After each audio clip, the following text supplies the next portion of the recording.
There is an eighth dimension beyond that which is known to normies. It is as dimension as vast as the planes and as timeless as the directional pad. It is the middle ground between reality and fantasy, between science and imagination, and it lies between the pit of man's rage and the summit of his elation. It is the dimension of imagination, action, and wonder. It is an area we call the gaming experience, and we shall be your guides. I'm Not Much 23. And I'm Chaos Assassin. And this is Gamersperience. I always love the intro. Speaking of intros, we have a guest today. Guest that has joined us before, Shiguto. What's up? Also known as, my roommate. Yeah, and also my first choice for alternate co-host. Especially, when, he live can't. with you? Well, no, it's more the fact that sometimes Not Much can't get a hold, or I forget that we're supposed to record. Like, apparently Not Much has been trying to get, a week now to get me to record, and I keep forgetting. Yeah, so Yeah. if you weren't available today, I was going to message Shiguto. Yeah. But, well, since yesterday is at the time of recording this, and, well, it'll be 2 days by the time this actually premieres. That's a pretentious word, premiere. But it was Free RPG Day Saturday before. No, really? Yeah. Wait, what day? Free RPG Day. On what day? Yesterday. Yesterday? Okay. Yes. Yeah, yesterday. Okay. Yeah. More you know. As of recording, at least. Yes, as of the day of this recording. Yeah. And the local game store I frequent, and because it's, local, that was actually their grand opening yesterday. No, not yesterday. Really? Last week. Yesterday was the anniversary of their grand opening. A 1 week anniversary of their grand opening. Nice. No, a 1 year. Oh, 1 year. Yeah, 1 year. Yeah. Oh, wow. And last year I ran the second edition Pathfinder Free RPG Day adventure. Nice. This year I ran the Monty Python Free RPG Day adventure. Oh, nice. Did the Kickstarter actually fully go through and everything? Yeah, and Lord Greyhawk actually backed it. Oh, nice. Yeah, I'm going to have to save up to get the big book, but I really want the big book. Yeah, because I got a taste of the Monty Python RPG, and I want more. As far as I know, Monty Python's always been one of those franchises that's just... It's a circus group. Yeah, it's not a circus group. It's a improv comedy group. Why was I thinking circus? I don't know why. Monty Python's Flying Circus. That's why. That's why. Yeah, no. Fun fact about Monty Python. Monty Python and the Quest for the Holy Grail, that main castle that you see in the movie, Yeah. the entire movie was filmed within 5 miles of that castle. Mm-hmm. At all times. They were within 5 miles of that castle. Yeah. Wow. I think any Monty Python fan would know that. Mm-hmm. At least I would hope so. La Speaking Bunny. of comedy groups and great, comedy icons and everything, I've heard that it is finally out of development hell. We are finally going to be getting Spaceballs 2, The Quest for More Money. I saw it online.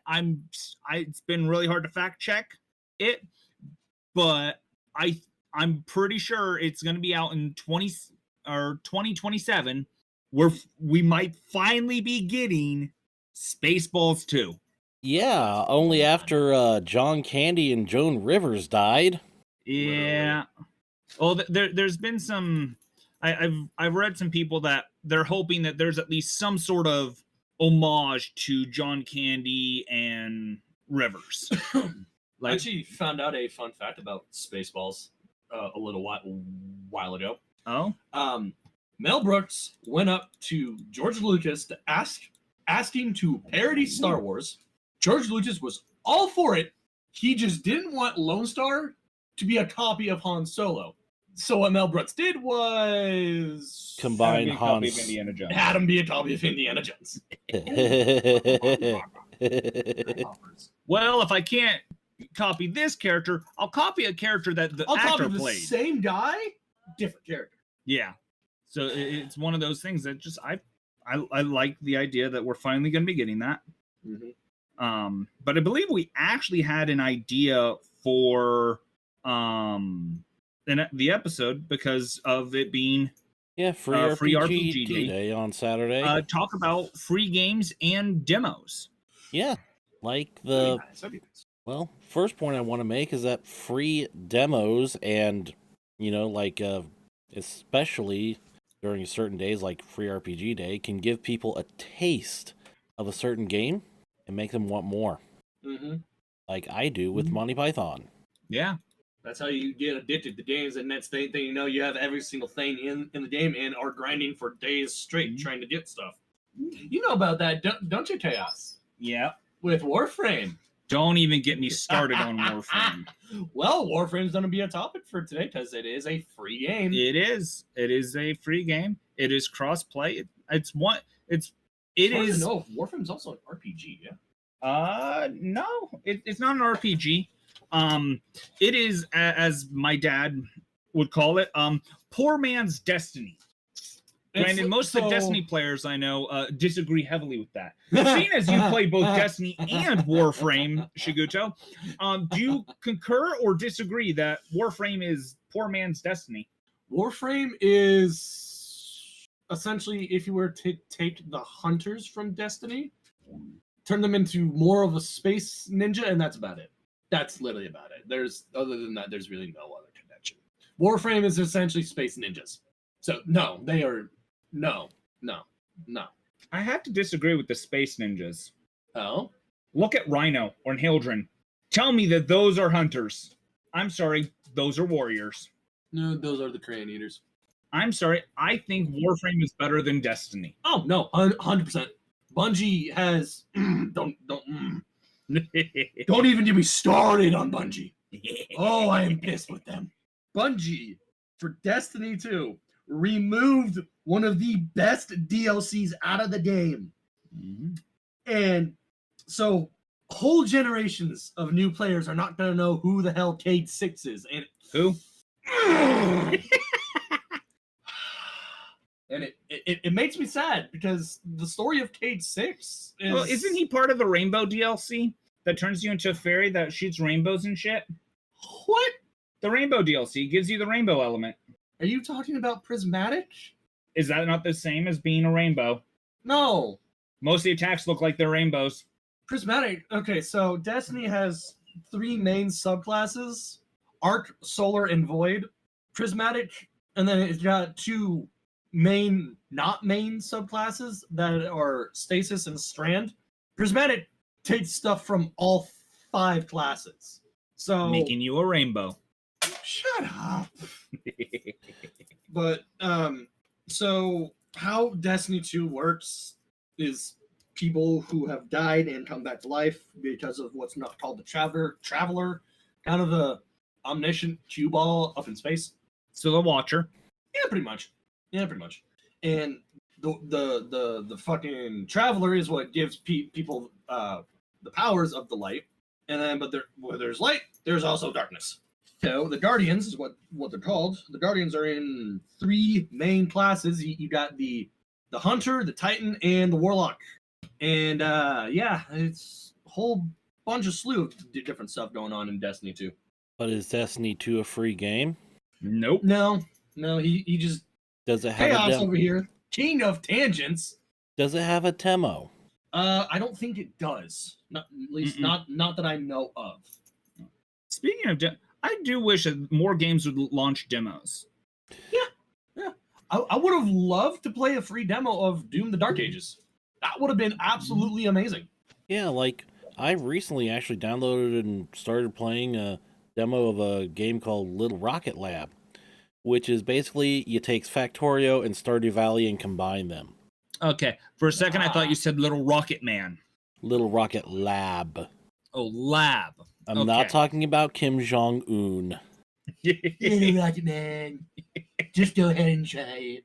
We'll bomb you out of existence over our wall, dipped in gold by the Mexicans, making them pay for it. Yeah, but you think I'd Don't you be like... looking at me like that, boy. Yeah, you'd think I'd like it because it combines two games that I really like, but I found while playing the demo that it's just too much game. Factorio and Stardew Valley both are games that are very full, have a lot of content, and the concept itself really lends itself to like being a lot of action. You focus on it. So really, in Little Rocket Lab, I was finding either I focus on my factory or I focused on the social and town aspects. I could not do both. Fair enough. Fair enough. I think some of the things I don't like with some of the demos I've done is while the demo's great, some of the demos they're not what the game is. So they're What they're am I talking about? Free games. For PlayStation, you got Uno with friends. I have made my friends so angry because of that game. Oh my god, there's no limit to how many cards you can draw in that game. Oh, So, me being me, you can already tell where this is going. You make people draw like 100, 200, 300 cards? Oh, no, I was forsaking playing anything. I was drawing as many cards as I could. It became a game of keep away. Because no matter what was happening, I would constantly draw cards. And then one of my friends would switch hands with me to try to whittle it down. I just keep drawing cards to build it back up. well, that's an interesting way of playing games. And then another one, golf with friends. Oh god. We should play some mini golf. Mini golf sounds like fun. Mini golf does sound like. Let's not make it golf with friends because that will destroy friendships. No, we'll just make it a drinking game. I hate you. I hate you. The reason he's bringing drinking game up because I'm talking about golf with friends. The first time I ever got absolutely drunk was playing golf with friends. It is a guaranteed, was it 18 holes? I had a unopened bottle of Tullamore Dew triple distilled Irish whiskey. Looking back on it, I had a double-sized shot glass with no food in my stomach. Take a swing, take a shot. Take a Nope. swing, take a Nope. shot. No? Take a shot every hole. I don't remember if it was before and after every hole or just one every hole. But unopened bottle, I had about an inch of whiskey left. Is Golf with Friends a free game? Yes, if memory serves correct, I believe it is a free game on PlayStation. At least But on the reason I PlayStation. say it can destroy friendships is because you can change the shape of your golf ball, and doing that, depending on what shape you choose, can add a absolute element of unpredictability about it. You want your ball to go forward, it goes diagonally back left. And you're like, wait on, physics don't physic here. I'm going to make a ball that acts like a boomerang, so I'm going to hit it and it'll come right back to me. Wow, now I know why you're called Do I need to Chaos load up golf Assassin. with friends just to show you? I know another free game that nobody seems to ever want to play with me. What? And it was huge during COVID. Who wants to play some Among Us? Oh, fuck. No. See, this is what I'm talking about. I want to play a nice, fun game where people will use their intellect and nobody wants to play with me. Yeah, because you're a psychopath. I am not. Don't deny it. Yes, you are. I'm a sociopath. You're both. Just because every time I have played Among Us, if I'm not the first one killed, I solve who the people are, or I get away with it because I'm the one that, figures it out. I'm either the imposter and kill everybody, or make y'all vote each other out, or I'm the one who finds who the imposter is.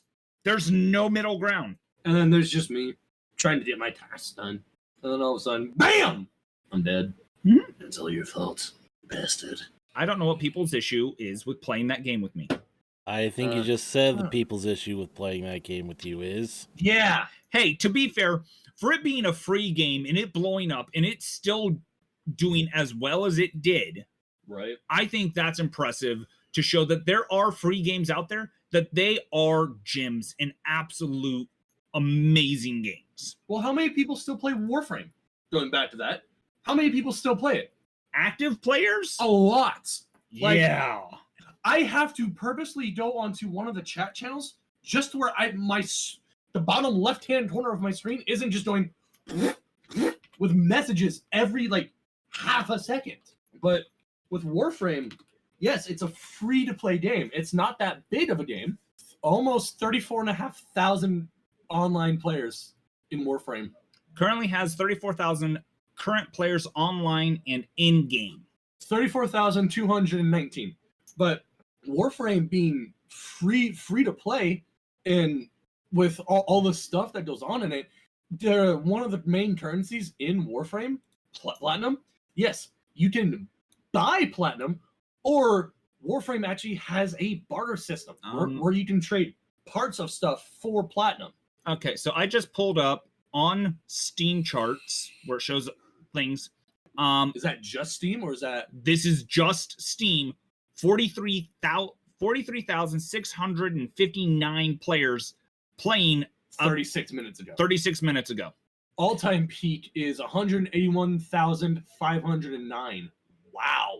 That's just on Steam. That's not including the fact of PlayStation, Xbox, PC, Switch. Most PC goes through Steam. No, that's fair. But yeah, no, it's on Switch too. I actually used to play it on Switch. But Warframe has a barter system that you can barter parts, resources for platinum, and then use your platinum to barter for other stuff.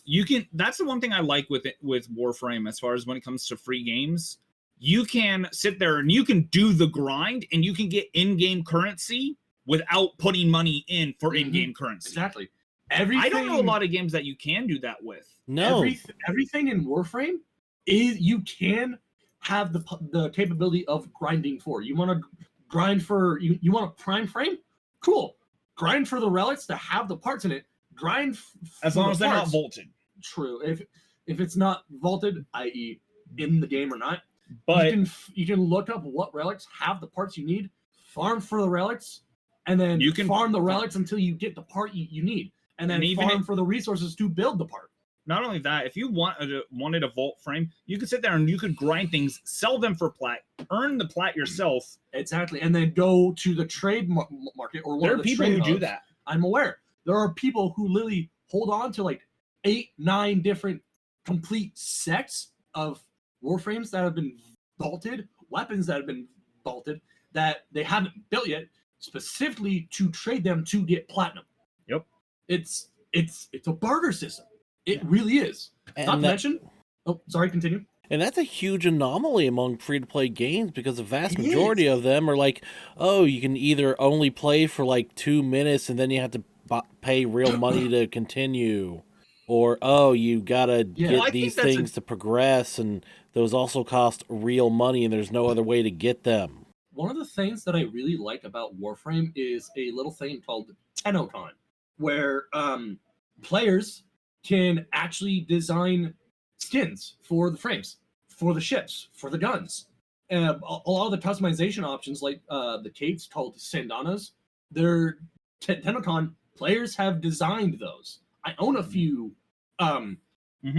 TennoCon items, and it literally in its item description it says it was created by this player. It's not just those players; it's specifically a contest that you could put in. Exactly. You can design and put them in, and they'll choose like the top 10, and those will be the next like year's TennoCon things for those frames. TennoCon goes on every year, and because of how popular Warframe is, I would assume as a free-to-play game with a story that's actually worth a damn. Granted, it can be it's confusing. It can be a bit confusing at times, but it's still. For my ADHD brain, it was still easy enough to follow along with the actual legit story as I was going through the story-based missions. Yeah. With the actual storyline of the game. But now that I've hit the point of, I got to grind for literally everything, and then more story comes out later. Speaking of more story, I end up doing the story, and it's like... This coming week, I think it's this Thursday, is the new frame. Is the new frame. A new frame is coming out. That's the other thing is they'll release. I think it's 3 frames a year. I think it's 1 to 2. It's weird, but they'll release new frames every so often, as well as prime frames, which are basically stronger versions. Yeah, for the prime frames, not every frame in Warframe has a prime version of it. Not yet. How that works is as base frames are released, the first one that, say you have like 20 frames, 14 of which have gotten prime versions of it. As soon as that 21st one is released, the 15th frame to get released typically gets its prime version within the next couple months. Okay, do we need to do a Warframe episode? We actually might. Yeah, we might have to at some point. Because there's a lot to talk about with Warframe, so I'm going to leave it there for now in case you guys do a Warframe episode. Dedicated Warframe episode. Yeah. The last prime frame was released February 12th, 2025. And that was Lavos Prime, which I actually need to grind for because I actually really like Lavos. Well, we can do that later. Yep. Other free games that are good. I'm trying to think of some. Because I really don't know that many, because there's not that many free games that are actually really good. I know one. Oh? It's a PlayStation game called No Man's Sky.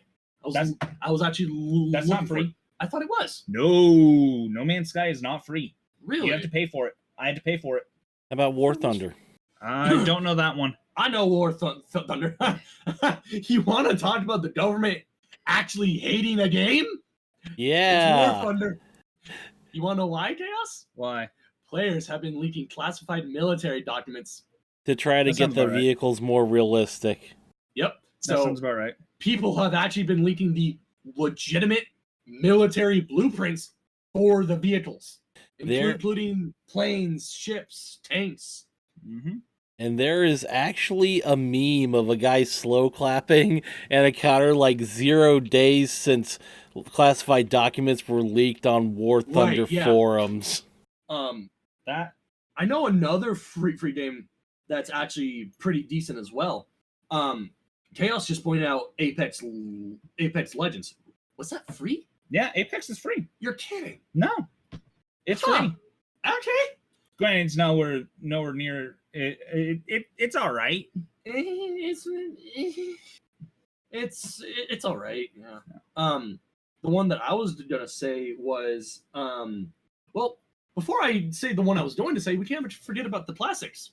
Oh? Minecraft. Minecraft's not free. I thought Minecraft was free. No, Minecraft has never been free. Really? You always have to pay for Minecraft. True. Fortnite. But I'm not huge on Fortnite. No. Normal shit Raid Shadow Legends. If you want to experience everything wrong with mobile gaming. Actually, I've played Raid Shadow Legends. It's actually not bad. Really? We rip on it because today's sponsor, Raid Shadow Legends. What about yesterday's sponsors? Raid Shadow Legends. What about the sponsor 3 years ago, 4 months, 3 weeks, and 2 days ago? Oh, Raid Shadow Legends. Like, I lost track of how many Shadow Legends. It's now a meme. Raid Shadow seen. Legends is a meme when it comes to the sponsor for today's video for any YouTubers. Yeah. I'm sorry. No. So the one that I was going to talk about are some of the like mainstream gacha games, like Zenless Zone Zero, Genshin Impact. To be okay. Well, yes, it is free to download Genshin. Genshin is not a free game. If it can be if you know how to do it right, and if you have insane gacha luck. To be fair, she sits there and no life's that game. That's true. We have a friend of ours that they know life, not just their game. They do it for like 3 or 4 different accounts, including my own. They stopped doing yours. Did they? They stopped doing yours a while ago. She stopped doing mine as well because I've never run it. I've deleted it off my system. Yeah. Granted, where I'm at in the story of Genshin is a lot of mind fuckery going on, but that's beside the point. The one that I want to talk about is actually Zenless Zone Zero, because I actually like the story of that. The music in it is somber and absolutely relaxing.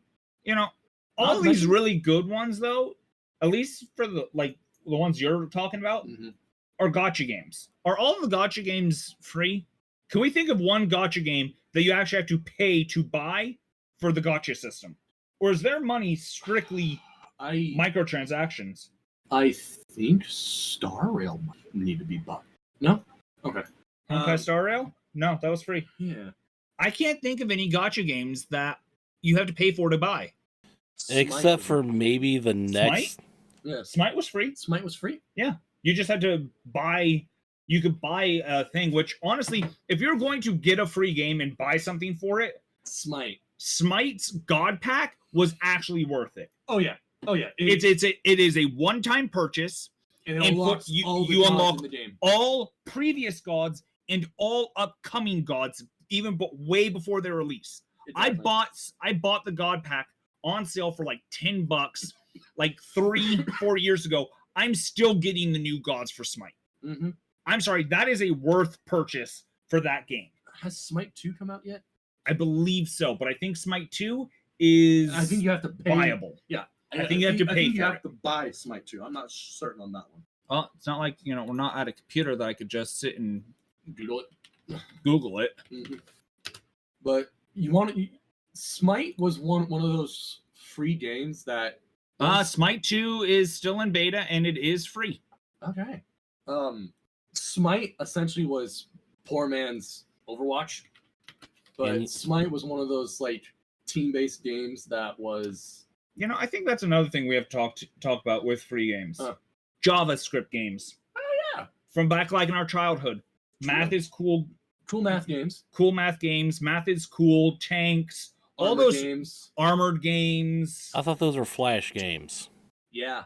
And I love those. There's so many, especially Tile Factory. I hate the fact that they got rid of the thing, so you have to go through a special thing to try to even play those Flash games anymore. Yeah, well... Flash games were the pinnacle of our childhood for playing games for free, and they are almost all bangers. I can't think of one that I played that I hated. But Flash was discontinued because it was so buggy and full of holes that hackers... It was like Nirvana for them. Yeah. Wasn't there a big, like, child trafficking scandal because of that at one point? Or am I just blowing fumes out of my head? Probably. I wouldn't doubt it. I wouldn't doubt it either. But, like, first one that comes to mind. One of the first technical MMOs I ever played. RuneScape? Pop Tropica. That game was awesome. Actually, is Pop Tropica still even a thing? I'm going to look that up. Was Club Penguin free? Yeah. Oh my god, I remember playing Club Penguin so much as a kid.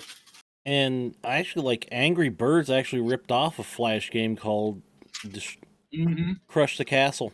You could still play Pop Tropica. Oh my god. I looked it up and was able to pull it up. Yeah, but those Flash games, so many of them were just so awesome. Mm-hmm. What was it? Fireboy and Water Girl? Yep, Fireboy and Lava Girl. Or Water Girl. Oh my god, those games. Those were actually somewhat difficult. I know! They started out relatively easy, and then by the level, the difficulty got turned up by like 3 notches for a few levels, and then once you got later in the game, like 12 levels in, it was just like, how the hell is little like 8-year-old me supposed to do this? That's what we should do. Me and you should, because I finally got my stream stuff set up and working again. I'm actually currently, while recording, working on getting mods downloaded again. Because figured out the thing that was going wrong with everything. It's confusing. I hate mods. Hopefully. You fucking jinx it. I will hurt you. We should do a stream of Fireboy and Water Girl. Yep, me and you working together to try to complete that. I'm down. But what about demos? I'm gonna be honest. I can't think of any demos other than one that I played a couple weeks ago that actually make me want to buy the game because I just don't see them anymore. How about old school shareware? They're not really advertised or anything like that. How about old school shareware? I'm not familiar with that. Oh, you're not familiar with like the first half of Doom actually being shareware and able to play for free? There is no way. What? It shows Destiny. There is no way Destiny 2 is free to play on PlayStation. Oh, Rocket League, The Sims. Those aren't Sims. Sims is free. Valorant is free. I know Valorant's free. Just about anything from Riot is free. Yeah, but The Sims 4 has so many packs for you to buy. It's pretty much like almost Gotcha like kind of system. yeah, at this point. Yeah. And my 2 betas free right now. Path of Exile. That was a fun one. I saw Roblox on there too. Mm-hmm. Bleach, Brave Souls, Pinball. but do you But like most it? of those are. What's do, up? Do you like it when once popular paid games are just suddenly get released for free, at least the base game? No, I don't. Oh, I'm dating this one. I'm dating this. I dislike, but that also kind of shows that okay, like Borderlands. Mm-hmm. Borderlands 2 is still like $20-$30. Borderlands 3, the game that came after it, which is newer, last time I saw it was like $10. Mm-hmm. Probably because nobody was buying Borderlands 3. No, Borderlands 3 was just that garbage. I like it, but that's just me. You like it after it went through all of the updates. Yeah, that's true. You weren't there for when it was launched and they did 30-something different updates and nerfs within the first 2 months of the games being released. Mm-hmm. That's fair. That and the mass ban wave where they just went and just, if you had a glitched gun because somebody joined your world, dropped a bunch of guns, if you picked any of them up, congratulations, your account's now banned. You can no longer play multiplayer. There we go. Because you have a gun that I have found the demos for PlayStation. You found the demos for PlayStation. Demo games on PlayStation. So you got a Fairy Tale or Eden Zero game. Let's actually pick and choose, not just sit here and read them all. Sure. Most of them don't look good. Yeah, but something else I've been noticing more increasingly on Steam is free weekends where a certain game is like free to play for that weekend. Yeah. So and that's one thing I like with Steam is they'll do deals where you can get certain games for free. There's really no. Well, there's the demo for My Little Universe, which is a mobile game. Which, in all honesty, I've played it on my phone before. I do like how, at least, I don't know if it does it with Xbox, but at least with PlayStation, if you own a PS4 version of the game, there's some of the games that they will give you a free PS5 update. Really, none of these demos other than Power Wash Simulator. I tried the Destiny Dynasty Warriors one. That's pretty. I like that one. There was one that I got that I'm actually looking forward to. I gotta find it though. I don't remember what it is. Yeah, for PlayStation, there really isn't any. Tainted Grail. That's one I tried. Fall of Tainted Grail, Fall of Avalon. Yeah, I'm actually looking forward to that. Really? Yeah. Okay. Think Skyrim and Oblivion had a baby with Dark Souls. Ooh, okay. Like, that's what you get. Like, I'm looking forward to that. The issue is the only reason I found that was because of the spiffing Brit. Nice. Because, the game is already so balanced. The more I'm going down, the more I'm just seeing stuff for VR. Yeah. There's nothing worth. And to be honest, like Diablo bundle. There's no demos really worth getting mentioning. That, and there's no games don't release demos anymore. They don't. They know their fan base is going to buy it, but they don't really do much to try to get new demos. Worth mentioning. Oh, there's a free PS5 demo of Dragon's Dogma 2. So, do you think demos are better for trying to get new people in? I think that's a good way of doing it. Finally. And I think more games should do demos. Found two more. Oh. Tekken 8 demo and Resident Evil 4 VR mode demo. Yeah, but that's VR. That's fair. Still got the I do think that if game companies want to increase their sales and try to get new fans, I think they should do more demos. Release like a demo of the game, like 2-3 months before the game releases. Or if you don't, you need more time than that. Really? Or if a game's already out and you still want a bigger player base, do like a free weekend of playing the full game. But that only works. I don't know if about a free weekend for it.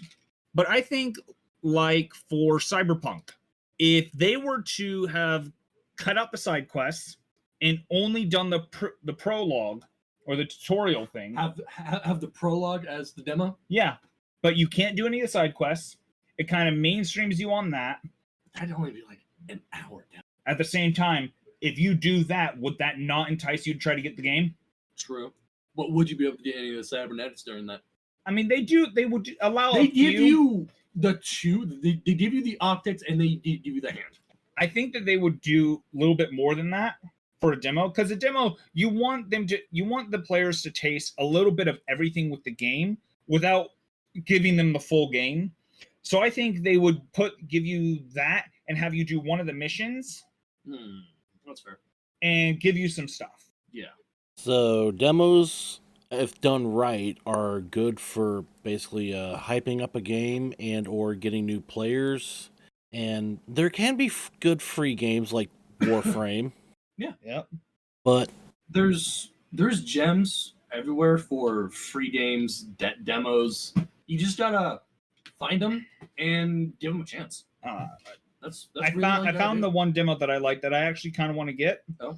Morbid, the Lords of Ire. It's a Souls-like game.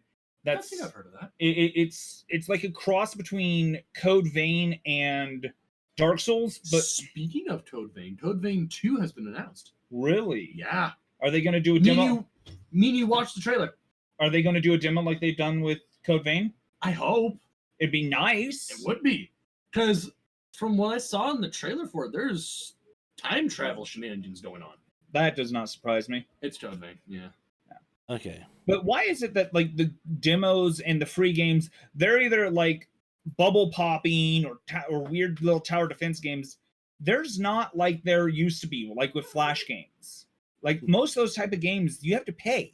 Because companies are risk averse and money hungry anymore. Yeah. They got to make a line go up. I did see something about people complaining about the Switch having $80 games. I actually saw something that actually kind of makes sense. Inflation. That's why the games have gone up in price. Yeah. Money printer go brrr. Mm-hmm. But what I was trying to do is actually conclude this episode. So we agree that demos, if done right, can be either hype up a game or bring new players in. Mm-hmm. And if done right, free games are actually like really good and can get people to actually like support it. Yep. And the fact that more companies need to do more demos and, to try to get more players in. Yeah. And if you have any demos or free games that you want to share with us, go ahead and email us at gamersperience@gmail.com, all lowercase, spelled the same as the podcast.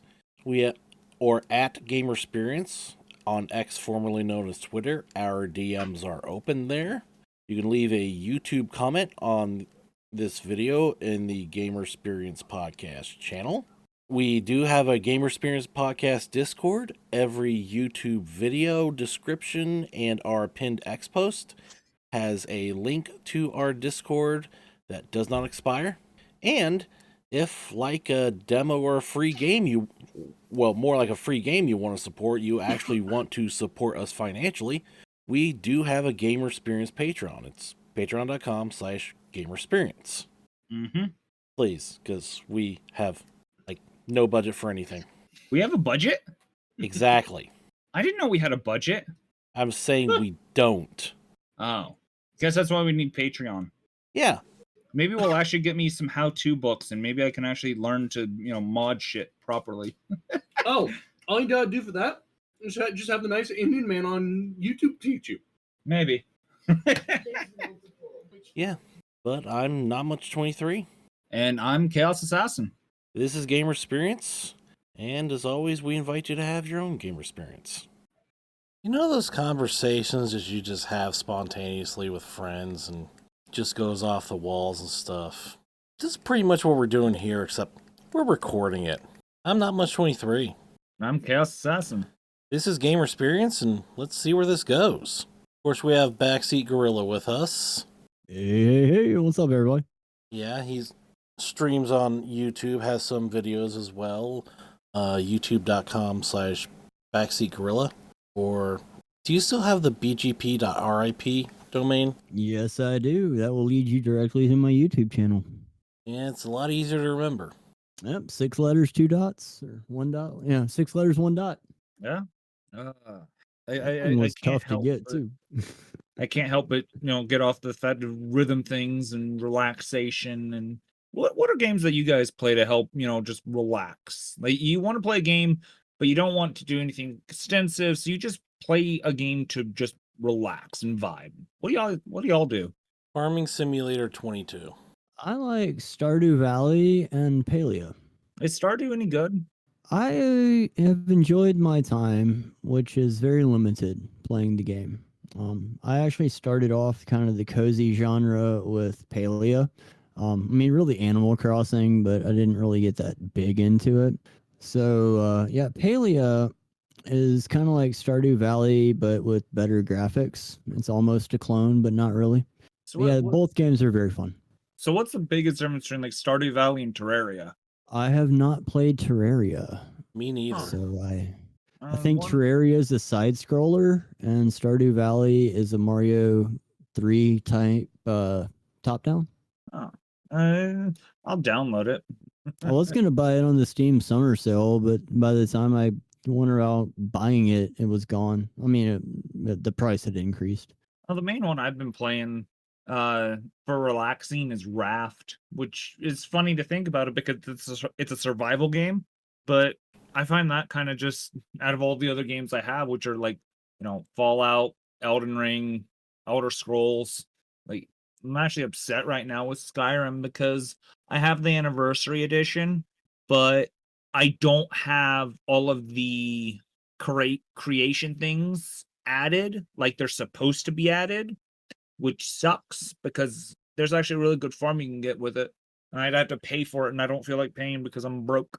But no, have either of you tried Raft? No. No, I've not. Yeah, I find it nice and relaxing. I've streamed it once or twice. I might stream it again probably here in the next few days. But basically, you're on a 2x2 raft, and you have a hook, and you gotta hook the resources. Every so often, you get on an island that you can get a few more resources for. You got to be careful of the shark that's trying to eat you, but you just craft things to survive, make your raft bigger. There's somewhat of a storyline to the game where you have like boss fights and stuff. I've gotten that far I think once, but for the most part you can just sit and relax. I keep killing the shark and growing my crops. Minecraft is another one of those relaxing games. I do like playing Minecraft to relax, but at the same time I get burnt out on it way too easily. Yeah, I just don't have that kind of experience. I mean, I probably got, a couple 300 hours in the game. But I don't know. I've never beaten the dragon. Like, I've just been concentrating on my own little farmhouse, stable thing. Yeah, no. I don't take it seriously. Like, hey, have y'all seen that? Who was it? Grandma or somebody, grandpa, that played Skyrim and just like went around fishing and stuff. Like Yeah. that was their daily activity.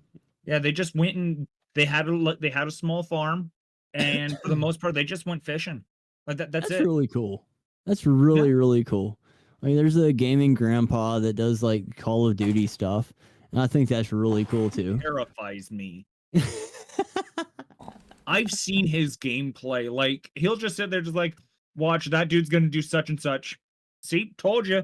Now let's show him how it's really done. And he'll just sit there and just body him from across the map. Like, what? The worst part is after those videos came out, I saw another video of him saying like the worst thing he ever did is told people how to actually zero in the scope in the game. Because after that, he just started getting sniped by all sorts of people because people's like, oh, so that's how you do it. And so everybody zeroed in their scopes. And so now he'd be setting up. By the time he sees the glint of them, they've already taken his head off.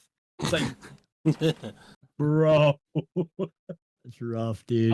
I'll give it credit to like the grandma and grandpa gamers. Like I would not expect that generation to be as good of gamers as they are, considering the fact that they didn't grow up on video games like we do, and there are some of them, they are better than some of the pros that play professionally and get paid for it. Damn. It's Yeah. wild. But we also live in a day and age where, it's really easy to get paid for gaming, except, when you actually want to get paid for gaming. Yeah. One day we'll make money for doing things we love. Yeah, but think about getting paid for doing something you love is that probably a lot of other people love doing it too. So there's that whole Yeah. supply demand thing. That's valid. Yeah, you That got to is find very that valid. market gap. And finding a market gap that you love, well, yeah. No, I've thought about doing a Gen 1 Pokemon stream, but it is so hard to try to get the ROMs and everything to work properly for any of the Gen 1 games. Like I've tried getting them work and I just can't get them to work. It took me probably about 2 weeks just to get Skyrim back modded and operational because they Damn. updated everything. I found out because a friend of mine came and looked and it's like, dude, it's not working because you're running the wrong version of Skyrim. What? Yeah, you're running this version. You're trying to run like 12 versions back. Oh. So what do I do? Start from ground zero and get mods for that version? Well, can't I go back? I mean, you can, but it's a pain in the ass. Got it. So which version did I need again? So I got it operational. Oh man, you're making me chuckle a little bit. Okay, so I mean, you guys both know I've had my fair share of playing Beat Saber over the years, and when you were talking about modding Skyrim, this is a big struggle in the Beat Saber community. So behind the Beat Saber community, you have a modding community. And the modding community is really what makes that game still relevant all these years later after release. Like, it is the flagship VR rhythm game, always has been, and unless somebody dethrones it, it always will be. It's the So gold it's because of standard. mods that the game's still relevant. Like This is Skyrim. Yes.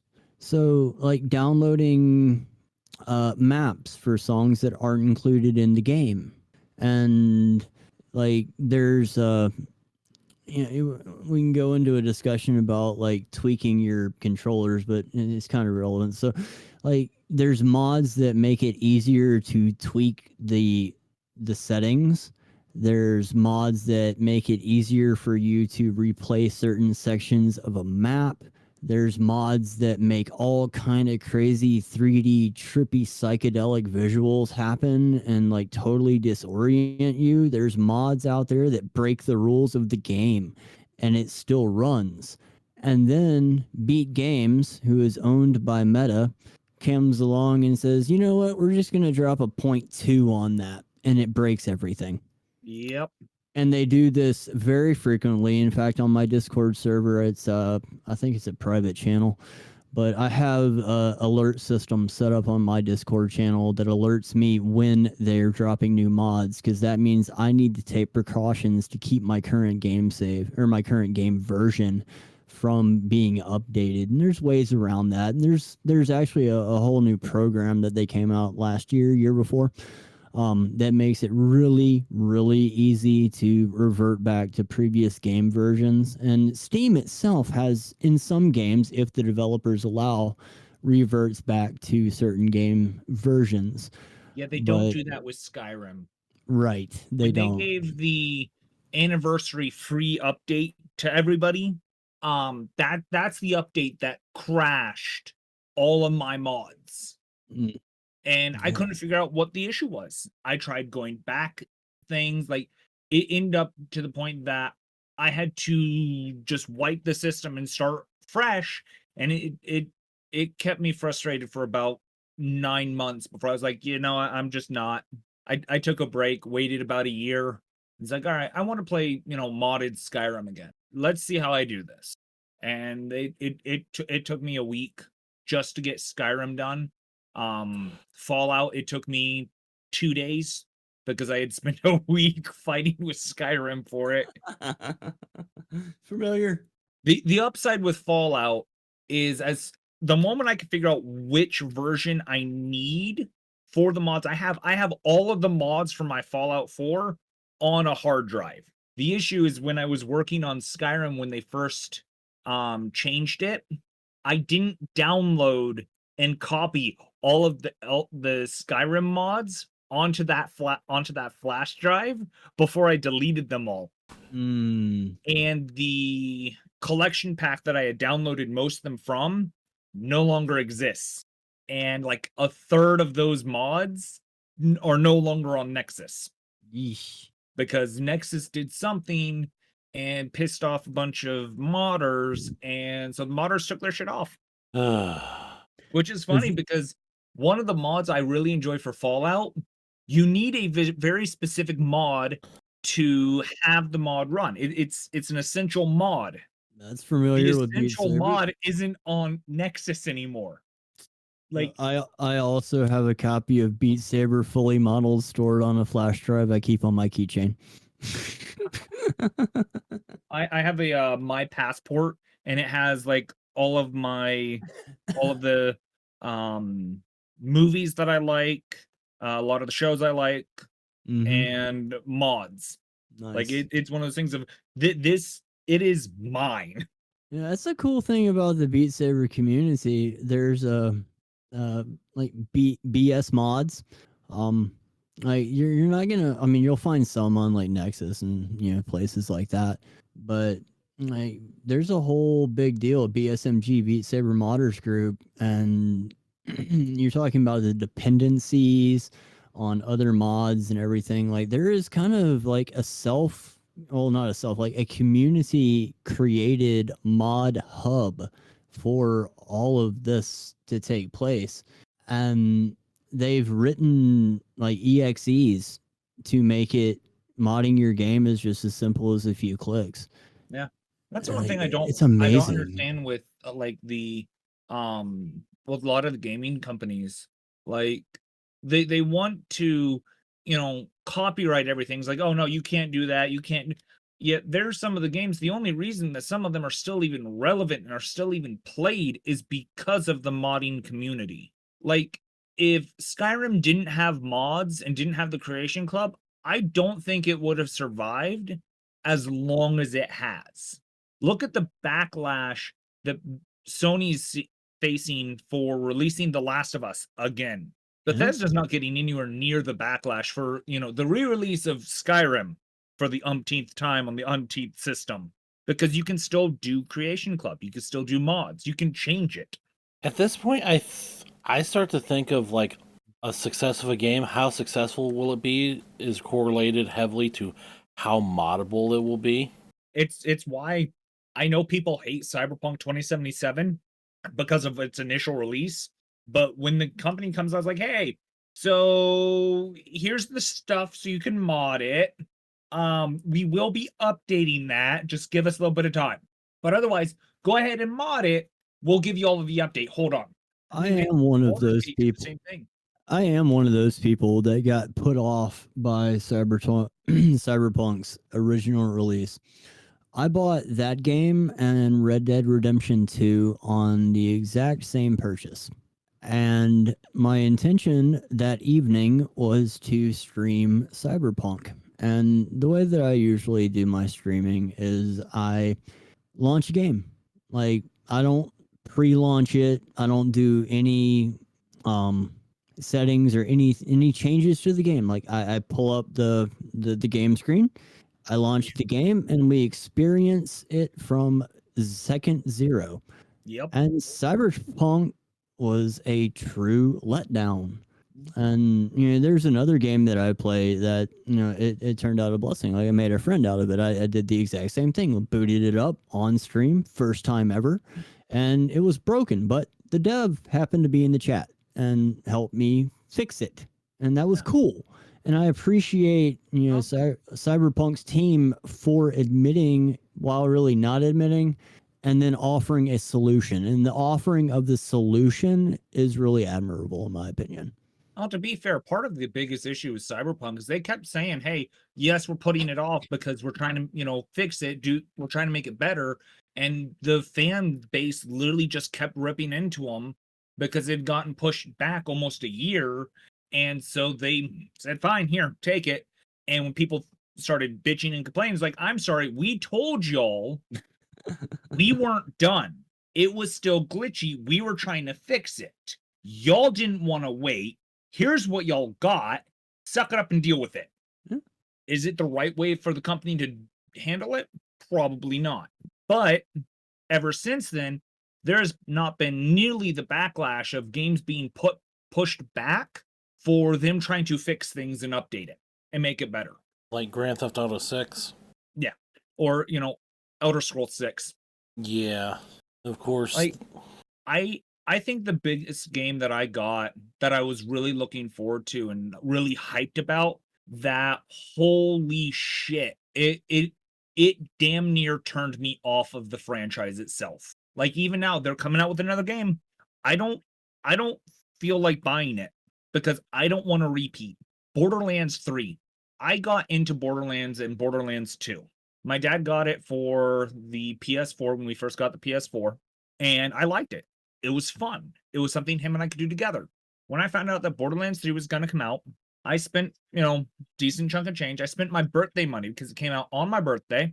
And it sucked. Within the first month, there was 30 something different updates nerfing one person because he was too broken, to the point that it made the character almost nigh unplayable until they finished messing with all the characters. Now, all right, that's fine. It's more balanced, but like one of my friends, he loves the game. He's like, "Dude, you love it because it's fixed. You weren't there at, launch." But makes me understand the fact of people hate Cyberpunk because they were there at launch. I enjoy it. I understand the fact of why people hate it. Kind of reminds me of Driver Gate. When Driver 3 came out, it wasn't really even playable. It was such a buggy fucking mess, and to make it worse, the company behind it basically bribed reviewers with advanced copies of the game if they gave them like 9 out of 10 or 90 out of 100 ratings. I've heard about a little bit of the drama over that game. I never actually really played it. Which one, Drivers or Borderlands? Driver. Borderlands 2. Borderlands 3. I guess I should have said as well. But anyhow, Borderlands 3 is my introduction to the Borderlands franchise. And really the only reason I downloaded that game was because I was looking for a fairly mindless FPS with a little bit of a story. But, I just wanted to run around and shoot things. Yeah. I didn't care about the story. I don't care about the characters. I care about the game mechanics and the graphics. And they had unique graphics, and apparently a lot of people said it had good game mechanics. I mean, I don't know. I hadn't played the other ones. But movement wise is actually a lot better than Borderlands and Borderlands 2. Graphics wise, it feels off compared to 1 and 2. Okay. But otherwise, yeah, no. I see the appeal of what you're saying for it. And like my lifelong dream, not really, but okay. I grew up. My initial dabble into the world of FPS games was Quake 1. And then skip forward a little while, I had my own PC at this point in time and the internet, dial up, mind you. And Quake 3 was released. Now, if you're not familiar with Quake 3 is unlike the first and second iteration of the game, as this one has no storyline. It is called Quake 3 Arena. It is nothing but an arena shooter with no story. You can play against bots to unlock different maps, I think, but the modding community, like, they came up with mods that were installed on server side only, and there were maps that you had to download. So the multiplayer experience of that game is something that I have always strived for since like Quake 3 went, dead. There used to be a mod called Anarchy. You started off with all weapons, all weapon firing speeds were increased dramatically. You had regenerating ammo, regenerating health. You also started out with full health and full shields with the bonus values. Your movement speed was increased, your jump distance was increased. Everything was like on hyper speed, and it was all arena shooters. So if you can think like in Doom Eternal, those portions of the map where you just have creatures coming at you, demons from all different directions, and you can kill some for fodder and ammo and health and whatnot, but there's always like main bosses. But what I'm talking about is the map size. It was an enclosed space. There was no exit door to unlock. It was last man standing or capture the flag or whatever the rules were. Those games have died. That entire genre has gone away. And I'm still searching for that, which why like Borderlands appealed to me. If I can't play it with real players, then at least I can have a little bit of fun, shooting the shit out of whatever I'm shooting at. Yeah. I will admit Borderlands is good for that. Out of curiosity, who's the character you picked in 3? Quake 3? No, Borderlands 3. I don't even know. Do you remember what their skill was? No. Sorry. It didn't make a big impression on me. I didn't play it that much. If you really wanted to do mindless shooting, Borderlands 2 has a little bit more story than 3, but it's a good thing that you can just run around, shoot things passively. I mean, you can follow the story. Once you're done with the story, you can just do whatever. Nice. That's also a reason I like Red Dead 2. Like I'm done with the game. Now I can do whatever I want. I got Red Dead 2. I played for like 3 hours and was still apparently in the tutorial, and that just kind of turned me off. I would highly suggest that you get through it.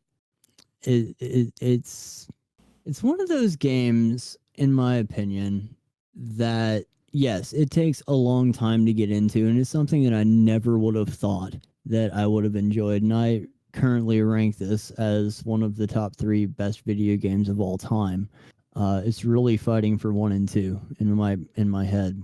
But getting past the tutorial and opening up GTA Wild West, basically, you can go different places, do different things. It's relaxing, and I get it. It's not everybody's vibe, but it was something totally unexpected for me, and I really enjoy that experience of all of the missions. Like I'm currently on a second playthrough, and I also have another save file of just like free roaming around after I've done everything. Like it's relaxing. It's like being out in nature in a way. But I don't know. Not for everybody, but I do highly suggest if you can grit and bear it, go for it. Have you tried Cyberpunk after it's been fixed? I have not. No. I do recommend it. Okay. It is one that I can sit there, and I'm actually looking forward to the update because they're going to have a mode where you can get in your vehicle and you can press a button and congratulations, it will just drive you around the city.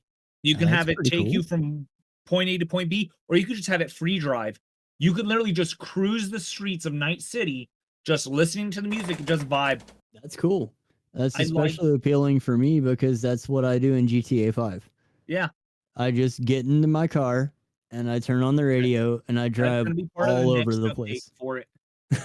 I love it. It's great. There are times that I'll just get on it and I'm just like, I just want to walk around the streets of Night City, and I'll just sit there and I'll just walk around aimlessly until I get attacked, and then I have to throw knives at people. The throwing knife build is so disgusting. I didn't even mean. Apparently, it's they're meta builds in Cyberpunk. Mm-hmm. I didn't even mean to make a meta build for it, but I inadvertently. There was a difference of like 2 skills from what I had to the meta build, but I accidentally basically made the meta build in Cyberpunk for the knife throwing. I like the idea of running a sniper and having a knife that I could just sit there and just throw at somebody. I've done a couple of different endings, including the secret ending that's supposed to be really hard. It wasn't that hard for me, and that's the one thing I like with the secret ending. How much do you know about the different endings? 0. So there is an ending. It's a secret ending. You have to do everything just right in order to even unlock it. Okay. In the secret ending, you don't get game over. If you die during the secret ending mission, that's it. It'll restart your save back to the previous thing, but you can't go after that ending again. Oh. It's a basically you do it solo. The name of the mission is Don't Fear the Reaper, and you do the mission solo. So I'm guessing you have to put in 50, 60 hours of playtime, and then you just get one shot at this ending. Is that correct? No. Okay. They recommend typically if you by the time you get to the end of the game like that, you're probably going to be sitting around level 40. Um, it's not an easy ending to do because the other endings you're going in with other people to back you up, and so they can help take some of the heat off. Mm-hmm. But with this ending, it's just you. Okay. So instead of, you and the 4 other people behind you taking on 100 enemies, 25 each, it's just you versus the 100 enemies. Okay. It takes a little bit more finesse, but it is really worth doing. My knife build would not have been able to do the Don't Fear the Reaper. There were too many enemies for my knife build. I ended up going I think it was an assault rifle build or submachine gun build. My roommate Shiguto, he's trying to replicate that build and just not able to. I don't even know what I did to the build.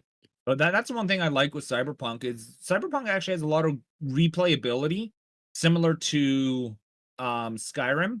And for me, it almost feels like it will become another game like Skyrim as far as just replayability, and when more mods come out for it, I think it will be basically the next Skyrim. You done? Yeah. What do y'all think about the whole Stop Killing Games initiative? Isn't that the thing that people are trying to get them to where they're stop trying to say we don't actually own our games and stuff like that? Yeah, and trying to stop games from ending up like The Crew, where you cannot play it because there's no option to play offline or with a private server. So nobody can ever play the game ever again, even though they bought it. I happen to may or may not own a copy of the original Overwatch from Ubisoft. In their end user license agreement, I think that was Ubisoft, right? Correct me if I'm wrong, but Right? it's That or Blizzard's. Blizzard Activision. okay. Sorry, but Ubisoft is in this entire thing too. Let's not forget. Yeah, definitely. So I went to Target years and years and years ago and bought a copy of Overwatch and installed it on my PC. It was a CD-ROM or DVD, whatever it came on. And that disc is now nothing more than a coaster, unless I was somehow able to make it work on a computer that wasn't connected to the internet or something like that. I mean, I don't know, just speculation. But they killed the game. They didn't ask anybody, not that they really have to. Like, they own the IP and they constantly update the end user license agreements. And the whole Save Video Games initiative, I don't know a whole lot about it. Just on face value, I like it. I don't necessarily agree that when you buy a game, you own the game. You purchased a license to play the game, and I was raised that way from SimCity 2000. It said it, right there in the user's manual that came in the box, which is kind of a rarity these days. But like, I heard a performer say something a while back, actually just a couple months ago. His name is Penn Jillette of the Magic duo Penn and Teller. He said that Magic is the only business where you can purchase an act or a gimmick or an illusion or something like that, and also get the rights to perform it. And this happens all the time in the music industry. You can purchase, the rights to do a karaoke, or you can purchase the rights to play the music, instrumentally. Like, there's all kinds of options. And when it comes to video games, you simply purchase a license to play the game. You don't buy the IP, you just buy a copy of the game. So I don't know, like I'm all for save games, especially things that are defunct. Like the Pokemon games and running those on, emulators and the original NES games and stuff like that. Nintendo, I don't like you really much right now. But like the old Sonic games. We'll talk about Sonic. Sonic's fun. Mm-hmm. Like playing Sonic, on the Sega Genesis, the 32X, all that good stuff. It was great. And now you just can't readily available get those systems. Sega doesn't have an authorized emulation console. Maybe they do. I don't know. But in those circumstances, when the company that has the IP is not losing any revenue, then sure, in my humble opinion, like you should be able to do whatever you want to with those ROMs, those titles. But I don't know. That's just me. In rant. I'm a little on the fence. I don't like the aspect of let's say Skyrim. Of if Steam would just say, yeah, Bethesda doesn't want anybody to play Skyrim and pulls it. If it is a single player game, I think that if we buy it to play single player. But if it's a multiplayer game like Call of Duty, and it ends up dying, because I guarantee nobody's playing the very first Call of Duty that came out. If they are, I'd actually be shocked. But I understand the aspect of to run some of those servers, it does cost money. I understand that, as things progress, shutting down servers like the PlayStation 2 servers. I understand shutting down the internet servers for a lot of those games. But I think if you are going to shut down the servers for various games because you own them, the better way to do it may be, hey, we see that there's a community here. Would y'all be willing to pay a subscription and we will give you the servers, kind of thing? Where they still technically own the servers, but it's run by other people. I have experience in this, actually. I Beat think that Saber. would be a better I think that would be a better option than, yeah, no, we're just turning the game off. Go ahead. I think an even better option is to, when you're shutting down the company side servers, make one last update to allow the players to set up their own servers. See, that's tricky because, like, one of the games I play or had played before they shut it off because the legal issues that they ended up getting. Jumpstart. You can't do online play. You can't buy any of the DLCs. So unless you had it, the game itself is completely dead. Like you can't even play LAN options. I think if they're gonna do things like that, at least allow maybe LAN options. Yeah. But I kinda... agree and disagree with the fact of, well, yeah, we're buying licenses for the digital games, but at the same time, we're still paying money. And on a whim, you can just turn it off and there's nothing we can do about it. Like that's not exactly fair to us as gamers, but at the same time, it is. It's a really touchy situation. Do I like the idea that of the games I bought, there's a very high probability that one day I'm going to try to get on it. It's like, nope, not allowed anymore, which would suck. Especially games that require you to be always online for strictly single player games. It's a touchy situation because of the fact of how many games these companies produce. It is hard to keep track. And I do understand the aspects of, well, we just can't afford to run the servers. Yeah, there's like 3,000 people playing it, but that's not enough to, we need to divert those resources into some other games. I think a compromise between the companies and the players would be a better option. But no matter which way you look at it, people aren't going to be happy. Nobody's going to get everything they want. And that's honestly part of life.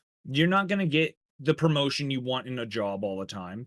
You're not going to get every little thing you want. But I also think that if there are going to be times where, yeah, we're going to shut this game off. Okay, win.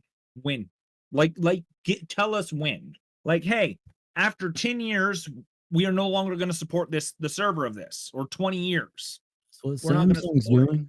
Do what? That's what Samsung is doing. Samsung's letting people know now? Yeah, they're saying if you buy an S25 Ultra or whatever it is, then you're guaranteed 7 or how many ever years of updates. Which I think, okay, if that is what they're doing, maybe drop the cost of games, but every so many years you have to pay to kind of keep it in the loop. So I have a question regarding like the final update and the difficulty of setting up servers. Like, Okay. I know many games where you can set up a private server. Like, I could run a server off of the PC that I'm talking to you all with right now. Numerous different games. The difference between my server and like the studio server is going to be the easy anti-cheat or, you know, whatever else security measures they have, blah blah blah blah blah. So what if on that final update they just had a package that you could buy, and yes, I said buy, for, you know, 20, 30, 40 bucks, that would give you all of the currently available tools to run the same thing that they're doing on a much smaller scale. I don't see an issue with that. Honestly, I think it'd be a good business opportunity. Start a company that the entire sole purpose of the company is to run servers that gaming companies no longer want to maintain. Isn't that very similar to the Minecraft marketplace? I think so, yeah. There you go. I'm not very versed in that, but I think that would be a better thing to do. But at the same time, from what I hear, there are people that they're single player games that, you know, there's not anything online other than, you know, scorekeeping, that the game itself's just gone. Yeah. I don't know much because I haven't read it. Unlike, you know, other things like bills. I got tired of people arguing, so I read the thing. That was not how I wanted to spend an afternoon. But it's one of those things of no gamer's gonna be happy when the games they enjoy are discontinued. Yeah. That's really the reason that the whole retro gaming thing is taking off. Like, those games are forever. Yeah. And we're currently, like, literally, we're currently seeing games disappear. And that's not cool. I think if the company's no longer if the company no longer wants to support them or sell it or anything like that, it should become free to the players. Yeah, I've seen that option go on the Steam marketplace, and I've also seen the price like dramatically decrease to like $2 or something like that, just so that they can, like, hey, look, we don't want to give it away for free. We just want something that you're at least a little bit interested, you know? Yeah. Like I'm sorry. I keep telling people that there is a game I would love for them to remake because it is one of my favorite games for the N64. N64 came out what? Almost 30 years ago? Almost. Gauntlet Legends. It is by far one of my favorite N64 games. I tell people I would pay money to see it updated, but at the same time, it's a 30-year-old game. It'll take a bit to update that to today's standards. But I don't think it would be right if they just said, "Yeah, nope, you can't play this anymore." We done?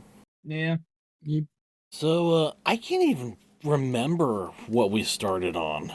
Well, we must have gone a long way. I think we started with games that we played to relax. Yeah. That's where we start. Yeah, and we're ending with basically the whole thing with killing games. So that's where it went. Again, have an email address if you want to contact us about questions, comments, character stories, gamersperience@gmail.com, all lowercase, GamerSperience@gmail.com.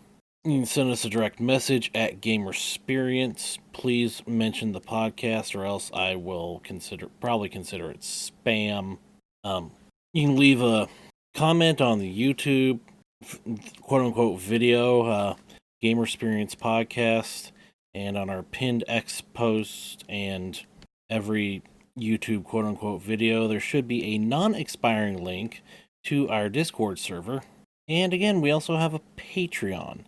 Patreon.com/Gamersperience. There's a couple of tiers, one $5 a month. It's not that much, but it means the world to us because we really don't have a budget. And again, thank you, Backseat Gorilla, for joining us. Always a pleasure, gentlemen. Thanks for having me again. I'm Not Much 23. And I'm Chaos Assassin. This is Gamersperience, and as always, we invite you to go have your own Gamersperience. In the world of gaming, a setting or genre carries certain expectations about the experience.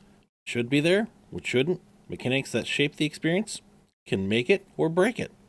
For this series, we take a look into them, one at a time, at least try to unpack it. In this episode, to look at rhythm games, I'm Not Much 23. And I'm Chaos Assassin. And this is Gamersperience. And for this episode, guest we've had before, one of our favorite guests, Sean, also known as Backseat Gorilla Productions, is here. Hello, everybody. Thank you for having me back. How's it going, guys? Going good for me, at least. Busy as always. Yeah, it's been all right for me, too, except hot. Again, I'm glad you're back on. Happy to be here. It's hot here as well. Very hot. Yeah. Yeah, I bet. And today's genre was rhythm gaming and settings, and, well, memory serves, you do a lot of Beat Saber. I have played a fair amount of Beat Saber, over 1,000 hours in the game, yeah. Oof. So what's your idea as far as settings go for rhythm games then? The quick and easy answer is whatever is most comfortable to the player, and it's very individualized.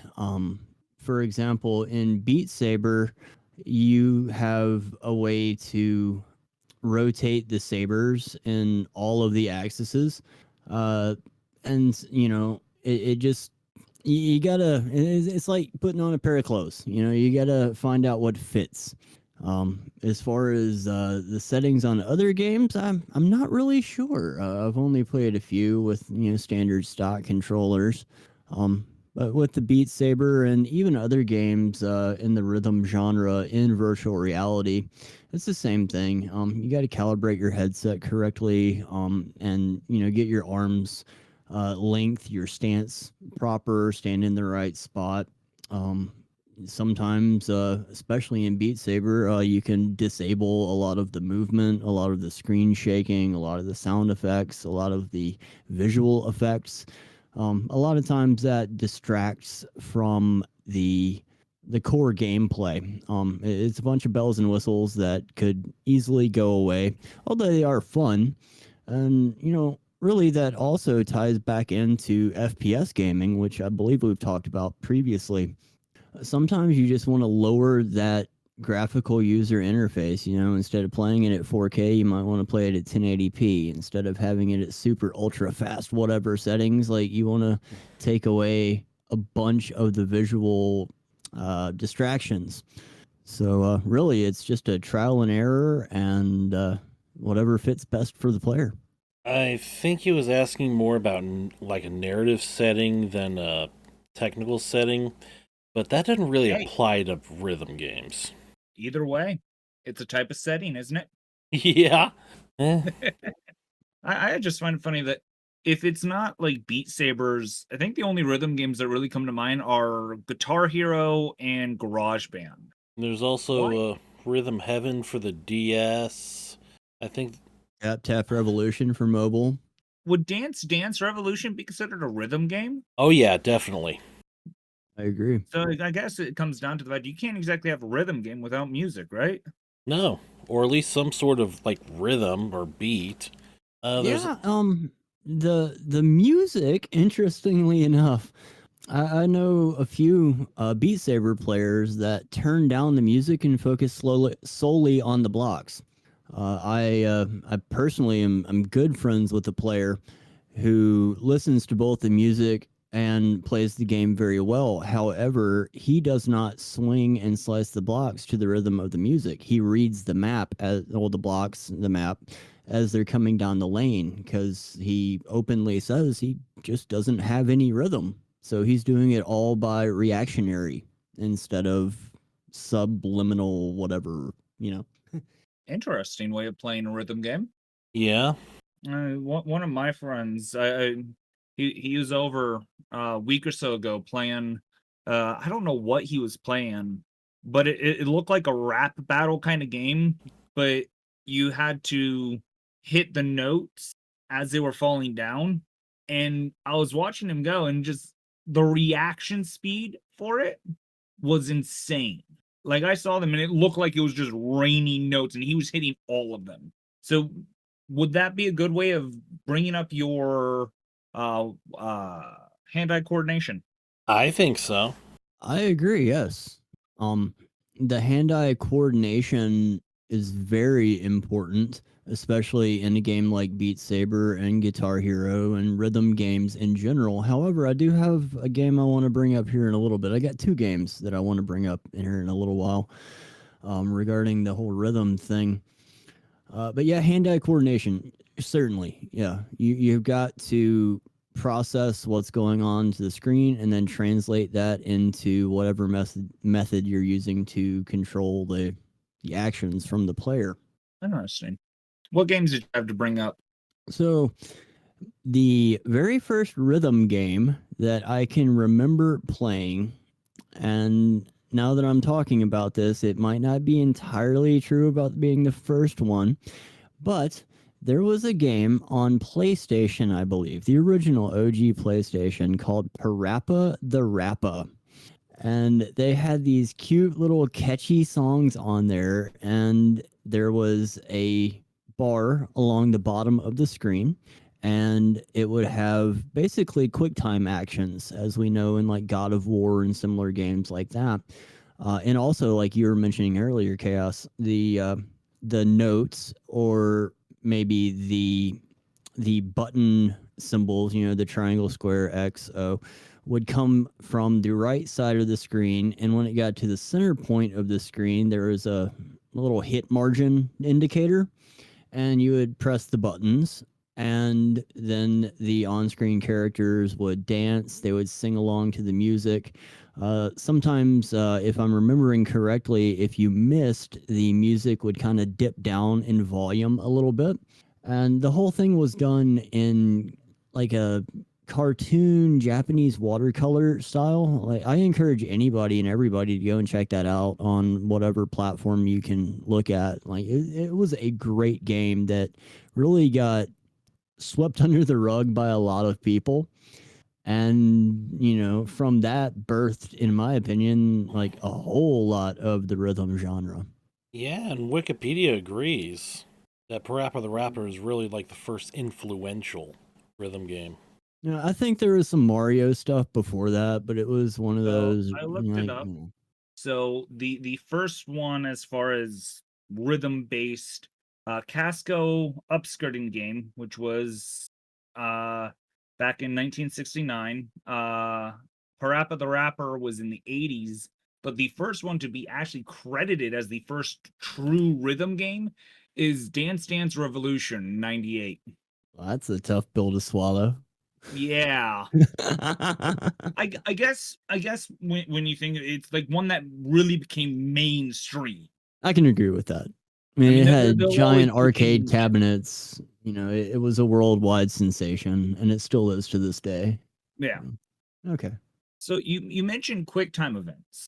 Are games that have like quick time event mini games, would we classify that as rhythm based? It Or is depends on that the anything quick else? time event. Well, I know with Assassin's Creed Shadows, there is a thing where you have to hit the right button combination in order and the more you do it, the buttons just disappear. So you have to keep track and with the rhythm for it. But I know that there are others that, like you mentioned with God of War, would those be rhythm based, or is that just QuickTime? And what's the biggest difference between the two? I think QuickTime is more reaction based. Well, there's a lot of the rhythm games like Dance Dance or Evolution that it is reaction based. They're falling down, you have to react to them. So similar to how you have your friend who plays Beat Saber reaction based, would that be a subgenre of rhythm games? I think that the quick time actions, depending on the circumstance, could be just another part of the game, like a sub control mechanism within the game. Like if you take Breath of the Wild, for instance, you have combat, you have puzzle solving, you've got time management, inventory management. So on games like God of War, yes, it's a primary combat action, but you still have exploration, puzzle solving. So it's just another added control scheme on something like that. Now, if we move into games like Heavy Rain, which man, the quick time reactions on that game are so funny if you do them improperly. That's a fun little thing to look up one of these days if you'll have a chance. But that absolutely not. That is not rhythm. That is purely like you look at it, you do it. It's reactionary. So basically, kind of lead into what makes a rhythm game a rhythm game. Obviously music of some Yeah. sort Yeah. or melody. Say for it to truly be considered a rhythm game, that needs to be the primary focus of the game. There needs to be a set standard of rules, whether that be you're playing a guitar, you're playing the drums, you're playing the bass, you're slicing blocks in Beat Saber, you're tapping on your phone to the rhythm of whatever, such as in or Tap Tap Revolution, and not sponsored, by the way. And there's really not much storyline to it. There's a campaign, but the campaign might be based on challenges rather than story. So I think that's really the defining thing. It has to be rhythm based and minimal story and music, really. So according to Google, what makes a rhythm game is the challenges a player's sense of rhythm, focus on dance or stimulate performance of musical instruments, requires the player to press buttons in sequence dedicated on the screen, matching in-game prompts with the rhythm music, and has an awesome soundtrack that steals your soul and makes you hum the melody. I don't know how much that last one actually matters, but I can tell you, like at least once a week, I get the old Beat Saber opening like map music in my head. Hey, we're playing Beat Saber. It just gets stuck in my head. It's iconic. And when I was talking about Parappa the Rappa, I could like there's a tagline in there on one of the songs, a hook. You gotta believe. Like I hear that in my head. Just every day, you get something stuck in your head, and sometimes my brain goes in those directions. So visual or audio, like I don't know, I forget what the verbiage you said, chaos, but whatever it was, yes. It can get stuck in your head. Earworm. yeah, it steals your soul and makes you hum the melody. I don't know about stealing your soul, but I hum the melody for sure. But for the most part, it seems like it is dance or music and oriented. Makes me want to challenge that and make a game that doesn't require that. More of like a pattern based rhythm game. You could do that with combat very easily. Tetris. I mean, yeah, Tetris. But at that point, is it actually a rhythm game or would it just be a pattern like game? I think it would change genres. That's a thinker. Does a rhythm game need music or just actually require you to do things for some sort of rhythm? That's actually a good point. Let's Google the definition of rhythm real quick and see It what... makes me curious and want to ask our viewers, do you all know any rhythm games that don't use music or instruments or dance? Oh, I'm sure after we release this episode, a few days after we release this episode, Lord Greyhawk's going to come in with a long list of them. Knowing him, probably. Yeah. I swear, he's got like an encyclopedic mind when it comes to games and just out there games that just like didn't even know that existed. Yeah, kind of like you do with Pokemon. Yeah, although I'm still in need of an update. And may not be an update worth downloading and installing. Yeah, I'm not exactly thrilled with Nintendo at the moment. Actually, I'm not thrilled with most of the gaming companies and what they're doing as of late. Yeah. But but we're discussing rhythm games, not how Nintendo has just become the Flappy Bird Apple of A gaming. rhythm game. Apparently, rhythm games are just still huge in Japan. That does That's not one of surprise the that's one of those things. The second game that I want to bring up, I don't remember the name of the game. However, I do believe you can find it on a episode of my Vegas vlog on my YouTube channel, youtube.com/backslash blah. I can't talk. youtube.com/backseat gorilla. Anyway, I think it was a round one out there, and the game I played had a screen at maybe a 30-degree angle in front of you. It was a touch screen. It was all in Japanese. I really had no idea what I was doing. Somebody just kind of showed me how to get around the main menu, and then showed me how sort of the game worked when you were playing it. So you insert your currency and choose a song. And the way this one worked is you would tap the screen on lighted areas, and it was kind of futuristic background, space or like sci-fi, neon stuff. But anyway, like lights would appear on the screen, little circles, and you would tap that, and then there would be more that popped up, and it would be 2 and 3 at a time that would start popping up, making you use all of your fingers. And then also, these lights sometimes would move. So when they moved, you had to hold your finger on the screen and swipe along with the dot that was moving, kind of like a hold in a Guitar Hero kind of game. So I've found those things just amazing. And any chance I see one at an arcade that I'm at here stateside anywhere, I'm going to make an effort to play it. Sounds like fun. Reminds me of a video I saw. I'm not sure if it'd be a rhythm game, but it looked like it was fun. It looked kind of like an escape room, but the floor would light up and you would have the green squares that were okay. But when your green squares disappeared, you had to run to the next set of green squares and not get hit by the moving red squares. Ooh, that sounds interesting. And it's like a game for you and your friends, and you have to do it with, survive the timer kind of thing. You have like 8 lives or something like that. So it's just one of those things that it looked kind of fun. The issue is I Cool. don't think any of my friends are athletic enough to do that with me. I'm definitely not. I'm barely athletic anymore. I think I only have like maybe 1 or 2 athletic friends anymore. Most of us are just homebodies. Yeah. Hmm. How relaxing are rhythm games? I don't really relax on rhythm games that much. In fact, if anything, I should probably get back into Dance Dance Revolution for exercise. So for me, it's a spectrum. There are, and I'm referring specifically to Beat Saber right now. There's those maps that I keep going back to. I know the blocks, and I know the rhythm. I know where they're coming from, and which direction. And this is an extreme exaggeration. It's like, don't take me seriously, but I could almost play some of these maps with my eyes closed. I just know the patterns, and it's easy.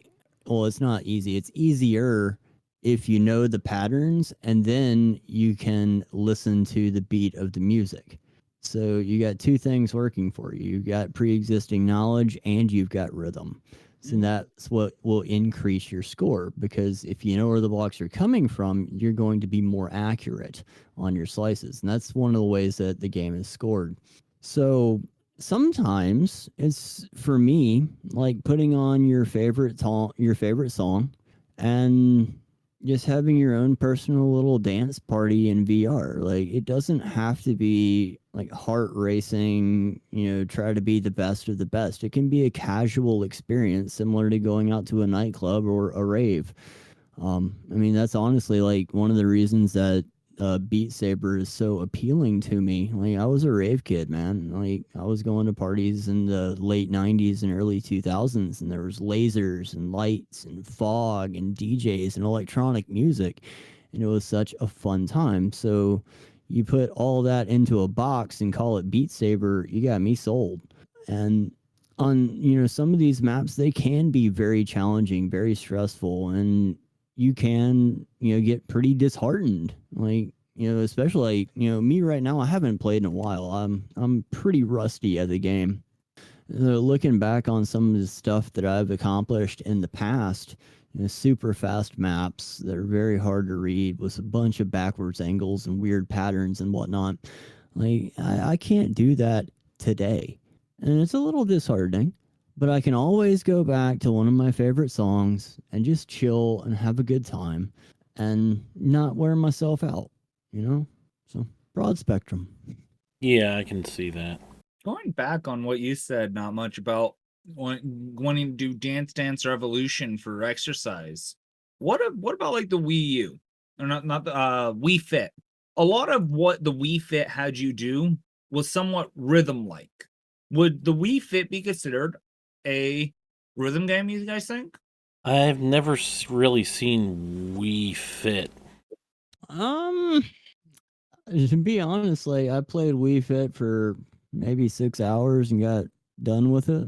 It's like the tennis maybe, or that was just like Wii games. That wasn't even Wii Fit. That was the Wii tennis was like Wii Sports. I'm talking about like Wii Fit. That was the one with the balance board, wasn't it? Yep. Yeah, I had that, but I've got virtually zero recollection of that game. What do our viewers think? Is Wii Fit a rhythm game? And of course, you can contact us by emailing us at gamersperience@gmail.com. GamerSperience@gmail.com, as in Google's mail service, all lowercase. You can message us privately on X, formerly known as Twitter, at Gamersperience. I could use a break from all the spam, but mention something about the podcast, or else I'm probably gonna think it's just another piece of spam. You can leave us a comment on YouTube video, quote unquote video, Gamersperience podcast. Of course, we also have the Discord, Gamersperience podcast Discord. There should be an invite link that does not expire on both our pinned X post and every YouTube quote unquote video. Yes, tell us favorite rhythm games, if you agree or disagree with our assessment on some of them. I'm sure Lord Greyhawk, you're just going to list a bunch of rhythm games that we did not mention. Or know about? Yeah, like the one Donkey Kong drum rhythm game for the GameCube. I forgot about that one. Yep. That one actually wasn't terrible. Speaking of bongos were cute. There's a rhythm game in Pokemon Stadium that is really buggy. I tried playing it, and even though I hit it, just like, nope, you didn't hit it. Just like, no, I hit it. But that's just older games. So I had a little bit of a thought here. Uh-oh. So I'm reading the definition of rhythm on Google. And just to paraphrase, it's a regular, repeated pattern of movement or sound. So I took martial arts growing up, and we had katas, forms. Yep. Those were performed in a rhythm. They were also performed to music sometimes, which is rhythm-based. Then you also have games like the original Kung Fu on NES. You can't just button mash that game. You have to press the button, watch the animation, press the button, watch the animation. You can't spam it. It will be detrimental to you. Then you can move on to games like Mortal Kombat with their fatality sequences of inputs. That's, I don't think, rhythm. I think that is sequence. But the combos themselves on that game, series of games, and also the Street Fighter games, you can button mash, but if you're going for a large hit combo, then you have to perform those moves and inputs at certain intervals, which would be rhythm. It's not a Yeah. rhythm game, it's a fighting game, but But it kind of revolves around that sequence and rhythm. but it has a If rhythm memory element. serves, there is or was a game that was a combat rhythm game where you had to do things in a certain thing for a scripted fight, and if you failed too much, you would lose the fight. I don't remember the name. I remember seeing it once, and with my memory, who knows? But that does sound like part of rhythm would be sequence and repetition. I don't see why games like um Mortal Kombat, Street Fighter, and those games couldn't be considered a type of rhythm game. Maybe it's an unscripted rhythm game where it's not a full script to music, but is still following sequence. But would that be more of a sequence game, more so, or a pattern game more so than a rhythm game? I'm gonna fall back on my answer from before. It's a game that has rhythm elements, but it's not entirely based on rhythm. Yeah, that's what I was about to say. Fighting games do not focus on rhythm. I think that might be the answer. Like the definitive, if it is focused purely on rhythm, maybe I don't know. That could be added to the description. I do see a Rhythm Fighter on Steam. It's a 2D roguelike rhythm game. Not even looking at it, just Google rhythm fighting game, and that's the first one that came up. Chaos. But what you were saying earlier, that really does look or that does sound like something I've heard of before, but I can't pinpoint it. And goodness, there's another one coming out. There's some kind of TikTok rhythm-based martial arts game coming in 2025. I'm not going to say the title because who knows? It's TikTok. That's valid. There's Kickbeat from 2013, Rhythm of Fighters in 2014. That might be it. Rhythm of Fighters. I don't know. Yeah. Anyway, So it's settings and for rhythm games. Why are most of them like some sort of band, garage band? What was it? I was gonna say Guitar because Hero. of the music element. A Yeah, lot but of couldn't they make one where you're in an orchestra? Actually, that would be kind of cool. that would be kind of cool. yeah. You A choose your conduct instrument. a game where you I think it would go good with the Beat Saber type of like the joystick, the I forget what they're called, the hand controllers. Oh yeah, Where you are conducting an orchestra. I think that could be cool. I agree. Now I'm imagining somebody sitting there and doing O Fortuna and just conducting it as a game. That would be an interesting angle. You could either Really, conduct it or you could play in it and you have to listen and follow the conductor. I don't think a lot of people would like it because who would want to play in an orchestra nowadays? But at the same time, it could be entertaining to watch and see and give more of an appreciation maybe to orchestra directors. Yeah, probably how Wii Music probably should have been. I don't know if you remember Wii Music. Nope. I don't know if anybody remembers Wii Music. It's not really a Nope. rhythm game, but probably should have been. If it probably was, it may have been better. What are other ways you could do a rhythm game that's not something like Dance Dance Revolution or Guitar Hero? What are other ways we could do a type of rhythm game that's not the stereotypical thing? You could go with a free running game, one of those endless running games, specifically on mobile. So you start off with the character that's running on a track, starting your phone is in portrait position, so the track would be starting from your body and moving out into, Earth, and not in game, just like physical orientation of the phone, and you just start running, and there'd be 3 or 4 lanes, and you would have obstacles that would come in from the left or the right or the center or a combination of any of Like those. Subway Surfer. Yeah, but the difference being all of the obstacles would come in on a specific note, like a downbeat or a hi-hat, or speaking of rhythm games, like, I'm not trying to change the subject, just mention it for later. Sewer Shark was one of those kind of interesting forms of a rhythm game-ish kind of thing. But yeah, going back to like the free run games, just have that based on rhythm instead of reactionary. I think that would work. Not that reminds me of one. There was a game where you controlled the rhythm because it was Viking. You were beating the drum for the rowers. Oh, was that part of God of War or something? No, I'm pretty sure it was a VR game.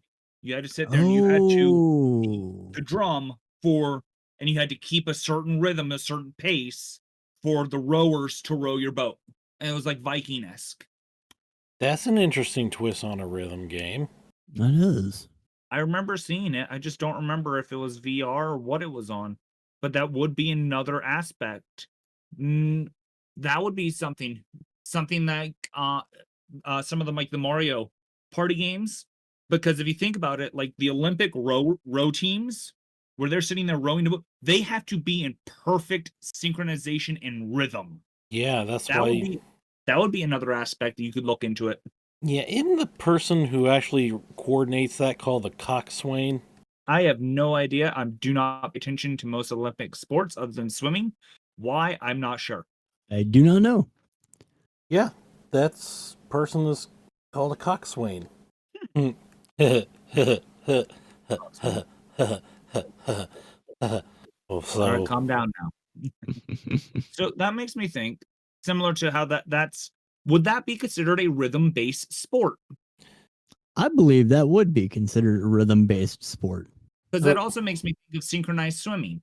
They have to be in perfect synchronicity, and they always follow some sort of music, so it's a rhythm. So it's a rhythm-based sport, right? and there's also rhythmatic Olympics, or no, rhythmatic gymnastics. Which makes me think, why not make a game where you're in a rhythm Olympics?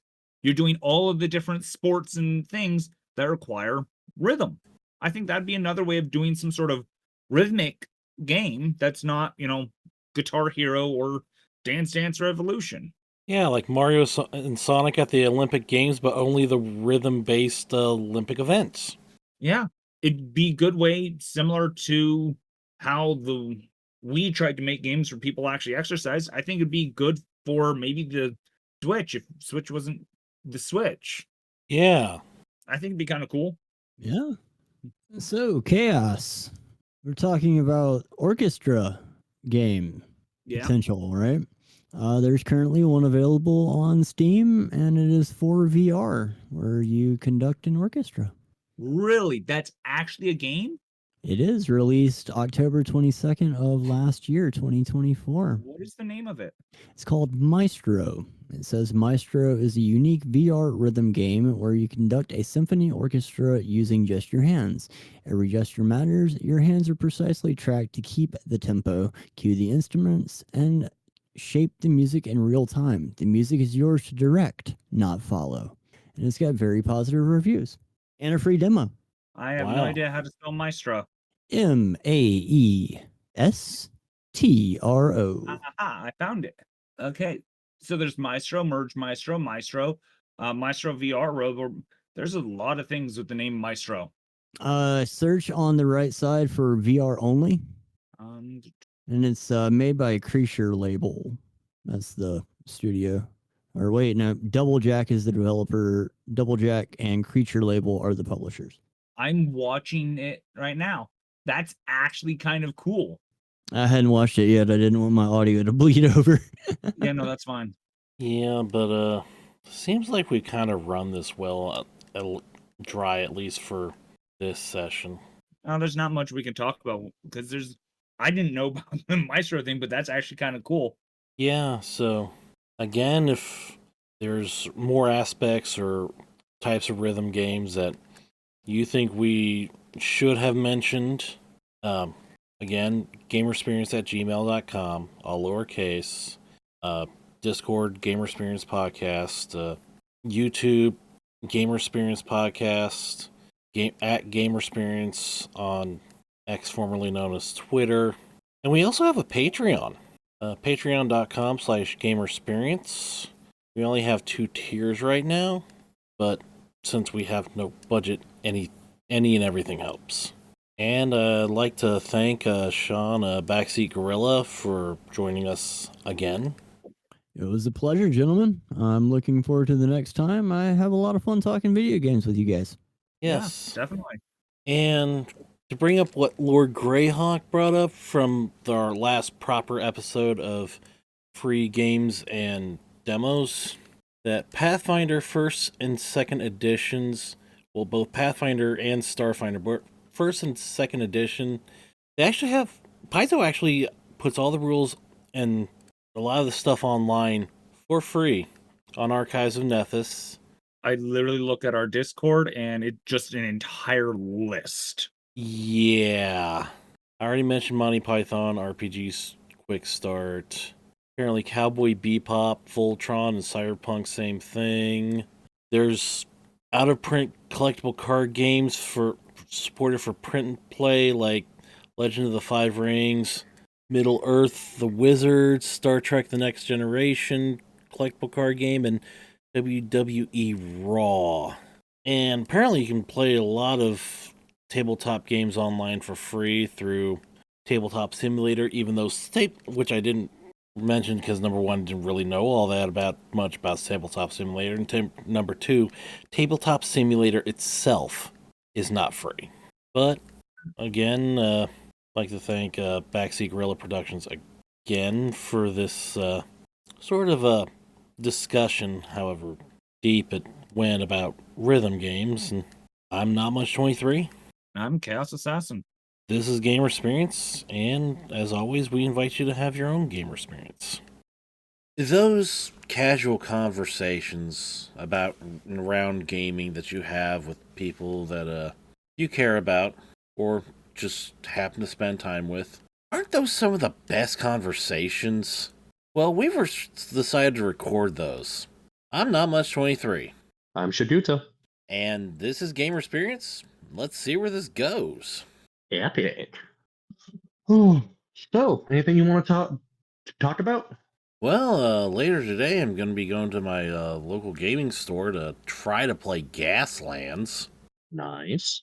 If anything, I'm just gonna continue on what I was doing, which is revisiting one of my old DS games, and that's I believe that was Bakugan Battle Brawlers.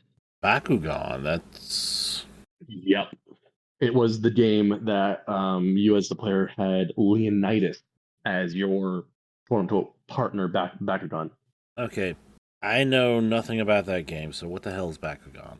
Bakugan is basic sense of the word. You have cards that have little metal plates in them that allow the Bakugan to, I guess, magnet to it and transform from a ball to like a little action figure, right? Oh, those. Yeah. Yeah. Like, I remember watching and getting actual Bakugan toys back when before I even hit elementary school back in Alaska. And I still have all of my old Bakugan too. What happens if you miss the plate? I think a rethrow or it's the other person's turn. Pretty sure it's just the other person's turn. So, Don't miss. exactly. There's obviously that more that goes into the game because those cards they have power ups for the different attributes of the Bakugan, and then you have ability cards that can also power up Bakugan as well. I never really got into playing it, but I have a crap ton of cards. I have a crap ton of actual Bakugan, but it's more of a kind of a more of a nostalgia trip than anything right now. Ah. Yeah, but that's me right now. Anything about you? I think I got the current cards done for the guests that I'm going to be giving them to. I just need the money to send them out and know where to send them to. Right. Yeah, Oh, that's fair. like I actually made you I think it's what 74 Camaro, Yep. and you don't know what it looks like with the final paint job because I want it to be a surprise. Yep. Last I saw, you had just put I want to say the guns on it. Yeah, I think I just finished the physical conversions. Mm-hmm. Which doing those physical conversions, that's got to be time consuming. Yeah, it is, but it's my favorite part of the process. You know what? That's fair. That's fair. What's not my The favorite? process of taking something and completely changing it to make it something else. Yeah, and let me tell you, there's nothing better to pull a to make a pile of what looks like a bunch of random junk into something cohesive like a coat of primer. Right. With the primer, it kind of just starts to make it all uniform as one color, which is Yes. nice. Yeah, or one piece of terrain or one whatever. Mhm. And It's the primer is the start of it actually coming together and looking good. yeah, what's not my favorite part is painting with yellow. Oof. Yeah, because that is like the only decent yellow kind of gaming paint is made by Games Workshop under their Citadel line, and that's just expensive Yeah. as fuck. Oh, I bet. I personally, I have know nothing about that, And they're but that's just and instead of being like a dropper bottle like Vallejo or Army Painter is, they're in these custom little pots that I think are designed to dry out your paint. so that's leading me to think that they might be more of a water-based paint, Oh where you yeah, need to use water for it. yeah, they're acrylic. Okay, okay, so it's okay. Then yeah, it is a water-based paint because it's acrylic. Yeah, instead of as opposed to like a lot of testers model paints, which are enamel or oil based. Right. Yeah, they have the moisture built in, but the acrylic you need to add the moisture to be able to use it. Well, they got some water in them, but most of them have like a higher pigment load where putting a little more water in there usually helps, unless it's like a yellow. Ah, okay. Yellows are, from what I know of, yellows are always just a tricky color to work with. Yeah, I think it's just the pigment that you need to use for a yellow. Hmm. But I do know that yes, yellows are a bit of a pain to work with, but if you get it to work, it can look really good.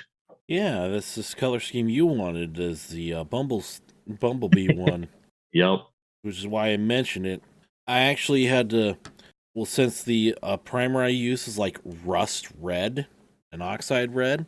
Rob, Ah, okay. yeah, for obvious reasons because it's post-apocalyptic, Hmm. and one thing you can do is just take an eraser and take off the top paint to look like it's chipping and rusting. Hmm. But since it's that red color, and if I put a yellow over it, it's going to look kind of orangish. Right. I actually put like a lighter gray down first, Okay. and then I painted yellow on top of that, so it'll actually like look better. Okay. Okay. Not bad. Yeah, I'm not real good at painting minis, but I've been doing it often enough to know that these paints are made to be semi semi transparent, have some sort of translucence. They're not completely opaque, so Right.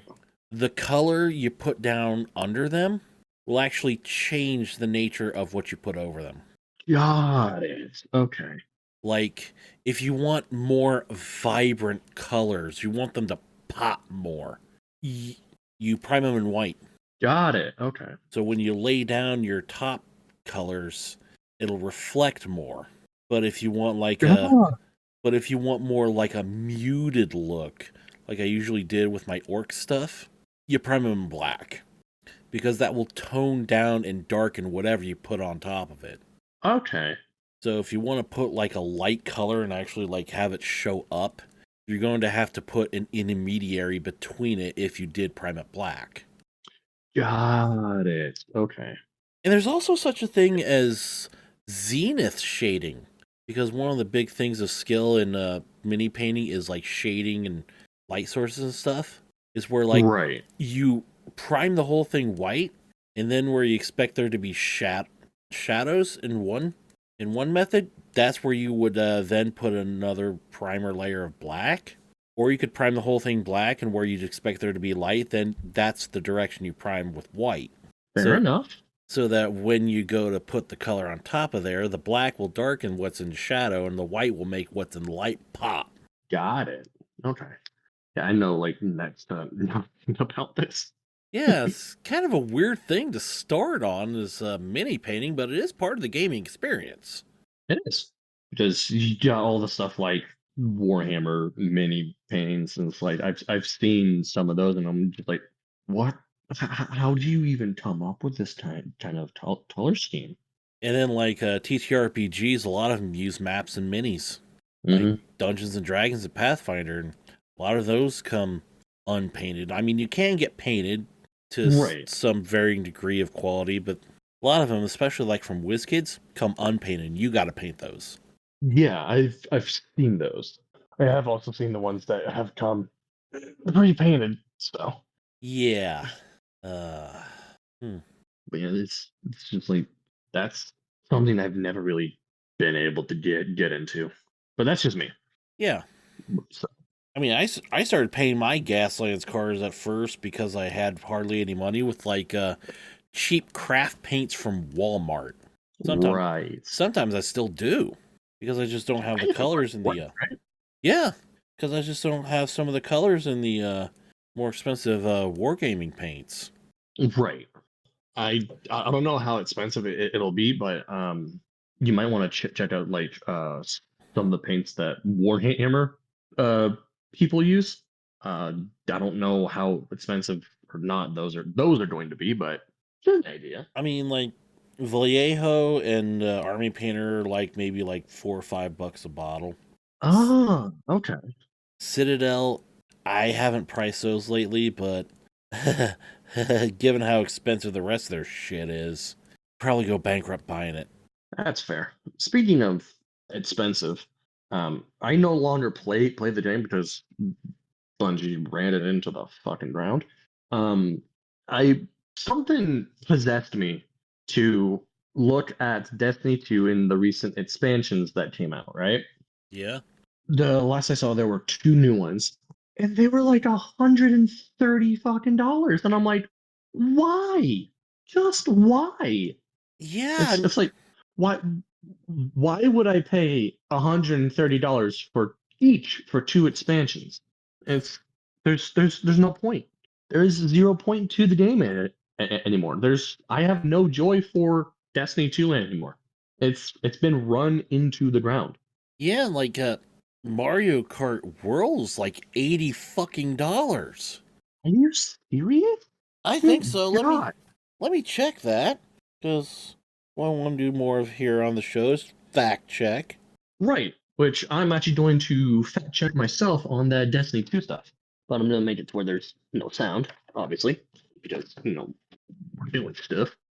But it's like Bungie when they did stuff, they removed one of the DLCs that I had bought, like completely coded it out of the game, and I'm like, what the hell? I paid for this. Why can't I do it?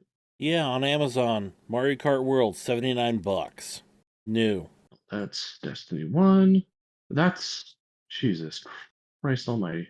I'm just like I'm sitting here like why does it need to be that expensive? And they're raising All right. their prices during a time when people have less money to spend. Mm-hmm. Right now, Destiny 2: The Edge of Fate is on sale. It was $40. It's now 28. Destiny 2: Year of Prophecy, $80. Same thing. Destiny 2: Year of Prophecy Ultimate Edition, $100. I'm just like, why? And that's not even Why? the base game. No.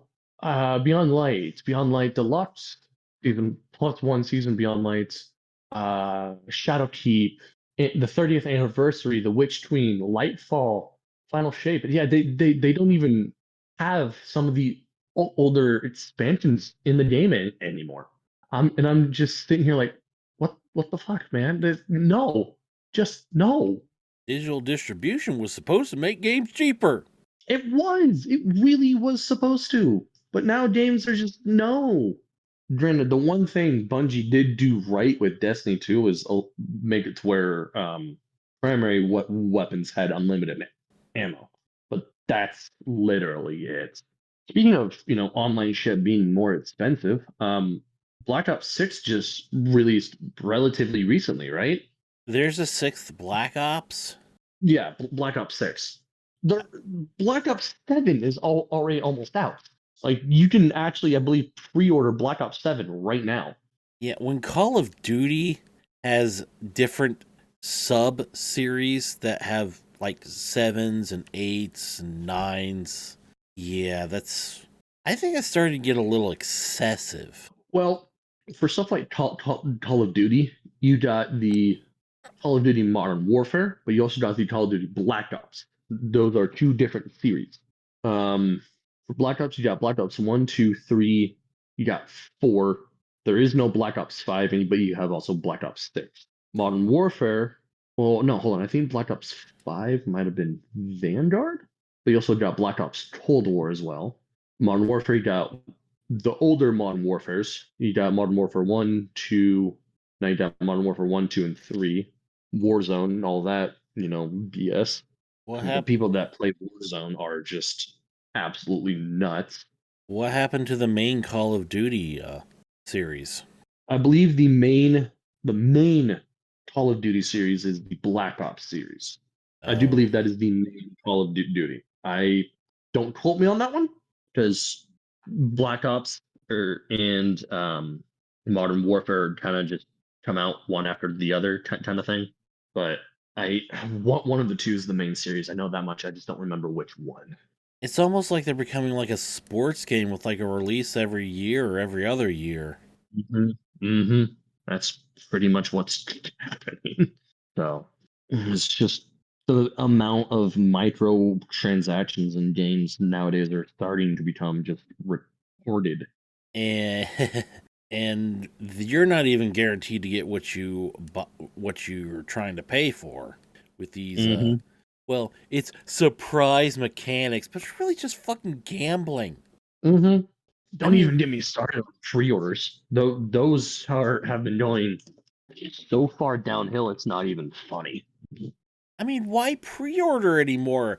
Is the like Steam Hmm. gonna run out of digital copies that they can endlessly replicate?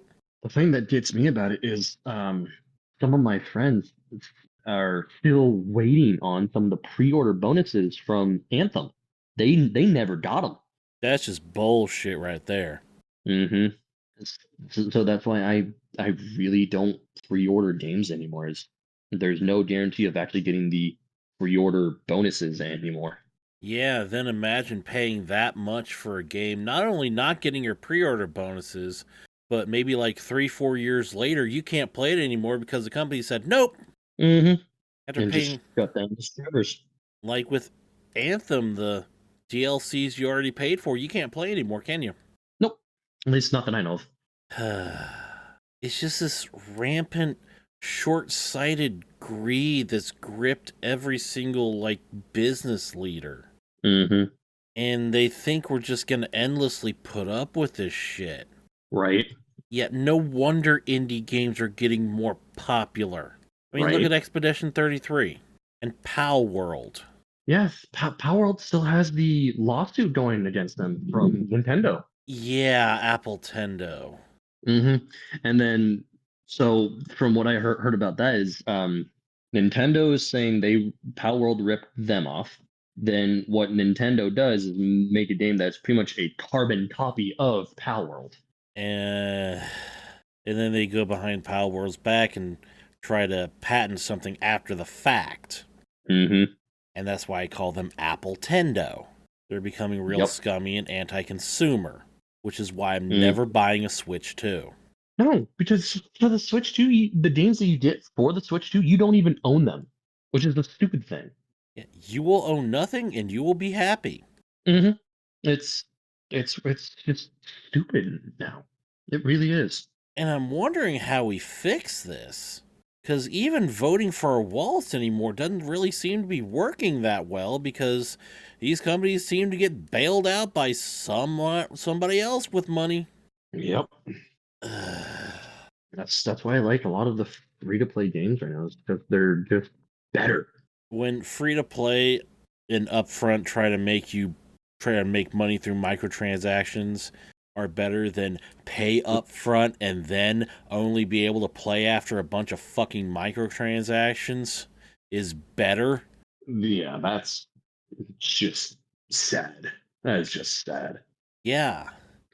I mean, video games here pretty soon is going to mirror with the AAA studios, is going to mirror like what's happening to Las Vegas. Mm-hmm.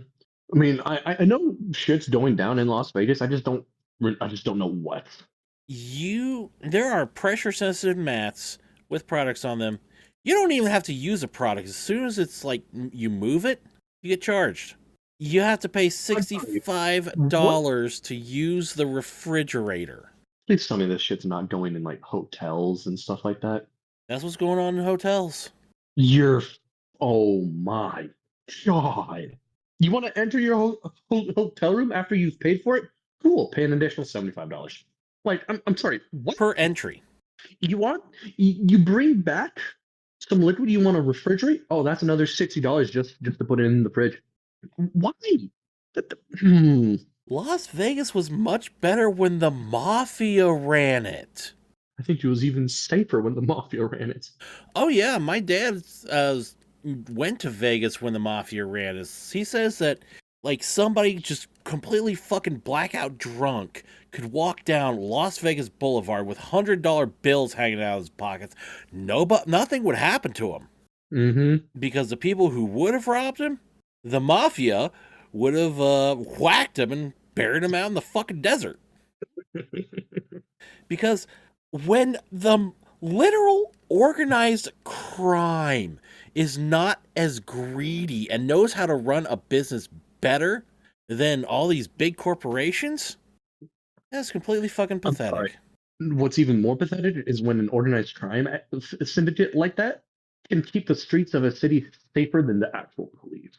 Yeah. And don't based on that. You remember when Japan recently got hit by that really big earthquake? Yeah. You want to know who the first people on the scene helping out were? The Yakuza. The Yakuza. The Yakuza were the first people helping out.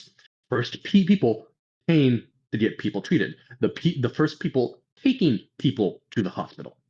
And yet the Yakuza are still being vilified. Granted, don't get me wrong. There are still parts of the Yakuza that are, doing shady shit, illegal shit, murder. There are still parts of it that are doing that, but the majority of the Yakuza now are just wanting to help people. Yeah, which is a good thing. When there are organized criminals helping people better than the government, because the organized criminals have more of an incentive to help people than the fucking government that the people are supposed to be choosing. Yeah, that's just, we live in really weird times. Yeah. It's just when you can count on a mafia more than your own government, that's bullshit. That's sad. Yeah, that's just sad. Yeah. When there's bigger criminals running for office and bankrolling them than there are running illegal gambling dens, shit's fucked up. Mm-hmm. I mean, when there's like, I think like one school in Oregon had like so many high school graduates that are functionally illiterate. Mm-hmm. The public school system is letting everybody down now, which is just sad. Well, people can read, then they might form ideas that the government doesn't want them to form. Exactly. If people know what's going on, people can form ideas that the government don't like. Oh, boo-hoo, free will is such an illegal thing. Oh no, whatever shall we do? And it's not, and the stupidity and the incompetence and the criminality is not limited to just one political faction. No. It may be more concentrated in one or another based on the nation, but I think I don't know if I want to dive into why I'm getting more and more anarchistic. That can be a topic for a different day. Yeah, but that's not related to gaming. No, no, it's not. But But what is related is when, I don't know, governments and gaming are somehow better than real life governments. Like, I'm pretty sure you've seen it. It's just like governments in games are somehow better than our actual government. And I'm like, if only. yeah, well, But enough about that. yeah. This is about gaming, not politics. Yeah, I've been trying to keep it out, but it's getting much, much harder. Yeah. Oh, that just popped into my head. What? Um, Something that I agree with Jacksepticeye on. He mentioned it back. I remember him mentioning it back when he was doing his playthrough of God of War 2018. It's environments that you can physically change just by moving through, i.e., snowy terrain, seeing your footprints. When you're fighting in said terrain, seeing the pattern of your feet in the terrain. That that is good game design, in my opinion. I know in Death Stranding, it actually keeps track of where players go and starts to actually make like little trails. Oh, that's epic. So that's kind of like a almost a learning AI thing for all the people playing the game. Right? Let me check, make sure that's true. Right. Because if that is true, that's actually badass. Uh, yeah. I mean, I don't like to use Reddit much anymore, but users talking on Reddit about the built two bridges the engineer elder over get over the water and noticed they oddly had a dirt path between them. And it swears they haven't Huh. been there, and the fact that the path is optimal is the optimal way between the bridges. People using the same path, it creates a dirt footpath. Yeah, Okay. That's that's more of a collaborative changing of the terrain. yeah. So I That guess, is that's actually really cool. I'm not gonna lie. yeah, enough. I love it when games do stuff like that. Um, I don't know how much you've played Elden Ring, but Elden Ring kind of does something similar. And what I mean by that is in Elden Ring, as you're playing it, you'll come across glowing skulls with the eyes glowing, and if you destroy those skulls, you get a little bit of runes. Yeah. From my knowledge, those glowing skulls, when you find them on the ground, those are all the spots other players have died. Whoa. Yeah, and you also got the blood stains on the ground that show where other players have died in their worlds. You got the white ones that show just randomly show players moving through stuff. You got all the comments on the ground that other players have left and all that stuff. It's So there's got to it's be it is. I Hmm? wouldn't be surprised if there's a fuck ton of those skulls. Oh, those skulls are like everywhere. They are everywhere in all regions of the game. Yeah, you couldn't do that in like Dark Souls, or else the game would be filled with them. Yeah. But I remember like the main gimmick when Red Faction came out was that you could actually destroy the buildings. Oh, that's sick. And I think there was like an interview with one of the Red Faction's developers that when they actually put that kind of physics and destruction engine in the game, buildings were collapsing on their own because they weren't designed to hold their own fucking weight. That's great. I love that. Yeah. But we don't really see that many destructible environments anymore. We really don't, which is sad because stuff like that is absolutely amazing. Yeah, but now I kind of understand because games are already using so many resources. You add destructible environments, and you'd probably need like a Ryzen Threadripper with like 4 separate 5090s to run the fucking game Oh, on yeah, no, minimum that's settings. that's fair. Yeah, that's another thing. Games are not getting optimized anymore. They're It's not. They just really aren't. it's like, oh, you can't run this game because we actually optimize nothing. Uh, get a better computer. Like, Pretty much. this thing takes up 64 terabytes and the biggest SSD available is only 32. Hey, Too bad. Western Digital, Samsung, uh, Crucial, Kingston. make 64 terabyte SSDs. Yep. Whereas When you outsource the stuff to allow you to just play games is stupid. Whereas something like Roller Coaster Tycoon, Chris Sawyer programmed that all in assembly to optimize it for the computers of the time. Got it. Okay. That's why Roller Coaster Tycoon can run on a potato. But That's right. Someone's done that, haven't they? Yeah, and Doom can run on even more hardware. Mm-hmm. I have seen somebody legitimately play Doom on a pregnancy test. I've seen somebody play Doom where it's fully run and displayed with an Apple I think it's like USB-C to HDMI converter Oh Jesus. because it has its own computer in it. Yeah, that's fair. That's kind of the same thing as the pregnancy test. Like the surroundings were coded, and you could actually see what the surroundings were. Yeah. I mean, there's a bacterial display that displayed Doom. Of course, you'd have to be playing it on like 0.000000000 like 2 Oh frames yeah, per yeah, yeah, yeah. second. Yeah, I remember that. It's become I a remember seeing that. Yeah, it's become a meme at this point. It's like, can blank run Doom? yeah. It's become a meme to see what you can play Doom on. I'd like to see somebody hack one of those old plug and play consoles, like from the early 2000s, to play Doom. Right. That would be epic. I'm not gonna lie. I mean, it'd be pretty possible because most of those are ran by like a system on a chip. Yeah, Rerun the this. gaming community makes just has a ball doing random stuff like that, and it is amazing. Yeah.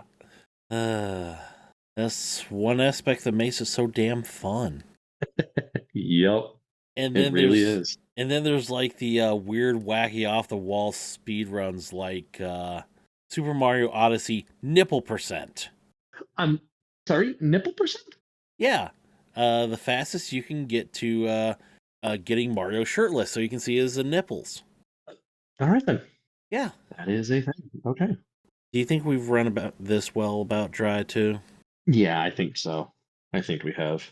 So that's where it came from. We started with Gaslands. We ended with playing Doom on anything and Mario Odyssey nipple percent speed run. Gaslands ended with Super Mario being shirtless. Yeah. I love it. I love it. Do you have any questions, comments, character stories? I'd like to do another one of those episodes, but we need stories to do it. You can email us at gamersperience@gmail.com, all lowercase, spelled the same way as podcast, as in Google's mail service. You can leave us a comment on our quote-unquote videos on YouTube on the Gamersperience podcast channel. You can send us a direct message on X, formerly known as Twitter, at Gamersperience. Just mention something about the podcast so I know that it's not spam, because I've been getting quite a bit of that. Oof.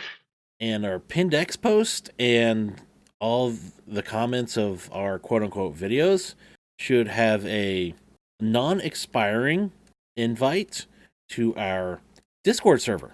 And we even have a Patreon, patreon.com/gamersperience. If you want to put your money where your ears are and actually help us be able to afford like better microphones and better software and better other hardware and maybe even send us to conventions.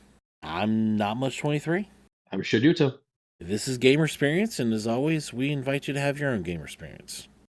In the world of gaming, the players mainly have two separate but equally desirable experiences.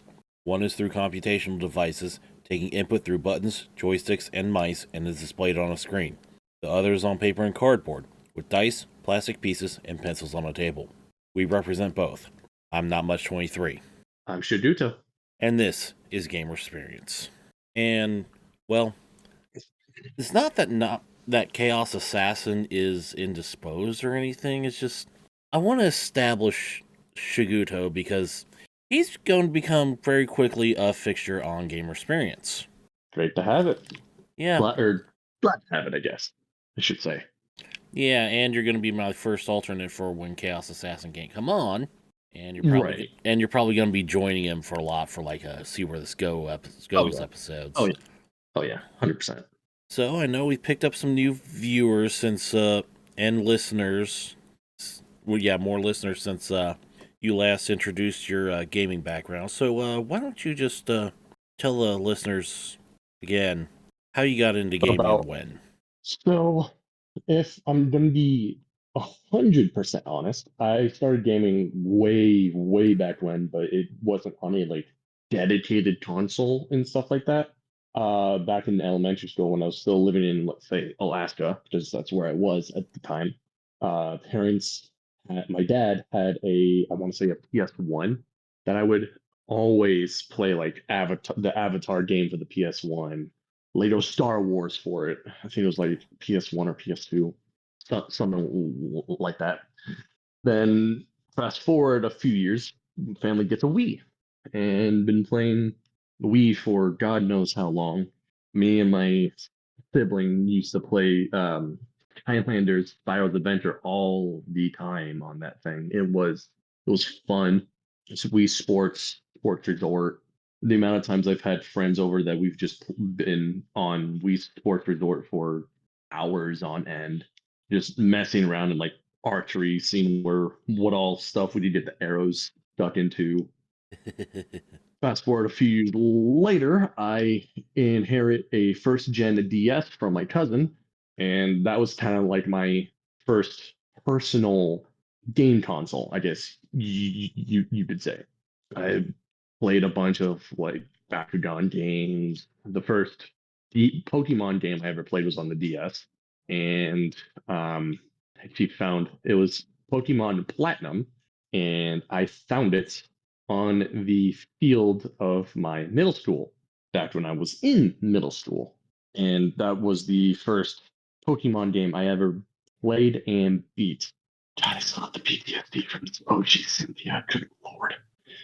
Um, but it's like I since then I've always had some sort of DS, whether it be a first gen DS, 2DS, 2DS XL, which I currently have right now, and I'm replaying the old Bakugan game for the DS right now. God, the nostalgia hit from that was amazing.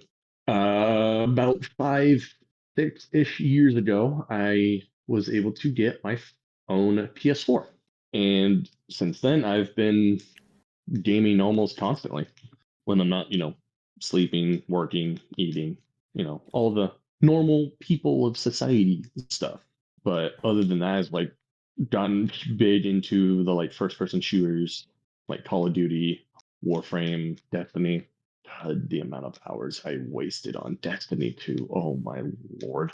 But But that's for a different day. but you didn't really get real serious into gaming until like Like 5-6 years ago. Yeah. and Within the last decade, yeah. but yeah, that's the point I want to make that it's not too late to start gaming. No, never is. I've heard stories of fathers in their like late 40s, late 50s with like teenager kids hopping on and playing Call of Duty with their kids, or just great hopping on. It's like I believe it's a Reddit story that I've heard off of TikTok, but this older gentleman who takes care of his wife with, I want to say, Alzheimer's.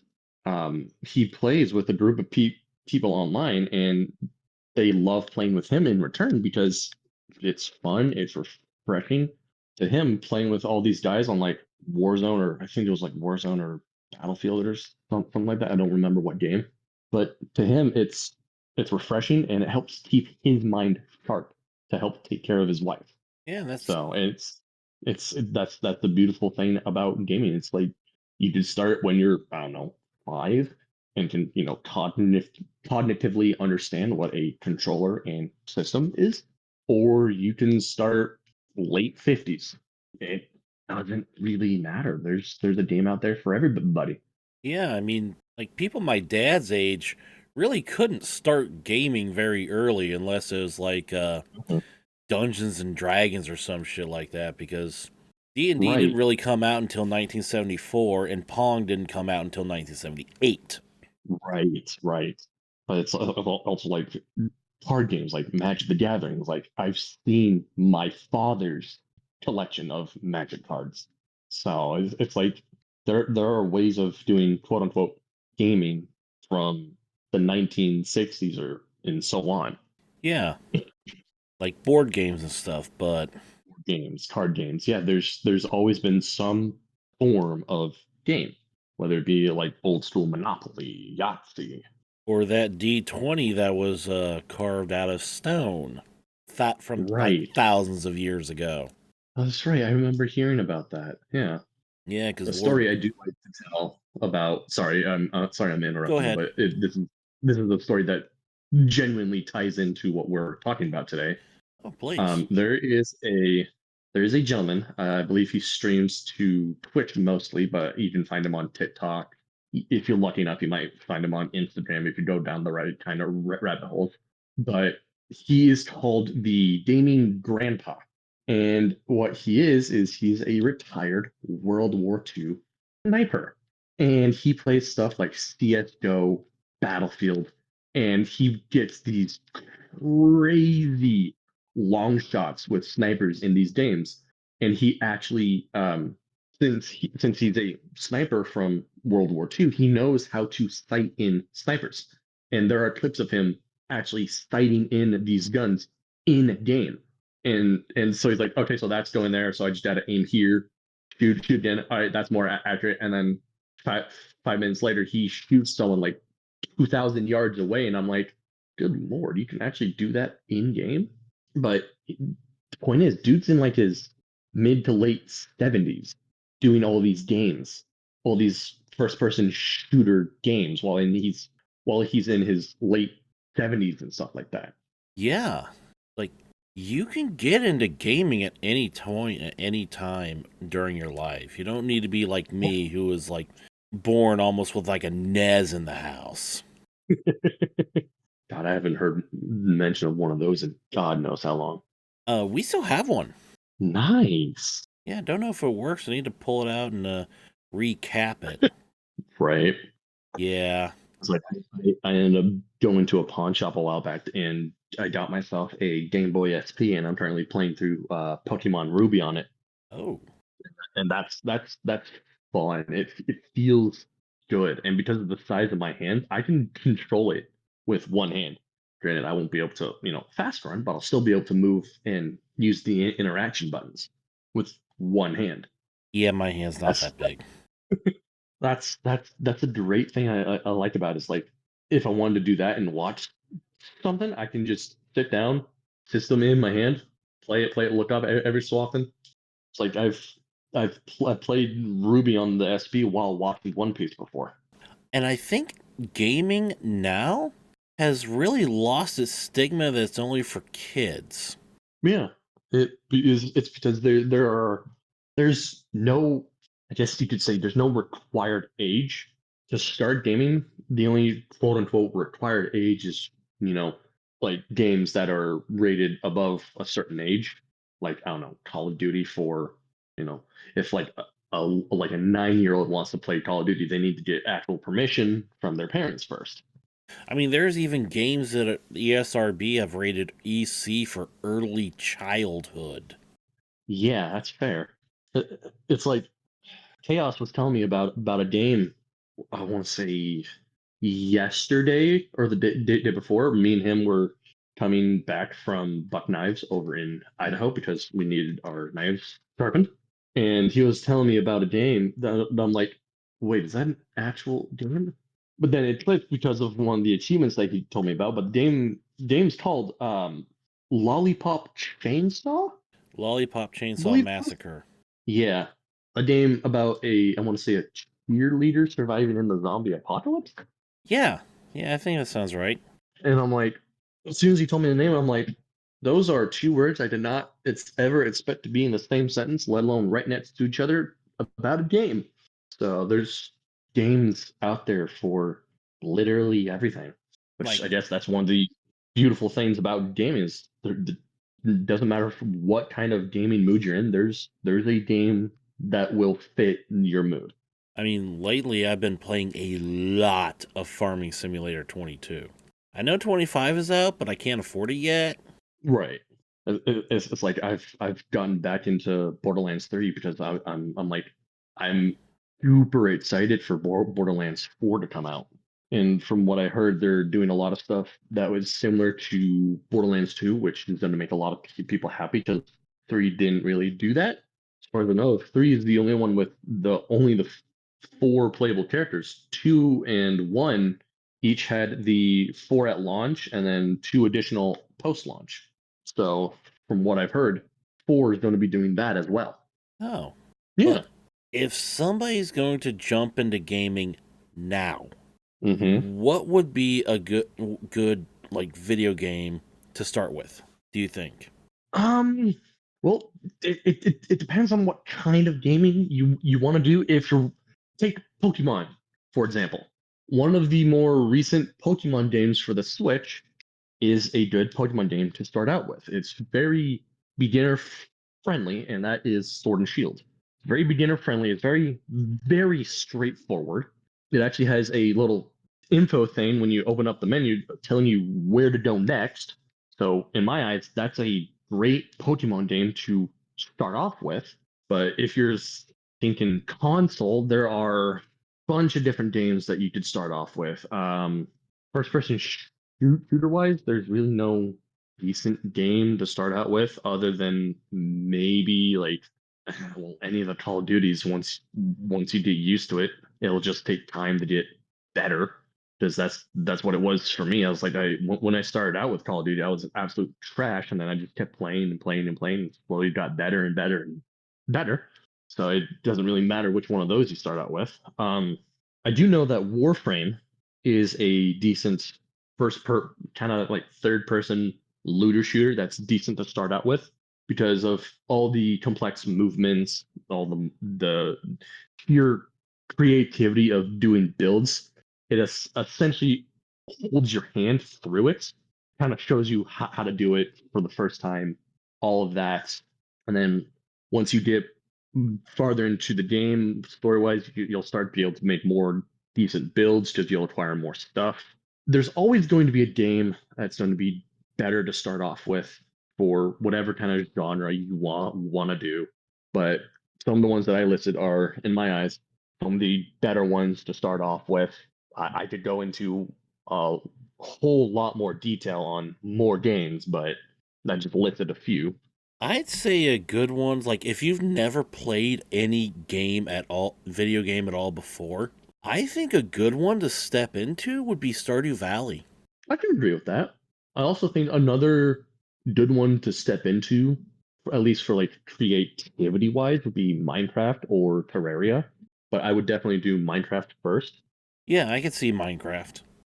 mainly because of just how well known it is. It's like if you want to look up how to do redstone stuff, there are millions of redstone tutorials on YouTube and all that.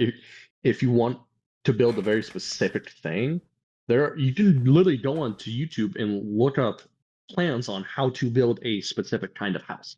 There there are hundreds upon thousands of tools for gaming that you can use to help you get started, to help you get acclimated to it. So Yeah. it's I in think my it's eyes, gaming is all about just the creativity and freedom of it, being able to do what you want to do in a world of your choice, kind of thing. yeah. And I don't think there's been a better time to start gaming because like you said, there are so many resources. Like no matter what game it is, you can go online and within like 5 minutes find out how to do something. Exactly. It's not like when I was in like middle or elementary school with dial-up internet, having to go to different search engines because each one had a different list of websites that they could actually search through to find these game FAQs that are all like in ASCII art and walking through Right. text, all sorts of different things, which are helpful. And you can still Mhm. find, but they're much more difficult to find back then. Right. But not nowadays, you got stuff like Google, YouTube, all just you have the entire internet at your disposal to look something up or look up how to do a specific thing. And with YouTube, you can even watch somebody else play the game and decide if Mm-hmm. that's the kind of game you want to step into or not. And if you do step into it, you'll know more about how to step into it and maybe how to do certain things. Right. And that right there is kind of how I got into playing Doom. Is I watched Markiplier play through Doom 2016 on YouTube, and I'm like, oh, I like that. I'm gonna try it. Yeah, it's not like back in the 80s before the North American video game crash where you didn't know if you were going to get a good game or a game that you wanted based just on like box arts and magazines and stuff. Right. And or one of the games that I am really into and I like going back to every now and then is a game called Dead Cells. And how I got into that is I started playing that first on my Switch and then I later got it on my PlayStation. But how I got into it was like I went to GameStop one day. I was like, is there any good games that you would recommend? And the guy told me Dead Cells. It's kind of a 3D side scroller dungeon crawler, but also with a collection aspect to it. Each run is different. The layout of each run is completely different.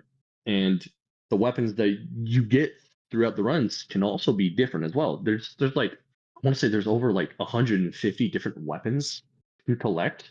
It's like each run is completely different, and that's one of the great things about it. It's like one run so the start of the runs are always the same. You always start in the same place, but the layout of it is different every time. But one run, you can go from one place to another, and then the next run you would start in the same area, but go to a completely different area for the next run, right? Yeah. It's and then you got the collection aspect of there are multiple different ways you can collect a weapon. Either you can get it throughout the run and actually use it, or you can get the blueprint for it and get to the zone that's in between the actual levels to research it, which I find quite interesting. And another thing like that is there's never been a greater variety of games. Oh, absolutely not. Like I just mentioned Stardew Valley. That's an independent game. Independent people Hmm. are able to make games again and better distribution than even back when bedroom coders were trying to make it big with the old 8-bit home micros. Right. And it's like, yeah, there are all these really, really renowned game studios like AAA Gaming, Bethesda. I would F- say Blizzard, but they've gone down. And I'm not From gonna talk Soft. about Bungie. FromSoft, 100%. Yeah, I'm not gonna talk about Bungie. Bungie has lost all respect for Yeah. me. They went from Halo to whatever the fuck they're doing now. If I start talking about Bungie, I'm gonna go on a tirade. Yeah. Um, but it's like all these like indie developers. It's like, yes, one of the best studios out there that I can name right now is AAA and Bethesda and FromSoft. Just to name three. Games from those studios are absolutely phenomenal. I think each one of those three studios has had a game of the year at the Game Awards. Um, I think Elden Ring from FromSoft won Game of the Year when it released. I think I don't necessarily remember. I'll have to do some research on that. But Bethesda, you got stuff like the Doom series, FromSoft, the Soulsborne games, um, AAA. Name any game, any renowned game out there is probably a AAA game. I think one of the best examples of that I think is the Resident Evil games. I think those are AAA, Yeah. but it's like you got all these phenomenal games that have been contenders for Game of the Year awards, and I think some of them have won Game of the Year. But then you got all these indie developers that are also making games that are on par or even better than these big big shot studios. Like- it's just like it's like making games. There's so much creative freedom that you can do. Like Expedition 33. Exactly. I Like- personally haven't played it, but I've heard Expedition 33 is actually really good. Or Stardew Valley. One guy made that game. Right. Speaking of games made by one specific person, I want to talk about Helldivers 2 for a split little second, right? Helldivers 2 is run by a singular guy named Joel. He knows what's going on in the entirety of the game at any given point. Think of Joel kind of as like the game master, right? Yeah. Joel can decide on whether or not an influx of the bugs can take a planet, the squids take a planet, or the automatons, right? But with Helldivers 2, it is a massive community-based game. Like if I were to load up the game right now, hop in, I could tell you how many bullets have been fired throughout the entire community, what people are on what planets, how many people are actually online right now. I can give you all of those stats just from hopping onto a game. Which games like that, there are way too few of them. Yeah, but yeah, again, never too late to start video gaming, never too late to start board gaming, because of course the variety of board games has exploded about right alongside video games, Oh, absolutely. as well as tabletop role-playing games. So It's like I'm 24. I started D&D and Pathfinder within the last 3-4 years. yeah, those are two more popular ones, I'm sure. But Mhm. I'm learning that there's like a universe of TTRPGs out there. There's a whole universe of TTRPGs. There's a whole universe of card games, of trading card games. It's no matter what you're into, there is something for you, which is the great thing about gaming. Yes, which is more true now than ever before. Oh, 100%. It has never been easier to hop onto a game and play with your friends than it is now. Yeah, so if you're thinking about starting, jump right in. Or just, or ease in, even. Yeah.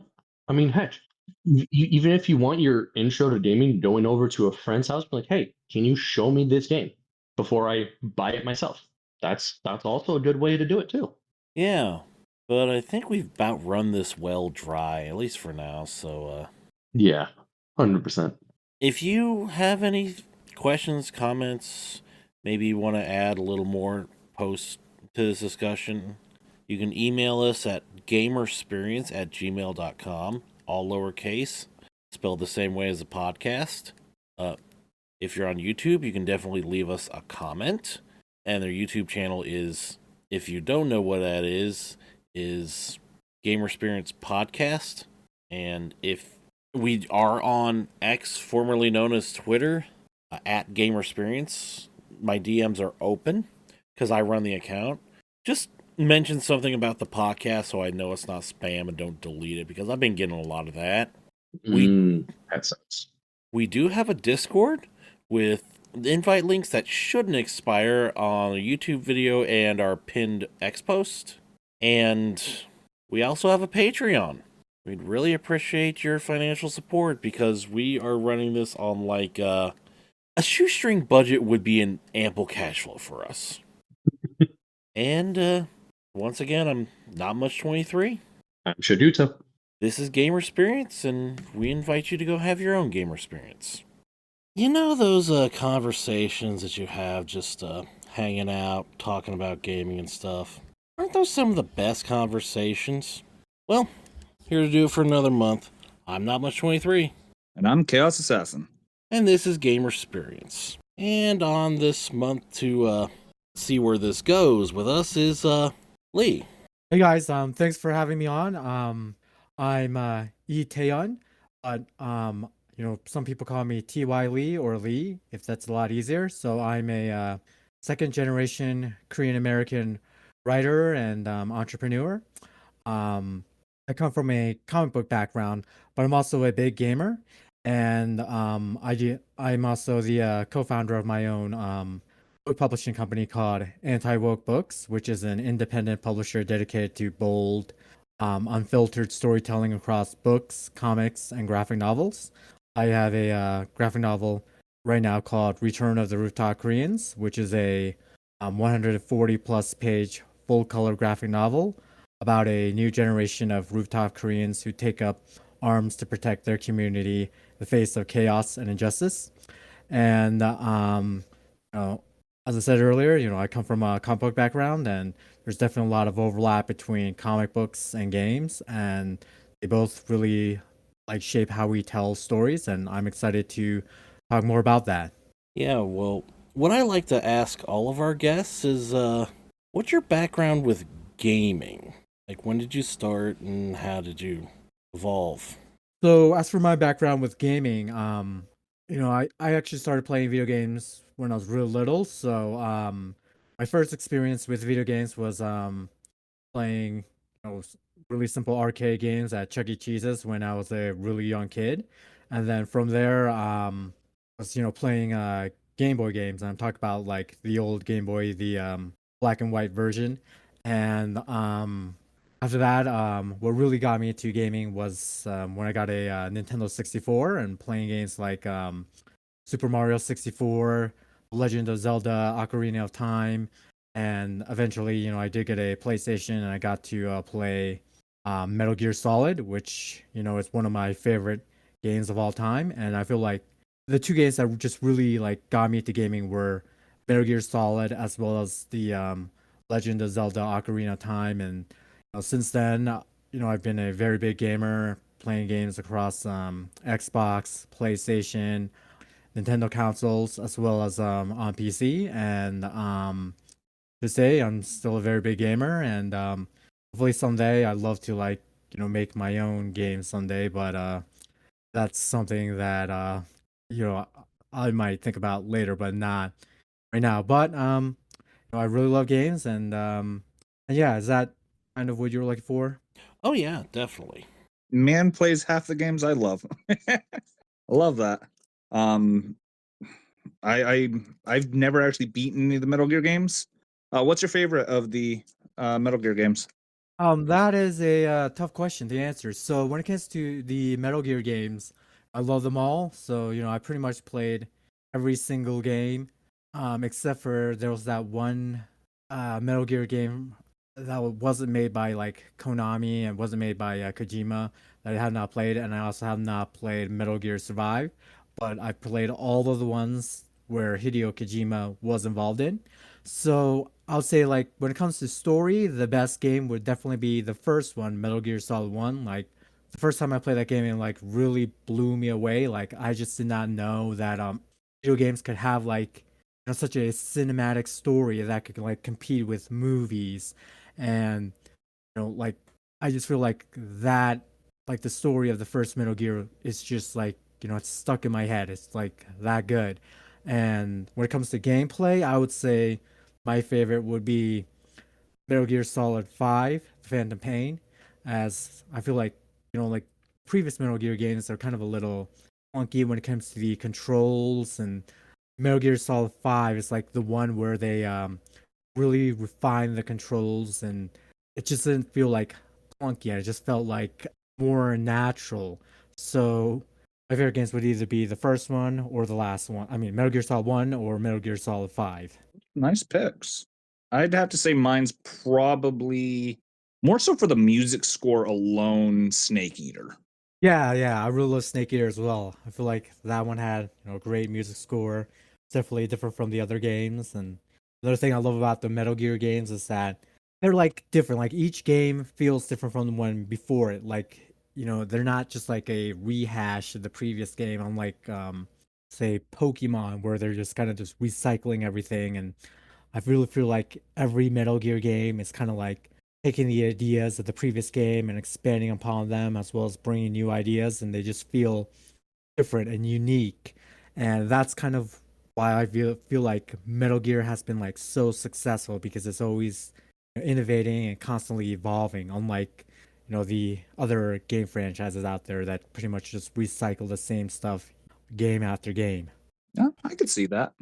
You mentioned that you're a big comic book guy, Marvel or DC, or are you one of the ones that actually knows more about things like Archie comics and some of those ones? So for me, when it comes to comic books, I kind of like a mix of both. Like I like Marvel, I also like DC. I will say that right now, DC Comics is doing far better than Marvel. I don't know what happened at Marvel, but it seems like quality wise, they've just really gone downhill. Whereas with DC, they're still like on their A game. I also love like lots of independent comics published through Image or like other smaller publishers like Boom, Dynamite. I also love lots of self-published indie comics, especially those that have been published through I mean funded through like Kickstarter or Indiegogo, and there's like a lot of really great comics out there. So when it comes to comics, I love them all. And I also love manga and manhwa, and I also love like Euro comics as well. So I pretty much love all comics, from all over the world and pretty much all the genres except for like romance genres. But other than that, I love all comics, and comics have been like a really huge part of my life. I've been reading comics since I was really, really young, since I was like a kid. To be honest, I don't actually remember what my first comic book was, but I know that when I was really little, I've been reading like Marvel and DC comics, and they always like stuck with me. And it's kind of what inspired me to eventually create my own comics, because I really want to like not just be a consumer but also a creator. And I also wanted to like bring something fresh to the world of comics. And because a lot of comics these days have started to become a bit stale and unoriginal, and I want to like bring a fresh new voice and perspective to comics. Got any comics that you would recommend to our audience? Yes, I would recommend, of course, my own comic, which is called Return of the Rooftop Koreans. And so for those of you who aren't like familiar with the Rooftop Koreans, you might be familiar with the 1992 LA riots. And during the 1992 LA riots, before the LA riots, basically, 4 police officers were involved in the beating of Rodney King, and these 4 police officers were eventually acquitted of all charges, which created a lot of tensions. And of course there were like scumbags like Ice Cube, who created a song called Black Korea, which is basically a song telling people to kill Koreans. And it's really like a combination of Ice Cube and the acquittal of the 4 police officers during the Rodney King trial that kind of like set the fuse for the infamous LA riots. And during the LA riots, there was a lot of chaos and looting and arson, and many people died. And the LAPD, they were overwhelmed, so they had to focus their efforts on like protecting rich neighborhoods like Fairfax and Beverly Hills. And Koreatown was pretty much abandoned, so many Korean American business owners, they took up arms and stationed themselves on the rooftops of their stores. And these Korean Americans, they became known as the rooftop Koreans, which is now like a internet meme that's really popular. And I created a graphic novel, which is like a fictional story that's inspired by the true story of the rooftop Koreans from 1992. However, this fictional story is set in the present day, which is about like a new generation of rooftop Koreans protecting their community during another riot. And this is like a really great comic. It's different. It's different from your usual superhero science fiction or fantasy comic. It brings like a new perspective. And this is a comic that I highly recommend that people check out. And I hopefully, those of you listening, you give Return of the Rooftop Koreans a chance. Actually, a game connection to the LA riots. That was inspired like the end of the riots in Grand Theft Auto San Andreas. Yeah, I haven't like actually played many Grand Theft Auto games, but I did like play San Andreas, but I never got to that part with any like riots. Yeah, at the end of Grand Theft Auto San Andreas, I think you remember Officer Frank Tenpenny, the main antagonist. He was acquitted, quite a bit like the 4 officers that beat Rodney King. And then LA, or rather Los Santos, which the not LA, rioted. And there's some events around that. Not going to spoil it. I think I need to touch up on my U.S. history because I don't remember any of that. Although that might have not been taught back when I was in school. Yeah, I think maybe it just wasn't really taught because it's like such a sensitive topic, and you know, because it happened in like 1992, didn't like make its way into history books, as most history books focus on like really old history, 1980s and before. I think that's So the yeah, newest we got in my books is the 1980s. They might be talking about it now in school, but not back when I was in school. yeah, because I went to school in the 90s as well as the 2000s, and they did not like cover anything in the 90s or 2000s. Everything, like they pretty much covered history up till Ronald Reagan, but they never covered history after that. The most current event that I think we ever talked about in school was 9/11. And even still, that was like a day that we touched base on it because most of us lived through it. Or actually, no, all of us were alive through that. Yeah, I remember being taught about 9/11 in school, mostly just but it wasn't like in the history books. It's mostly just kind of like Offhand something. talk kind of thing that the teachers Yeah, would have. yeah. Yeah, they'll kind of like bring that up, but they didn't like really explore that as much. No. And of course, it's wild to think that there's kids in school now that were born after September 11th, 2001. Yeah. I was talking with group of friends. We were all talking about 9/11. It's like, where are we all? I wasn't even born yet. I was like, what? And then it just kind of hit me. It's like, holy crap.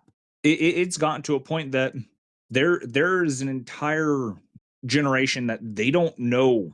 I mean, they know what happened, but they don't know what happened. It makes me feel old. Makes me feel old too. I always forget you're older than me. Out of curiosity, how old are you guys? I don't think we've ever talked about that on the stream. Have we not much?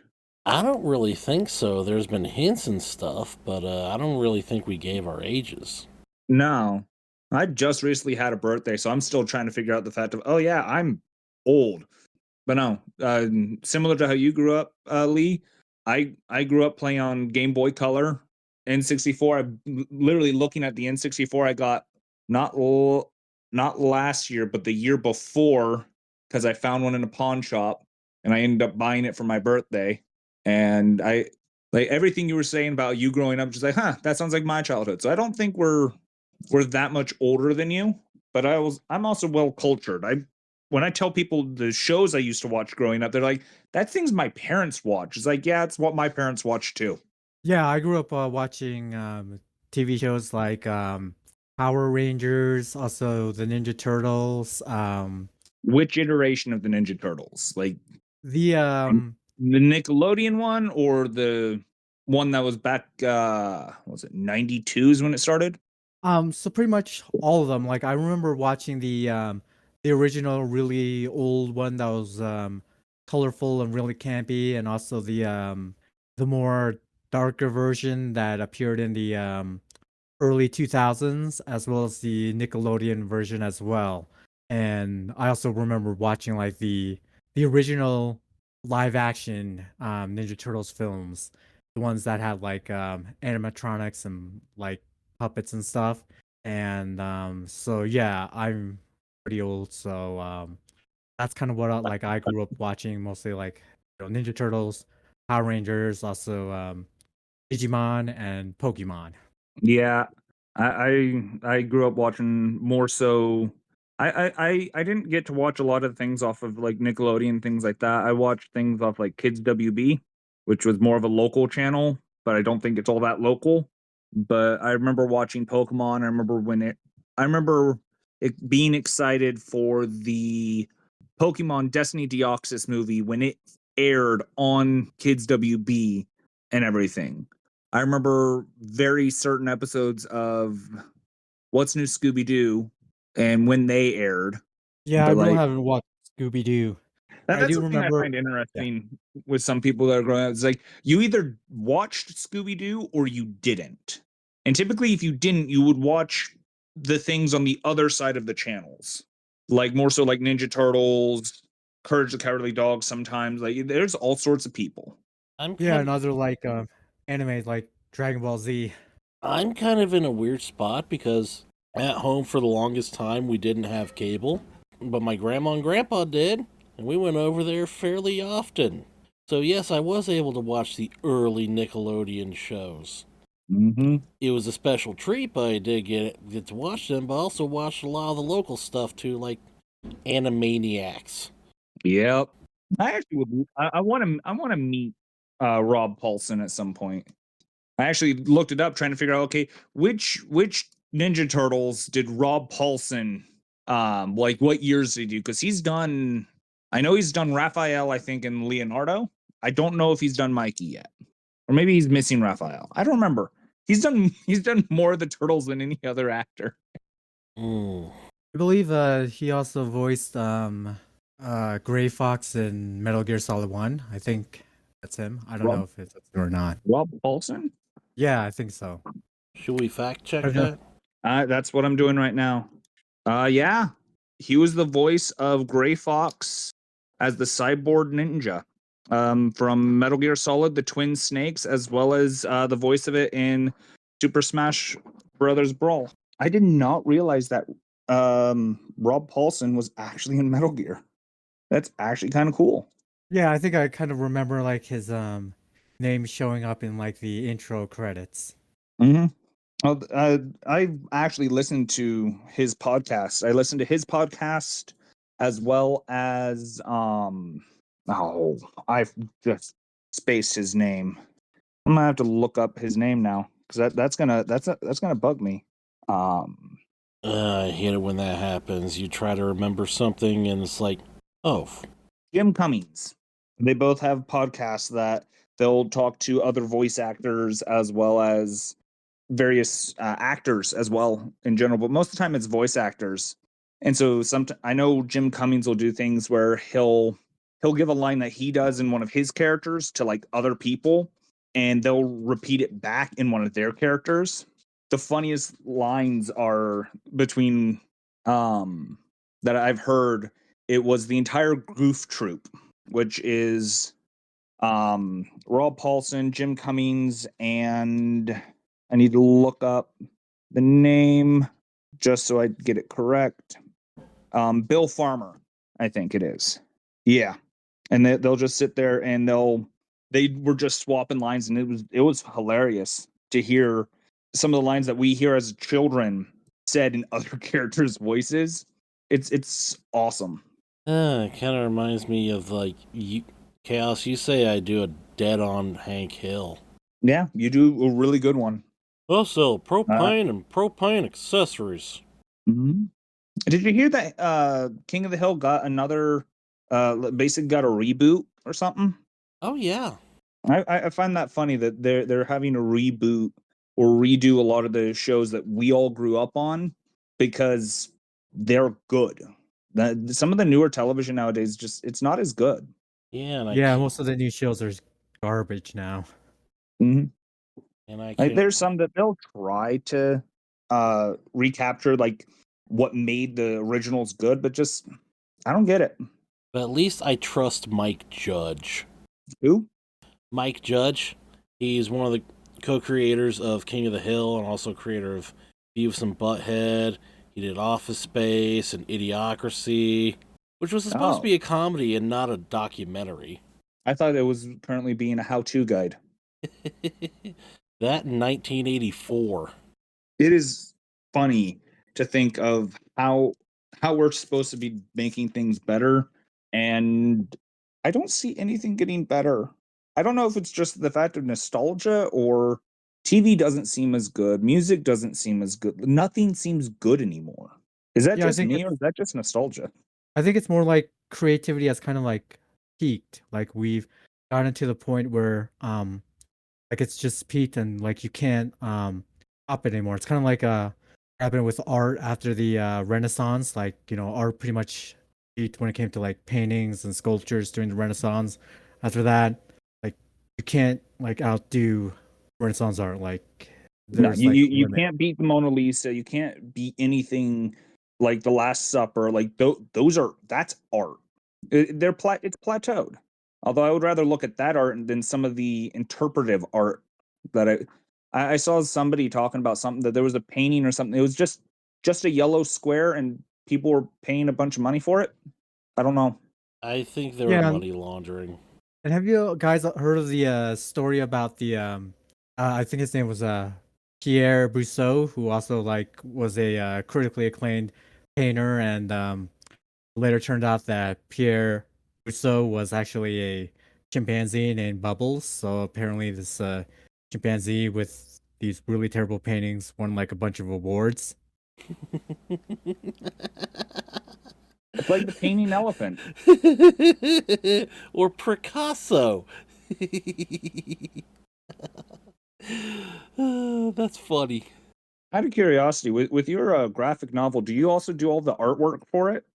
No, I only wrote the script, but I did like hire separate artists to handle the art. So I had like a guy named Ovlepper handle the line art, and this would be like the actual like line drawings. And then I hired another guy from Indonesia named Donnie to color the comics, and then I hired like another guy to like do the sound effects and word bubbles. So there were like three primary artists that I worked with to like kind of bring it to life. Oh, that's awesome. Yeah, I wish more places would, actually hire artists instead of some of the AI stuff that I keep seeing. yeah. Also a reminder that you don't have to know how to do everything in order to get a project off the ground. Yeah. Yeah, that's true. And yeah, there is a lot of like garbage AI out there, especially with like AI comics. And I noticed that there are even like these fake AI artists out there that will like email you and say, "Hey, do you need art?" And they'll like send you a link to their portfolio, and everything in their portfolio is obvious Mid-Journey AI, with some people having like six fingers.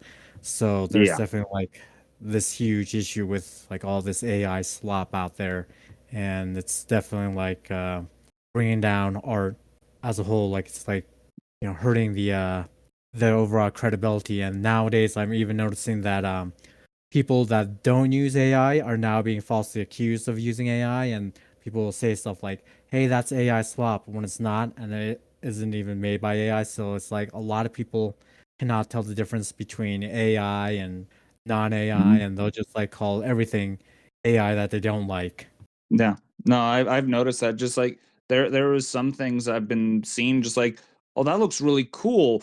No, that's AI.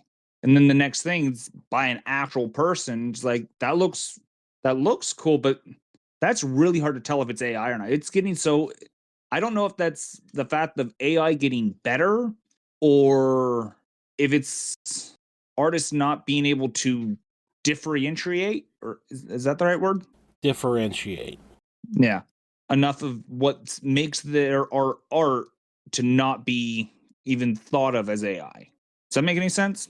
Yeah, I think the AI is definitely getting better, but not that much. It feels like people that have like a limited exposure to AI art will probably be fooled by it, but people that like see a lot of AI art all the times, they kind of like know the signs, like they kind of know, like seeing like the lighting is off, like they can kind of like tell if there's like this drawing of a like a frog in the rainforest. They like know like where the lighting should be, and like where the lighting source is. Like I feel like that's like the main telltale sign if something is AI or not. It's like really paying attention to And like the lighting. another one, because I watched a video of trying to somebody was going through, is like, okay, is this by an artist or by AI or AI? And one of the big ones is like fabrics and stuff. Does the shirt look like it was like hand woven, or does it look like it was pressed on? Because that's something, because they were looking at things that had like Viking style clothes, and it looked pressed. So like they're pretty sure it was AI, and they got it right. So fabrics and stuff like that, is a good way to tell, as well as looking at the hair. Apparently, hair doesn't have the definition it needs to when AI does it versus when an actual artist does it. And if you're actually paying attention, AI models tend to have different sorts of styles. Like, Yes. a lot of AI will look like too airbrushed and like too clean, and others will like have like a constant like sepia tone filter over everything, no matter what it is. Mm-hmm. Yeah, another thing I noticed about AI is that they try to I guess zoom in a little too close. Like they do not do like wide shots of characters. Like if you type in generate an image of a dog, they're not gonna show like a tiny dog that's from like a far away shot. Like they always like to make it a close shot that's zoomed in, and that's kind of like how AI works. And then another thing I noticed is that the subject is always like perfectly centered. Like they're not gonna like put the dog on like the left or the right. It's always gonna be like in the middle. And that's something I definitely noticed about AI. And another little quirk of AI is with analog clocks and watches, it will always set the time to 10:10 because in every single Does it really? yeah, because in every single advertisement for an analog clock or watch or like media or something that's like a photograph, it's always at 10:10 because it's even and it looks like a smile. Now that you think of it, yeah, holy, I didn't even think of that. I'm thinking of like all of the advertisements and even on TV shows, a lot of times it's 10:10. Yeah. That's insane to think about. Yeah, it's something I haven't noticed as well. I guess I don't really like pay attention to like what time it is in TV shows and stuff like that. But there's been people that's tested that, asked AI to set like clocks and watches to a certain time. It can't. It can only go 10:10 because all the training material always has it at 10:10. Yeah. That's the one thing I have noticed is there are products that especially have been showing up a lot on Facebook that they look great. But they're obviously AI generated. Like one of them was it was like a pumpkin spice Dr. Pepper. But most of the time, as far as like the picture, it will show like an actual bottle taken by a photographer, and you can see that that there's bubbles in it sometimes a lot of the times. Lately, there's been no bubbles. And I don't think AI can do like the carbonation effect on sodas and stuff like that. Yeah, I guess so. But I do notice AI is like definitely getting better with doing text on like walls and buildings. So that's definitely improving because I know that in the early days of AI, like there was no legible text now, which AI can now do. Yeah. I've actually I downloaded an app to try. It's still in the early developments, but it's a one-on-one AI dungeon master. And so you can type in what you want to do. So you can like build your class and you can type in what you want to do and it'll basically DM it for you. I've noticed that with the program that it's running, it really likes rolling the D20 under 10.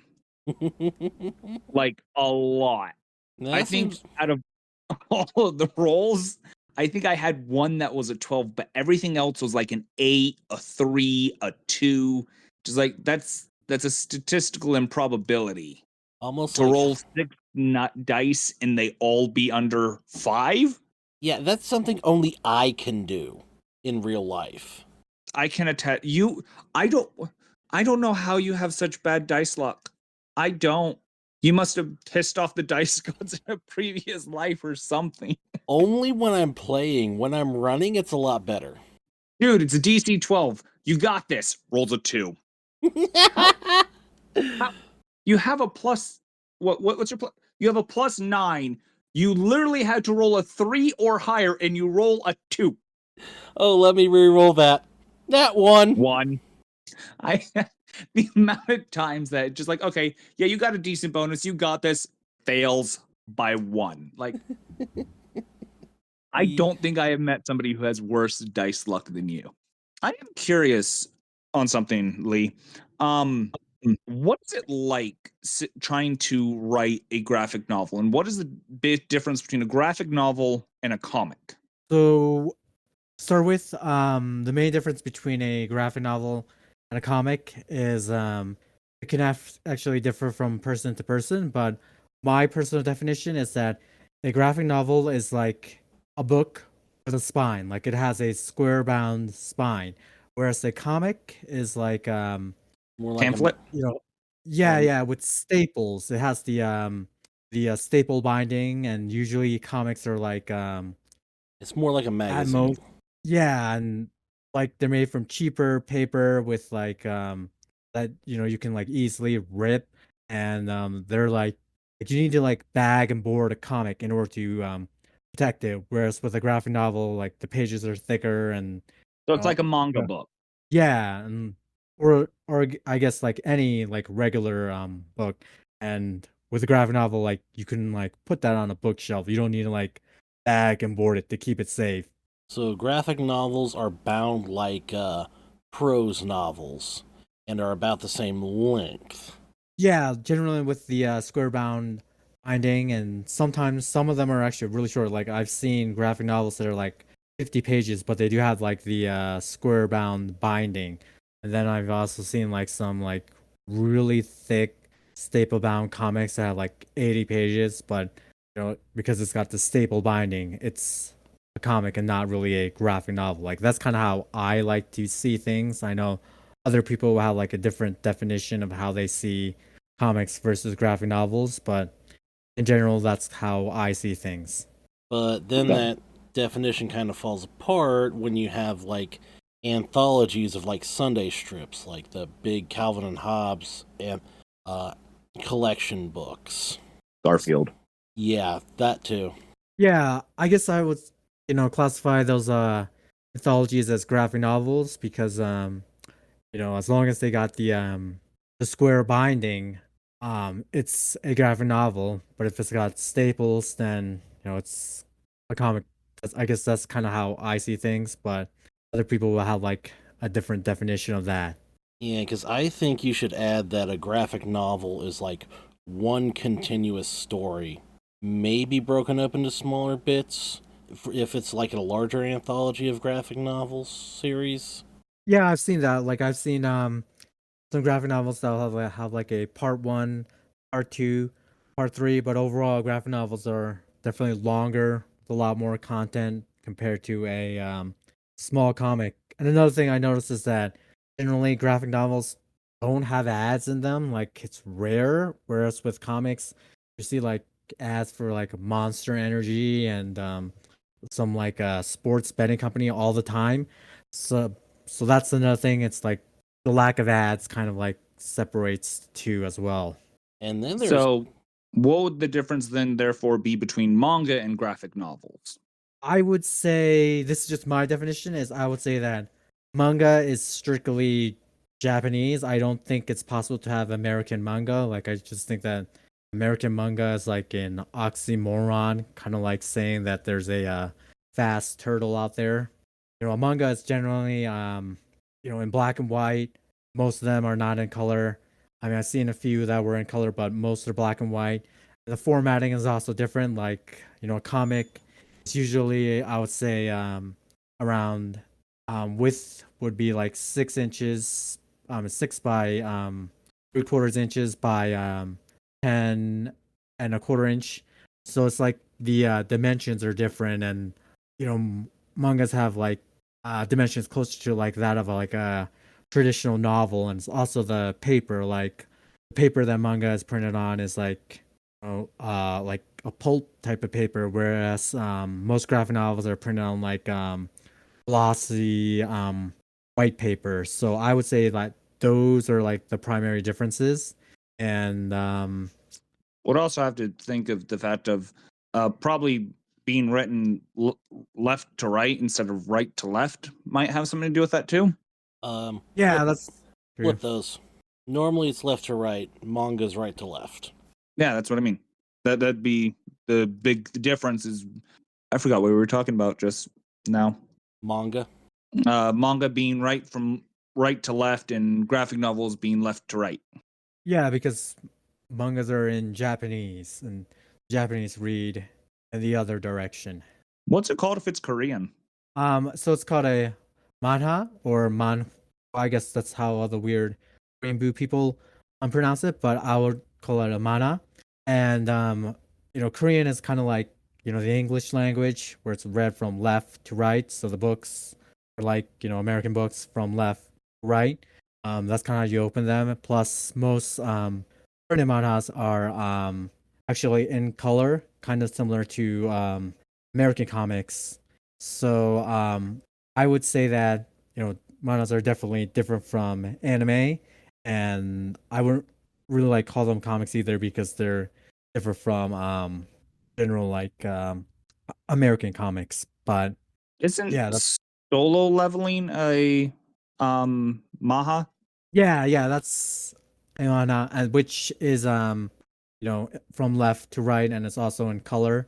And I know that was originally published as a web comic that was later brought to a paperback format. And yeah, so that's definitely a manga, and I would not consider that to be like a manga. Okay. I've watched a little bit of it as an anime, but would it still be considered anime if it's not Japanese? Um, I guess with the soul leveling, it's kind of in a unique situation because the animation studio that's animating it is in Japan, and like all the primary creative staff members, like the directors and like the lead animators and pretty much the producers, they're all Japanese. So I guess I would consider that to be, you know, It's an an anime. oddball, like Seven Deadly Sins. It technically wasn't a manga, then it turned into a manga, and it's confusing. But it's also like Pokemon, where Pokemon's technically an anime, but nobody reference is it as an anime. Yeah, I guess most people think of Pokemon as like a Children's video cartoon. game. Yeah. Or yeah, uh, children's cartoon.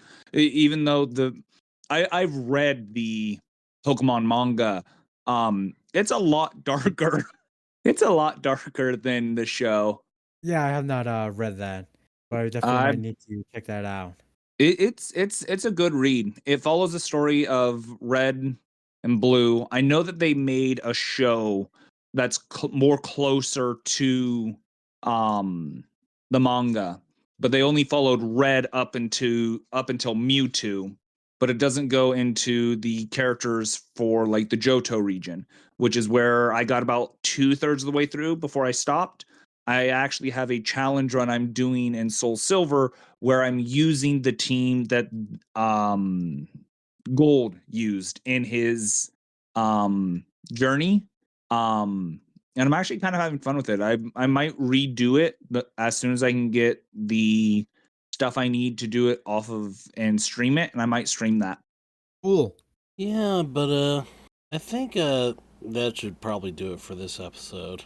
So let's All right. see. We started with T.Y. Lee's gaming history, and we ended on Pokemon, as quite a few of our See Where This Goes episodes do, because Chaos Assassin is like a living Pokedex. Hey, not every episode ends on Pokemon. But quite a few do.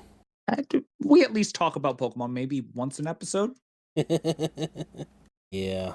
So, I'd like to thank you again, T.Y. Lee, for joining us for this journey. And I'd like to remind our listeners that if you want to send us any comments, questions, criticisms, hate mail even, send it to gamersperience@gmail.com, all lowercase, spelled just like the podcast, as in Google's mail service. My direct messages are open on X, formerly known as Twitter, @Gamersperience. We also have a YouTube channel, Gamersperience Podcast, where this episode will be, along with a quote-unquote video gram. And we also have a Patreon, patreon.com/Gamersperience, if you want to maybe try to maybe support us financially, because we have like no budget as it is. And again, with that, I'm Not Much 23. And I'm Chaos Assassin. This is Gamersperience. We saw where this went, and As always, we invite you to have your own gamer experience. There is an eighth dimension beyond that which is known to normies. It is a dimension as vast as the planes and as timeless as the directional pad. It is the middle ground between reality and fantasy, between science and imagination, and it lies between the pit of man's rage and the summit of his elation. This is the dimension of imagination, action, and wonder. It is an area we call the gaming experience, and we shall be your guides. I'm Not Much 23, And I'm Chaos Assassin. and this is Gamersperience. And once again, joining us, we have T.Y. Lee, or Lee, just Lee as we've been calling him. Thanks for having me on. And this is yet another one, the eighth one of our character stories series, which we haven't been doing many lately because we haven't had many stories. We have compiled a few, though, and Lee, I know you, we were talking before recording, and you play video game role-playing games. Do you have any stories from those you'd like to share? Yeah, I'm a very big fan of video games. I love lots of different type of RPGs, whether it's Pokemon, Final Fantasy, other like JRPGs like the Tales of games. I'm also a big fan of Western RPGs like games made by BioWare and Bethesda. And I really just love RPGs in general. And one of my so I'll say like my all-time favorite RPGs would probably be like I guess like the very first Pokemon games, like Pokemon Red version. That was actually like my first experience with RPGs and my first time playing a Pokemon game. And what I really loved about playing Pokemon Red version, it's kind of like it introduced me to like the mechanics of RPGs. Like it was different from like other games I played with, which were mostly like platformers. Like it was different that you had to think strategically, and like kind of like introduced me to the whole idea of like having hit points and having to like turn-based combat and being able to use different Pokemon moves to defeat your opponent. So for me, like Pokemon Red version was like the definitive RPG that like really got me into the genre. Any specific stories from your RPG playing, though? Yeah, so one specific story that I really liked is I guess going back to the example of Pokemon, like I really love how the Pokemon games are like a very simple story about a kid, who somehow never has a father, he only has a mother. And this kid is like the underdog, and has to eventually become the league champion by getting a bunch of badges, by going to different gyms, and then eventually battling the Elite Four and eventually becoming the champion. And something I always liked about the Pokemon games is this idea of like this underdog that ends up like doing great things and eventually becoming like the top dog, from underdog to top dog. And that's something that like it's prevalent in like throughout mythology. Like you see it in like story of David versus Goliath, and the whole idea of the underdog becoming the top dog is like a classic, like a story motif that's prevalent throughout like mythology, comics, books, movies, But and also video games. that's the game story. That's the overall game that everybody sort of experiences. Character stories is more about your specific experiences playing. How about I tell a story and try to give you what we're trying to go on for. This one's from Lord Greyhawk, who submitted it on our Gamersperience podcast Discord, which there is a invite link that should not expire on our pinned X post at Gamersperience and in the description of every single one of our YouTube quote-unquote videos. He says he's got a nice story from one of his Pathfinder 2nd Edition games. The party got information that another group was going to set off some explosives in a local tavern, so they hung out at the tavern and warned the owner, who gave them a table to themselves.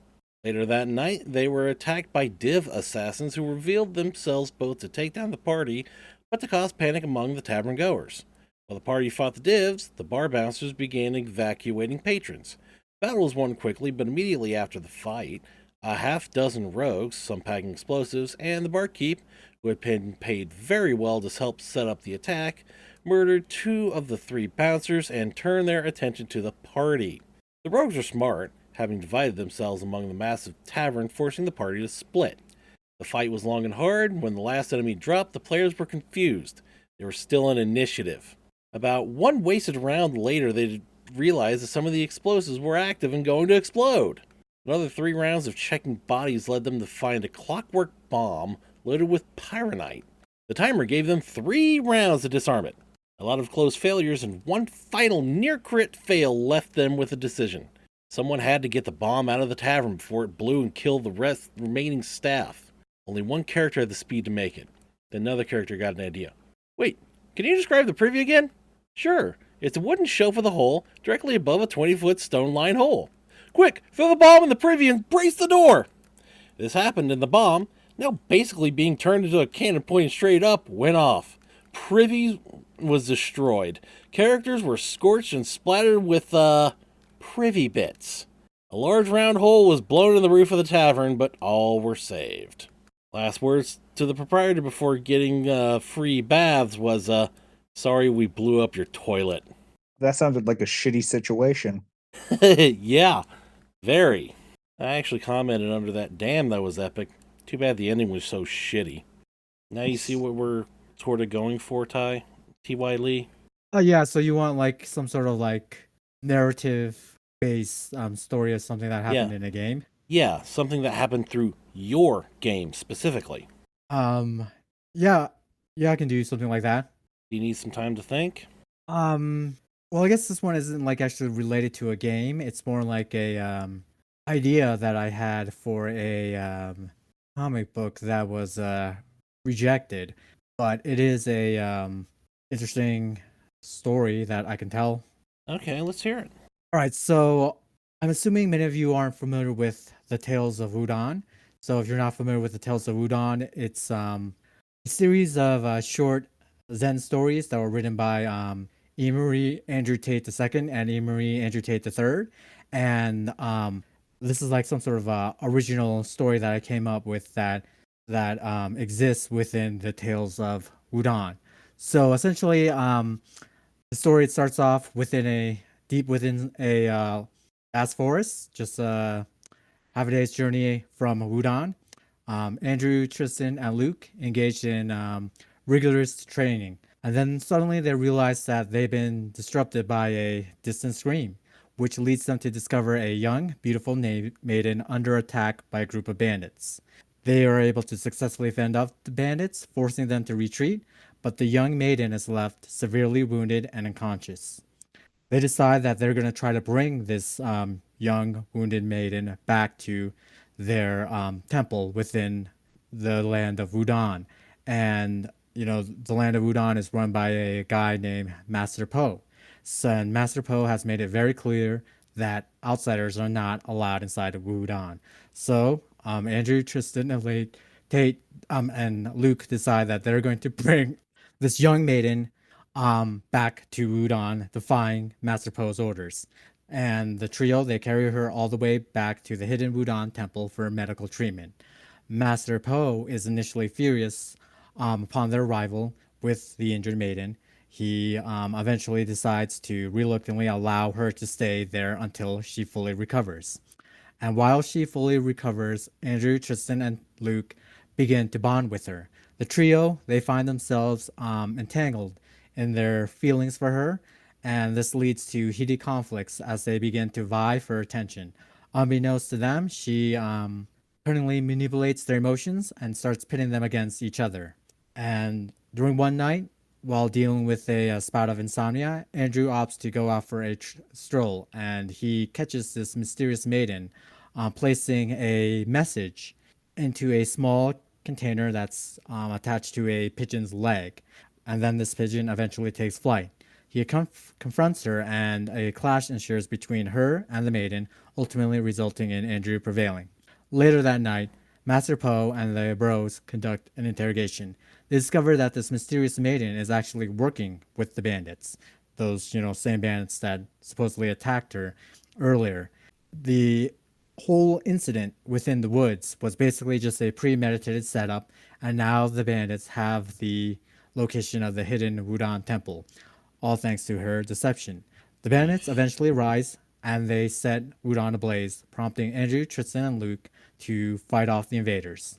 Amidst the chaos, the maiden attempts to flee but is intercepted by Andrew. She eventually reveals her true form, which is a evil demon, as she tries to devour Andrew's soul.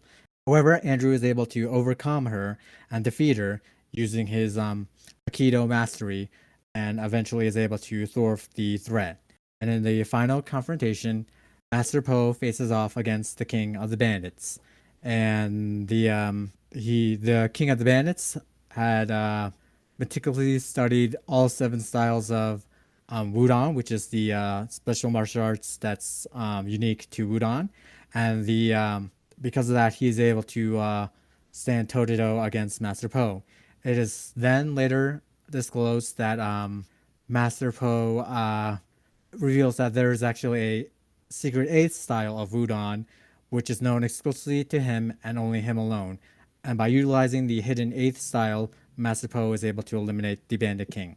After the battle, Master Po admonishes all 3 boys for bringing a woman to Wudon, and the boys pledge never to bring another hoe to their revered sanctuary. And the moral of the story is never trust a hoe. Uh, Oh, it was so wholesome until the hoe got in the way. and that message has been I'm trying to remember how Omek from Legends of the Hidden Temple would wrap this up, and it is your quest to find that message in the hidden temple or something like that. Sounds like a story from the Legends of Hidden Temples, or one that would start an RPG adventure. I could see it being Yeah. an RPG adventure. Either that or some tragic backstory for the rogue. Yeah, definitely. Yeah, it was actually some story that I came up with really quickly, and I pitched this to a comic book company, and they ended up rejecting it. They didn't think that it was good enough, which I do kind of agree to an extent, but it just, I guess, wasn't really like the best story out there. But I For a figured quick short story, I think it'd be fine. But yeah. it sounds interesting, but I see it being very niche. I don't do a lot of reading, but I kind of figured out the plot of, okay, well, she's gonna betray them. He's gonna go toe to toe, and secret. Yeah, no, not surprised. It's very telegraphed. Yeah, it's not really that original, but yeah, so I guess I can definitely see why that story did get rejected. Yeah, but I could definitely see it as a parable in like the setting of a tabletop RPG or something. Yeah. You the group of adventurers, y'all are tasked with keeping y'all's hidden town secret. Go out, do missions for money for y'all's town. Is part of it you find a young girl who's injured. What do you do with her? Do you bring her back or do you leave her in the woods to die? I could make an entire campaign around that kind of a setting and be the big bad of just, yeah, no, he like that's the gimmick. Yeah, speaking of campaigns, I'm running a Starfinder First Edition campaign at my friendly local game store every other Saturday. In fact, as of the time of this recording, the next session is tomorrow. Of course, being a rather, fairly new GM, I started with little self-contained sort of missions and stuff. Didn't really let a story come together until later. Well, one of the things that one of the players wanted to do, he wanted to train velociraptors for boarding spacecraft. And I discovered that I'm the kind of GM that I want to make the players happy because I believe that's my job. You're there to tell the story. Yes, I am.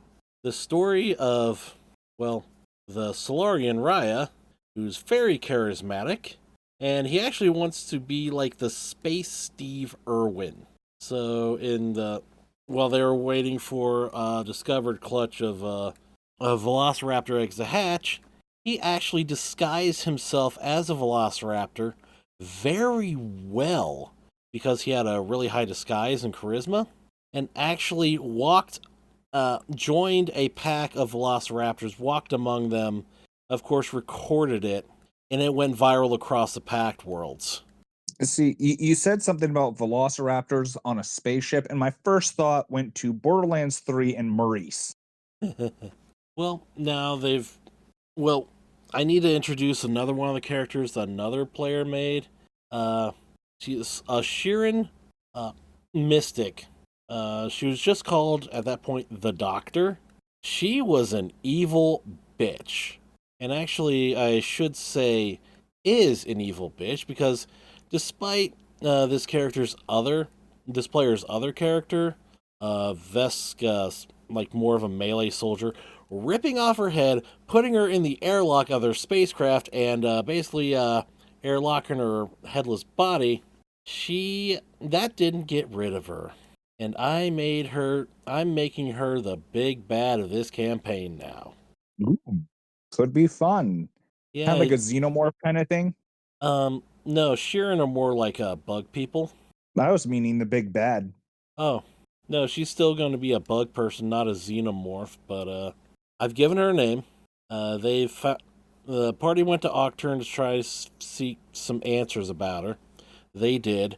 Basically, the way she came back was through a soul anchor ritual, and they kind of discovered that she kind of changed her name because she was doing some really illegal experiments with raptor DNA back in the Vesperium, and now she's doing it again.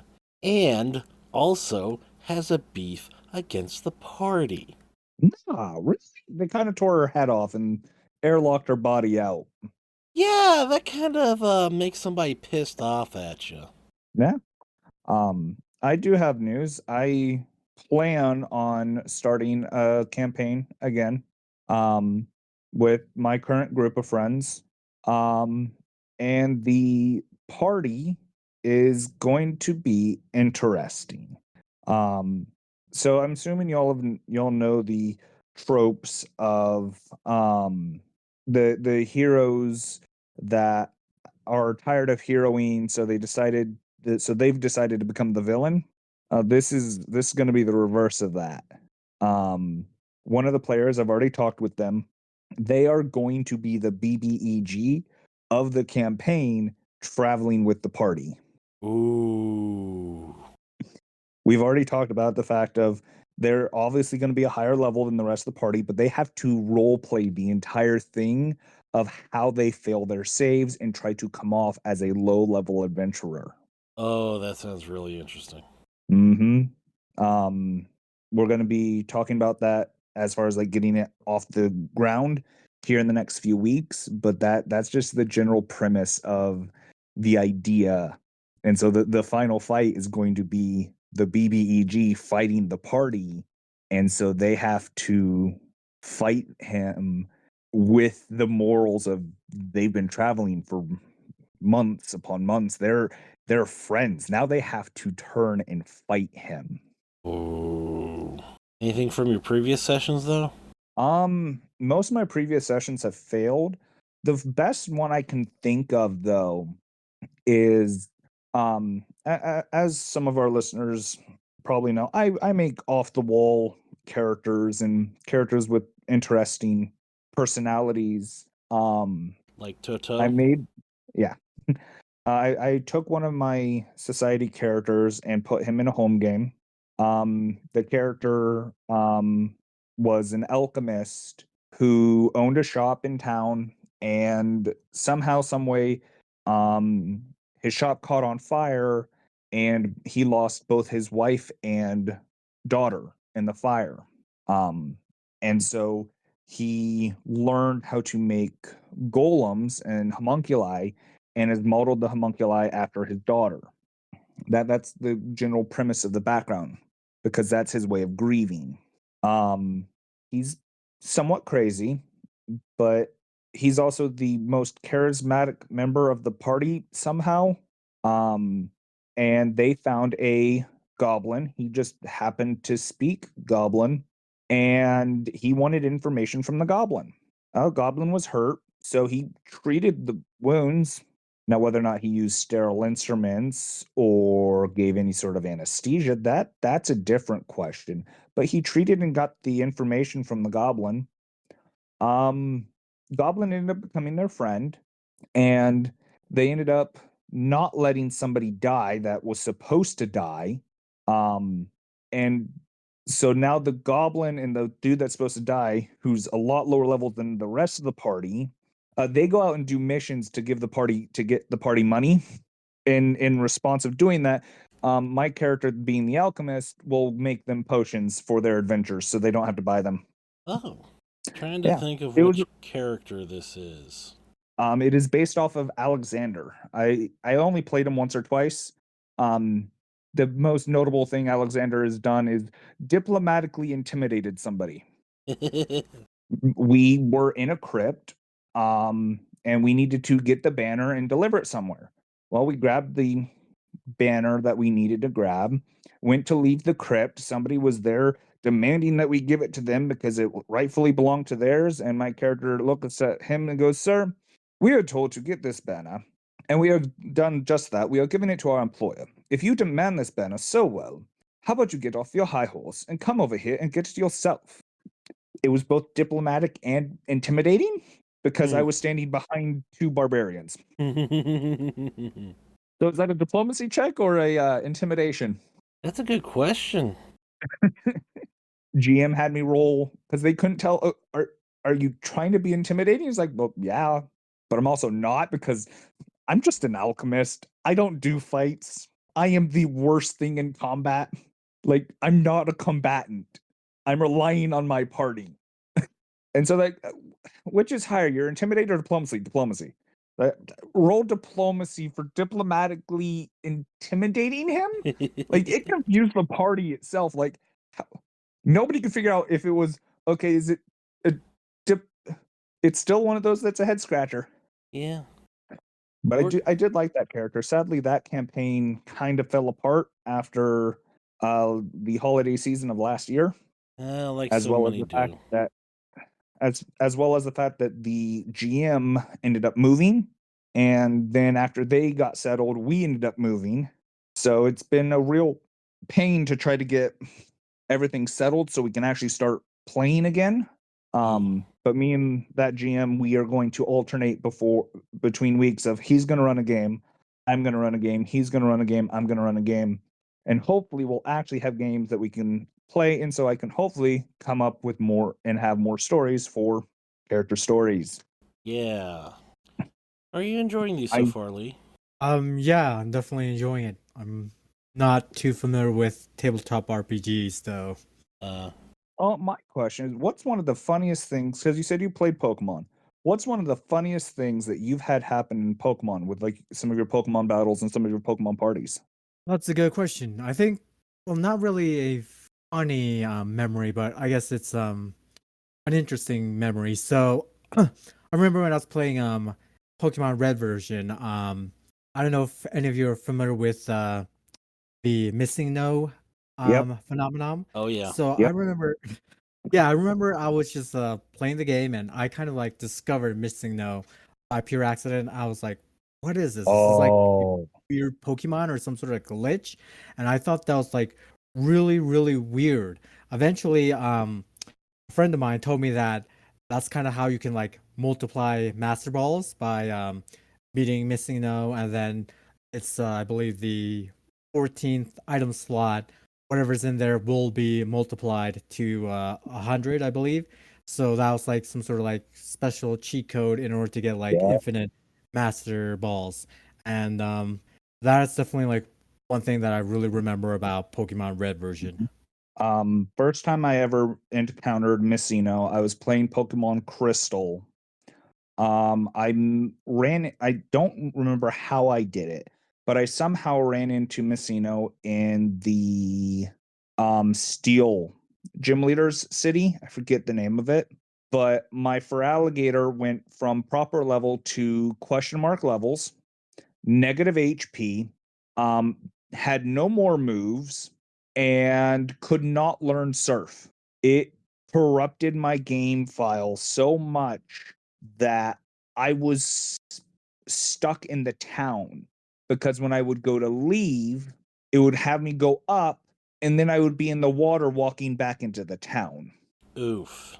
Yeah. But that's the first time I ran into Messino. The second time I was using an action replay, and I accidentally caused a fight that was supposed to be a double battle, and both of the Pokemon that showed up were Messino, and I was in the void because I was doing the walk anywhere to try and walk over to get to where Shaman showed up, because I wanted to try to get Shaman. Well, Lord Greyhawk sent us another story on our Discord. Let's hear what happened with Lord Greyhawk. Well, says he's got another story from the International Pathfinder 2nd Edition game he's playing on Foundry. In it, he plays Stargrata, the Druid, and he had missed 2 of the first 4 sessions due to attending Gen Con. Don't worry, they knew and wrote him out for a bit, though that led to him missing a couple major events, which included killing the big bad he was investigating. He returned for session 4 without the needed knowledge, suspecting that the city guard might be hiding info on the murders taking place. There's also a goblin investigator, another player character, who has long suspected him. The weird old man who talks to animals and lives in a city park, of doing something illegal and horrible. His first encounter, after a short climb up a hill that resulted in him briefly being stuck in the medieval version of a tire swing, his animal companions helped. Furball the wolf chewed on his ankle while Harry the house cat smacked him in the face, swearing that he was helping. Yeah, the house cat talks, just not around others, which contributes greatly to townsfolk believing him crazy. Eventually he got free, but not before frightening at least one local mother who, rather than assisting him, opted to guide her children into her home and locking the door. His assurance that the animals were friendly did not seem to impress her. He then finished the trek up to the hill to something that the cat had seen. Of course, that turned out to be a dead body, another victim of the murdering beast he was tracking. He checked her over and found she had a key which seemed to match the door to the home she lay dead before. He pocketed it and went to notify the city guard. On the way to the guard post, he ran across the rest of the party, some of which he had not met yet, and including the goblin. Many of these folks did belong to the city guard. He guided them back to the body and was immediately accused of murder by the goblin, though no one really believed that, because they had just killed the big bad only minutes before. Again, unknown to Lord Greyhawk. They verified the body was killed by the same creature and suspected maybe she lived at that place. They were trying to find a way in when the goblin had grilled him on what he knew. Eventually, he opted to assist the others in trying and failing to pick the lock, and he decided it would be a good idea to palm the key to the wolf, who would pass it to a member of the party that he did trust. Natural 1. Use a hero point for a reroll. Natural 2. Key clattered to the ground, causing all to turn in his direction. The goblin immediately cried out, "See, I told you all, he's no good! He was hiding the key all this time!" It took much convincing to solve the problem without being arrested. Then, to make matter worse, they all entered the home to find another person in the bed, breathing but asleep. As the group discussed the best way to wake the man, he opted to help again by calling out loudly, "Hello!" The person did not respond, and he was escorted out of the building so that he could no further affect the crime scene. Great way to meet members of your adventuring party for the first time. Yes. Hi, I'm the new party member. He's the murderer. I just got here. Yep, but he did it. Although the cat reminds me of Michelin J. Frog. You know, the singing frog that nobody believes except the owner. Oh, yeah. That So, is an interesting way to meet your party, though. yeah. So, Lee, anything dramatic happened during your RPG playthroughs? Not related to, like, the game story, but like a fight or something. Still there, Lee? Yeah, I'm still there. I'm still here. So I think tragic. Um, Or dramatic. I guess something traumatic would be If you can't think of anything, that's fine. I just kind of wanted to include you a little more.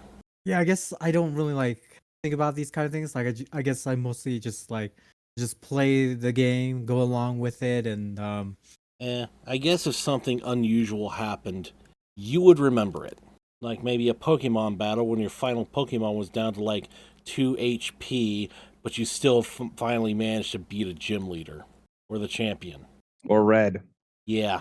um well, there is one thing, but it's not really a battle. So I don't know if you guys are familiar with like the GTS Global Trading System. I think that's what it stands for. But Yeah, essentially, I know it. yeah. So you like trade Pokemon with people across the globe, and obviously you put in like It's no what. longer around anymore, but I am familiar with it. Yeah, so I think it's still now in Pokemon Home, but it's not like in the main Pokemon games. And I believe like you do have to pay for the Pokemon Home subscription in order to like get the Yeah. full functionality of the GTS.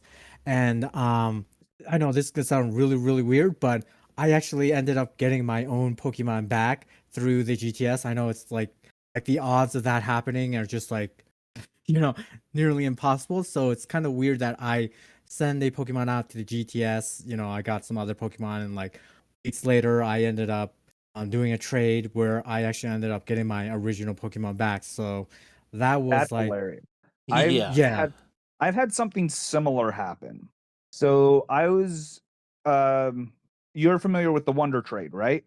yeah, So this was back in X and Y.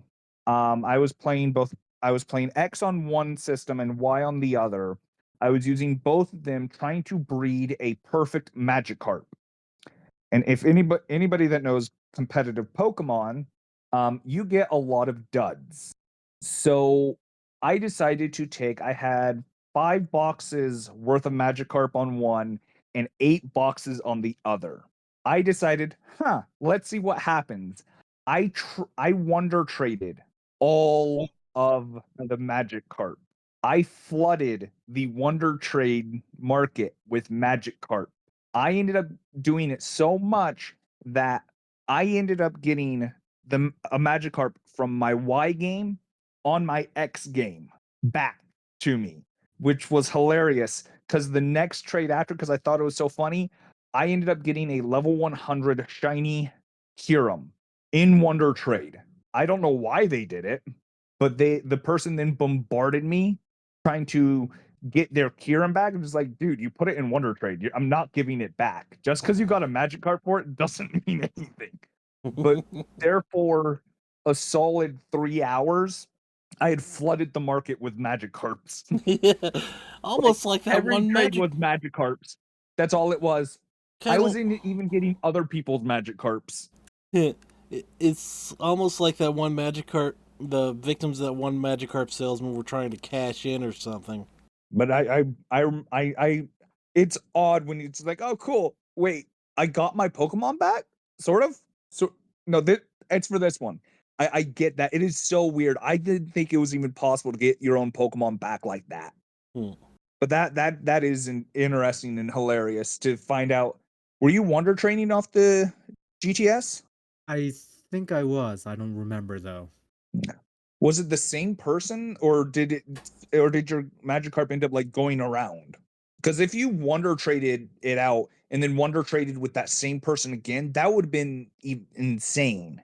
I don't know. I think because what I like to do is I like to like incorrectly nickname Pokemon. Like as a joke, I'll name like a Bulbasaur Charmander or like a Gengar Slowking. Like that's like my thing that I always do in Pokemon because I think it's kind of funny to like give them like the wrong names of the wrong Pokemon. So, I remember this was like a Zigzagoon, but I named it like a Ocelot, and I remember getting it back. So I don't, but this was like weeks later though, so I don't know if it was with the same person. Um, it I don't know how many people do that, but I remember getting a Magikarp a while back, like years ago, and it was named Feebas. Would you name a Magikarp Feebas? I don't know which is Um, worse.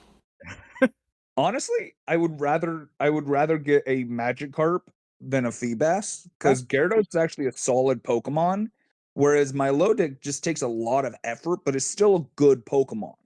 But would you name a Magikarp Feebas and send it to a trade?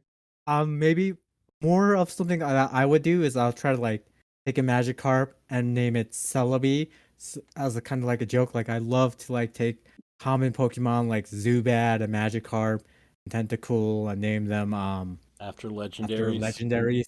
Yeah, because it's kind of funny to do that. So that's kind of like something that I like to do. Like I got a I know somebody who named a Shuppet a Darkrai once. It was funny too because it was holding Reaper Cloth and knew nothing but Dark type moves. Not sure why, but I thought it was hilarious. Yeah, but I think we've about run this well dry, at least for now. Yeah, yeah. So if you have any character stories of your own you'd like to submit, you can send them to gamersperience@gmail.com, all lowercase, spelled just like the podcast, as in Google's mail service. And you can leave a, well, I wouldn't recommend leaving a comment on the YouTube channel because that's kind of limited, especially with our ability to go and read them. But there's, of course, invite links in our pinned X post on @Gamersperience, which you can also send a GM direct message to. Just please mention the podcast in like the first sentence or something, so I know it's not spam, which I've been getting a lot of. But yeah, there's an invite that should not expire in our pinned X post and in our YouTube quote unquote video descriptions to our Discord, Gamersperience Podcast, which is where Lord Greyhawk put his 2 stories that we read today. And we also have a Patreon, patreon.com/Gamersperience, if you'd like to financially support us, because we really don't have a budget. And I'd like to thank T.Y. Lee again for telling us his rejected story and about some of his Pokemon experiences. And I'm Not Much 23. I'm Chaos Assassin. This is Gamersperience, and as always, we invite you to have your own Gamersperience. You know the conversations you have just willy-nilly in the car or waiting for something or just bullshitting around? Those are some of the best stories, and around here we like to hit record on those. So I'm Not Much 23. And I'm Chaos Assassin. This is Gamersperience, and let's see where this goes. The fact that you had to stop our conversation so we could record this because we were talking about roadkill stew and other foods and everything. Yeah, Sunseeker Again, 44 speaking is... of a different kind of game. Yeah, Sunseeker 44 is back, by the way. Hello, everybody. Yeah, but even though this will release before the next episode about Dialuck and how it affects the experience and stuff. So yeah, if you're listening right now, look forward to that. Mm-hmm. It's a good episode. Speaking of like, since we were on the topic of food, what are some like dishes that are in video games that are like look good that you want to try? Some of the curries in Sword and Shield. That they do look good. I'm actually doing a soul lock with Shiguto and Norm. We're doing a 3-way soul lock through Shield right now. We finally beat the 3rd gym because somebody doesn't know how to keep their Switch charged. Some of the dishes in Zelda look really good. I'm gonna be like the odd person out. So one of the first things I did when I got back into gaming earlier this year was I played Hogwarts Legacy, and I am a Ravenclaw, first of all, but I got to see the Hufflepuff common room. They had amazing looking pastries and tea all around the common room. I was like, this looks cozy. I need this in my life. Like I was Yeah. a little jealous. Yeah.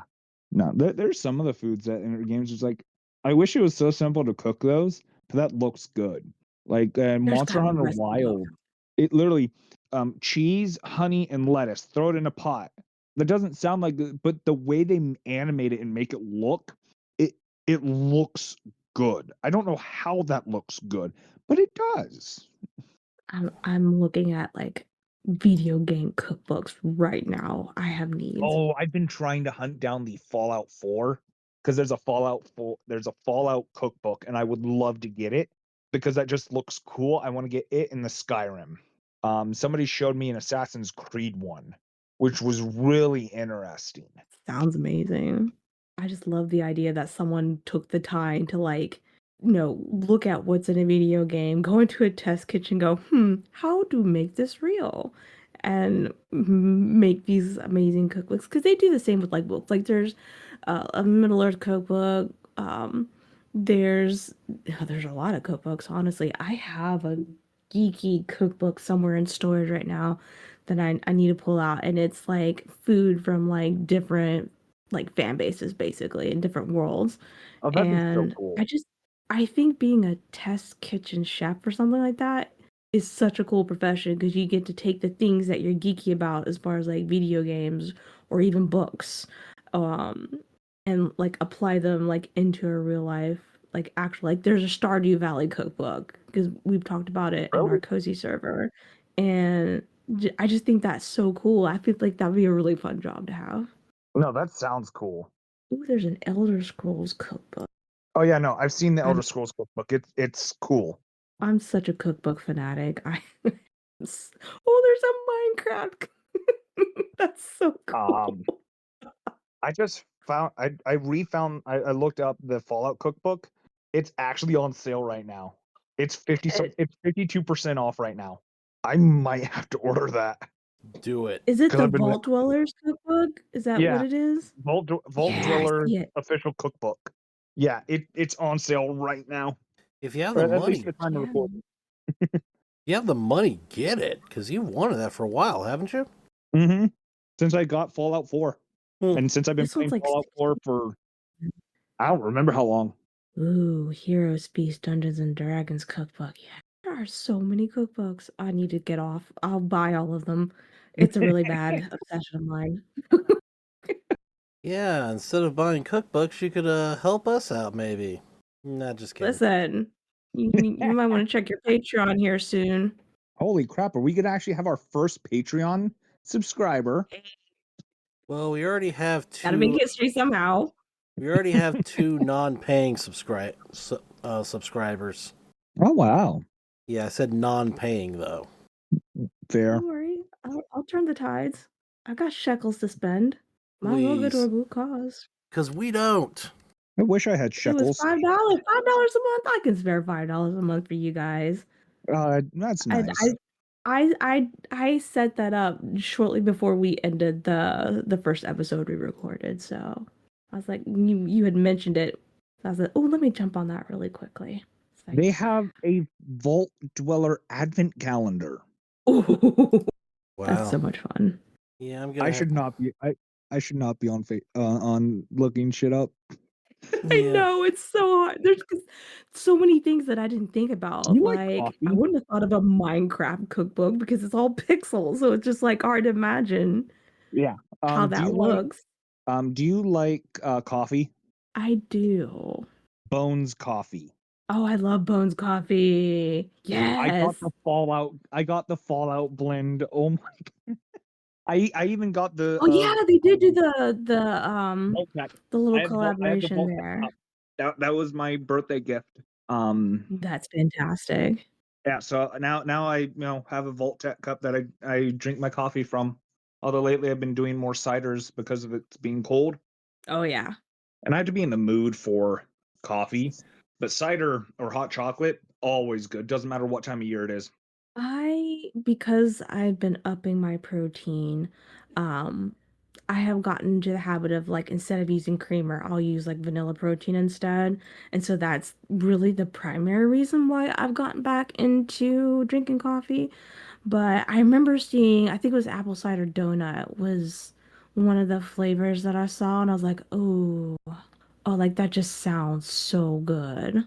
When I make Like it brownies, seems I'll add cool. vanilla protein powder to it. Oh, And it that's a makes good it idea.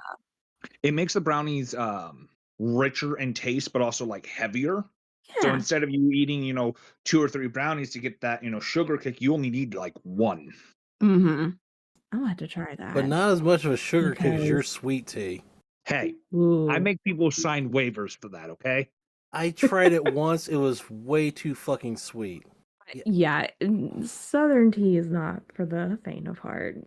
Mm-mm. If you don't cut yourself open and go, I'm diabetic, it's not sweet enough. I actually have a friend that I don't actually have to make him sign a waiver because he's hypoglycemic. So his blood sugar is typically way too low.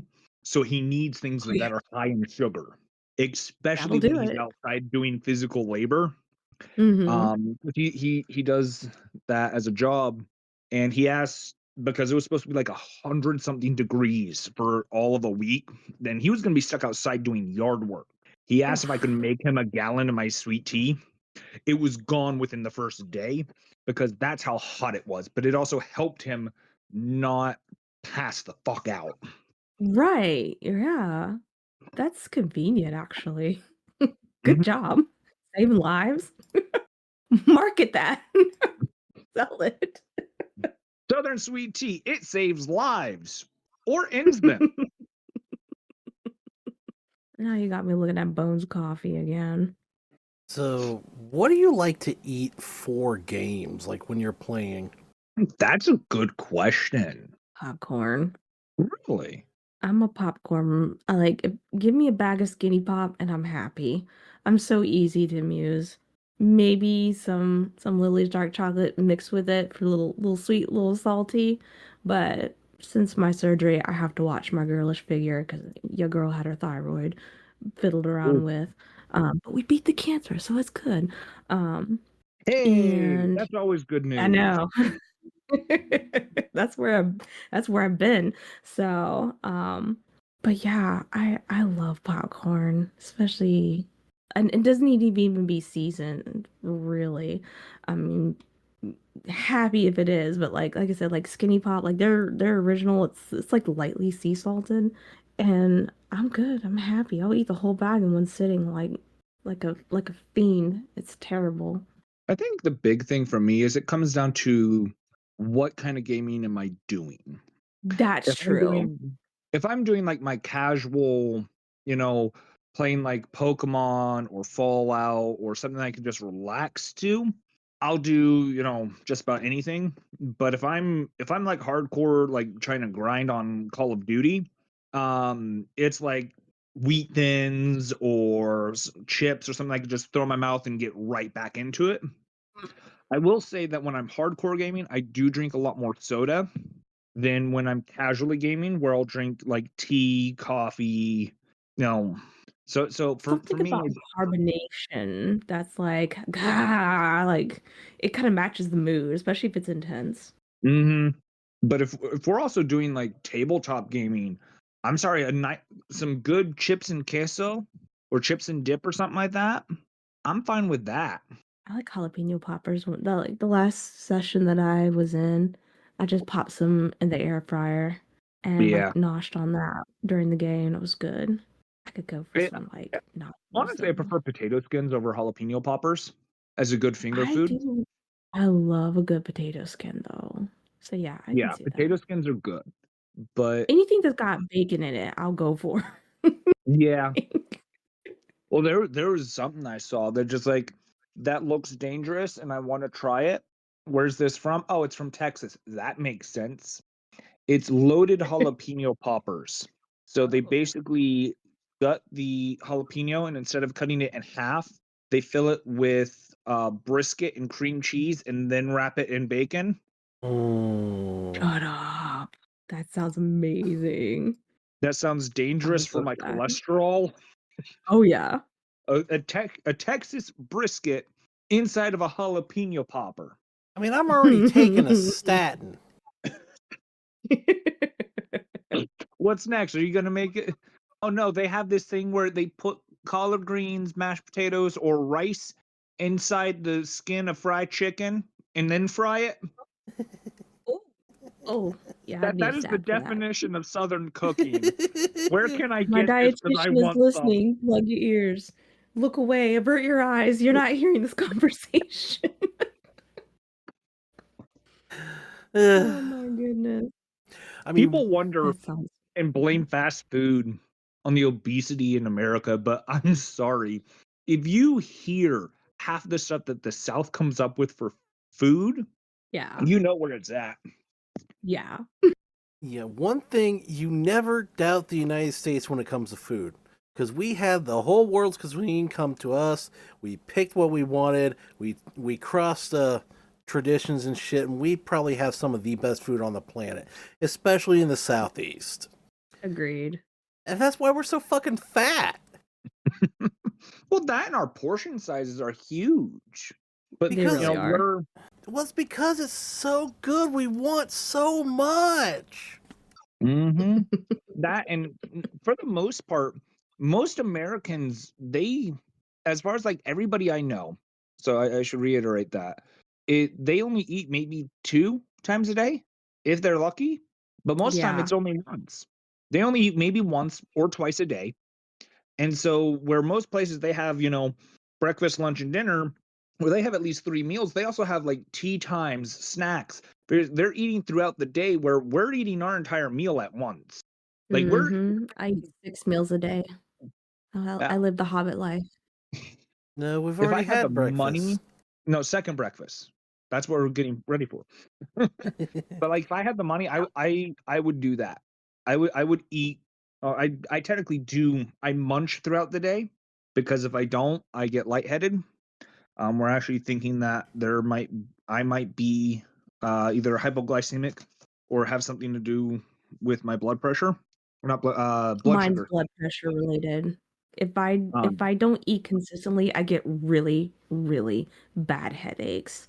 And so, but with that being said, because again, I've been working with my dietitian since about mid-January when all this came about, you know, based on like my particular exercise levels, because I do work out about 3 times a week, um, having the right portions does allow me to eat more frequently, but it's not like, like, oh, I'm having 6 big meals, but it's like I am able to meal prep so that I can buy in bulk and stretch it out. I usually do it Yeah. 4 days at a time, but like I'll do 2 breakfasts, 2 lunches, 2 dinners, and then 3 different types of snacks as long as it's like a protein, and we call it a protein in a color because it's usually some sort of fruit for like carb fruit sake. or vegetable. Um, yeah, and fiber too. And so increasing my protein intake has really helped curb what I call boredom eating, because that's Yeah. what I did even before surgery situations happen. And because I wasn't eating enough during the day. Like I would eat massive amounts and then I would go for like 3 or 4 days without eating because I like stretch my stomach out or what have you. But now that I can like, and I also try to like batch prep so that I can like mix and match so I don't feel like I'm wasting food either. So you'll spend But like it's 2 hours cooking, 5-6 pounds yeah. of chicken, and congratulations, you went and cooked 5-6 pounds of chicken, but now you have chicken for the next 2 weeks. That great, you add a little bit of soy sauce to this, and it's now a completely different thing. Or you want to add barbecue sauce to it, and hey, you now have 3 Pot different types of chicken pie. just by adding 2 sauces. Or yeah, if you want to make a Yeah. pot pie or something else. Or one of my friends, they've been doing chicken wraps. Yes. And chicken salad, or like tonight I had like a southwestern chicken salad with like some cilantro lime rice, some black beans, things like that. And it's been really helpful. So I'm really hoping that that will keep up the momentum because usually I'll I try to shop every 2 weeks, so I do budget accordingly for it, but I will literally sit down and plan my meals so that like I'm not getting 6 completely different meals. Like, oh, if I'm using chicken in this dish, I can also use chicken for like another lunch or something like that. Yeah. So being able to like stretch it out has been like really, really helpful for sure. But I do know now because I did experience it last week. It's like, oh, I missed a meal. Oh, that's why I have this raging headache. And then I feel like I have to overeat to compensate for it. It's a freaking nightmare. So yeah, definitely explore that and see if you can figure out where that lightheadedness is coming from. We definitely don't eat as frequently as we should, and that does stress out the body. So there's so many different things. It's not just like the type of food that we eat, but like the portions, but like you said, how frequently we eat, that has a lot to do with it too, which I was kind of surprised. I didn't really know anything about that before. Yeah. No. And that's for me it's the fact that my schedule as far as when I'm awake versus asleep is Mm-hmm. off by like 5 hours to most people I know. So their Yeah. dinner is more of closer to my lunch, Yeah. I've been which there. doesn't That help. sucks. But one of the big things is I will make something and I'll purposely make more than I need, and that'll be for dinner for everybody. But whatever's left over, that'll be what's my dinner at like 11, 10 o'clock at night, where that's Right. closer to what my dinner time would be. Right. Yeah, I live with two other people and it's the same. Like, okay, I'm making this. Whatever's left over. I guess But that'll be the big me. thing I think that helps is or would help more if we actually had sides and actually meal prepped and actually made meals, but Hmm. trying to get the motivation to get and do any cooking, it's exhausting. It really is. I really have to What? be in the mood for it, There and was sometimes I'm not. there was a video I watched. If you could bring a mechanic from any video game, what mechanic would you bring into the real world? And the save file and reload were not options. And I've been stumped. I'm like, what would I do? I'm sorry, the cooking mechanic in video games, where you literally throw the items in a pot, wait 30 seconds, and boom, gorgeous looking, professional looking meal pops out. That's the Kind of kind of reminds me cooking I of want to be the able to do. I used to love like old the concept of like, oh, we're gonna be like eating from pills in like the future where like you put a drop of water on it or stick it in the microwave Dehydrated and poof. food. Yes. I always thought that would be so cool. Well, that's fun. I'm sorry. The idea that like in Breath of the Wilds, I've got 2 mushrooms, 2 apples, and a turkey. I'm throwing that into a pot. I now have a beautifully crafted thing for me to eat. Doesn't matter that Roast the turkey stuffed with apples with a mushroom gravy. Ooh, that's making that myself does sound hungry. good. What? Oh, it's almost dinner time. Actually, it's past dinner time for us at least. But that's one of those things. Just like, yeah, no. I think out of all of the mechanics, that would be the one I'd want to do because you just throw random Absolutely. ingredients in and boom, here's a meal. No, that would save a lot of time and grief, especially if it's just random ingredients and but boom, you get like this delicious meal. That yeah, Yeah. no, I agree. That would be fabulous. Like, okay, let's see. What do we got in our pantry? Got a jar of pickles, half a bag of dried beans that's been there for like 8 years. Fruit cocktail, and a fruit cocktail, and I don't know, is baking soda even food? Throw it in the pot, see No. what happens. Now you Right. have s- a um a stew of or soup of some sort, a bean soup with a fruity glaze and high in carbonation. Like, Like Do you think do you think using like these fun types of cookbooks, do you think that could possibly make or like increase the motivation to cook more if you're like looking at all the fun recipes and things like that? You think that would be an interesting motivator for some people? I do. I also think that the the biggest issue as far as why more people aren't cooking is the ease of access to Grubhub, DoorDash, Uber Eats. I think that's actually taken a huge toll on people's love for cooking because I don't know That is so true. anybody. I can speak on personal experience with that. I don't. All of the people I know that actually love to sit there and cook are from like my generation or older. Yeah.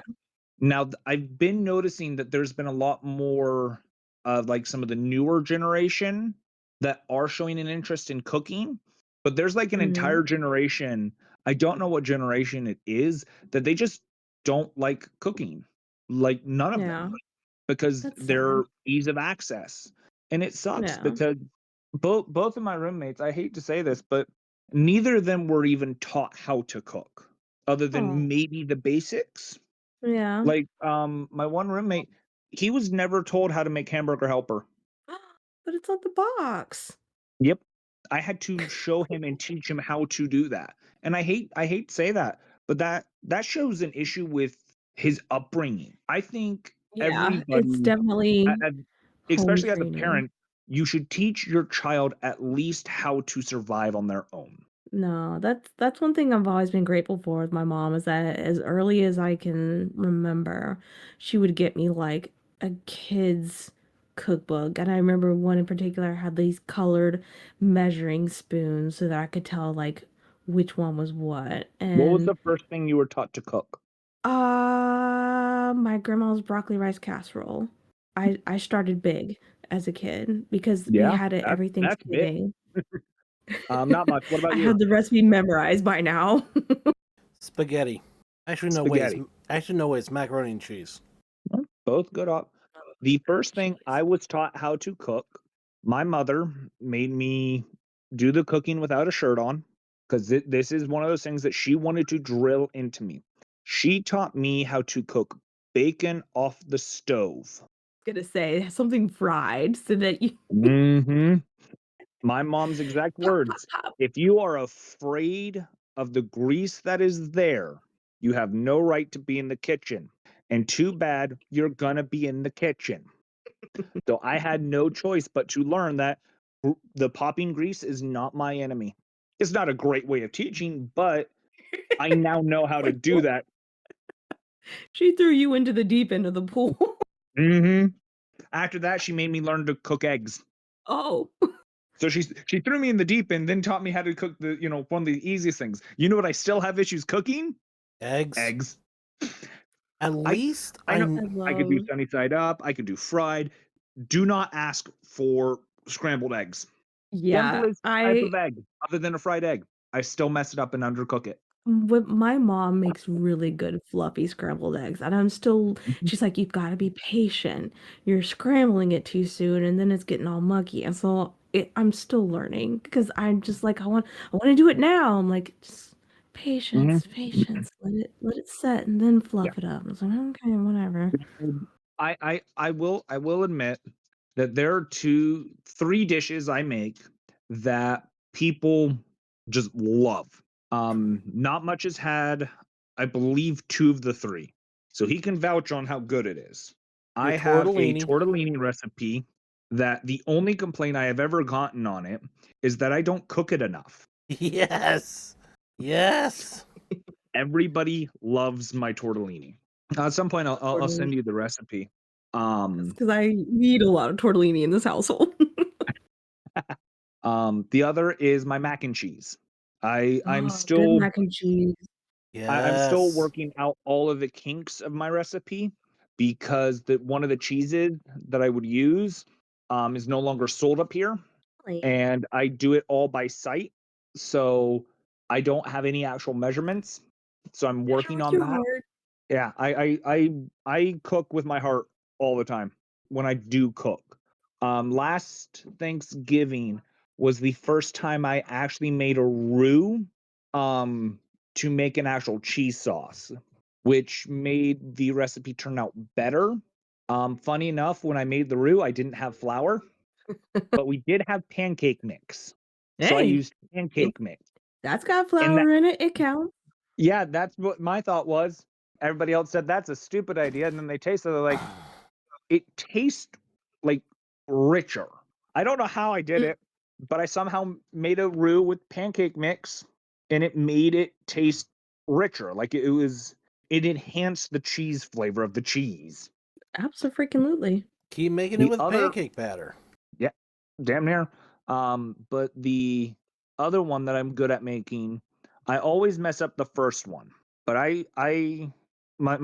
my other half likes the a little bit more burnt, but grilled cheese.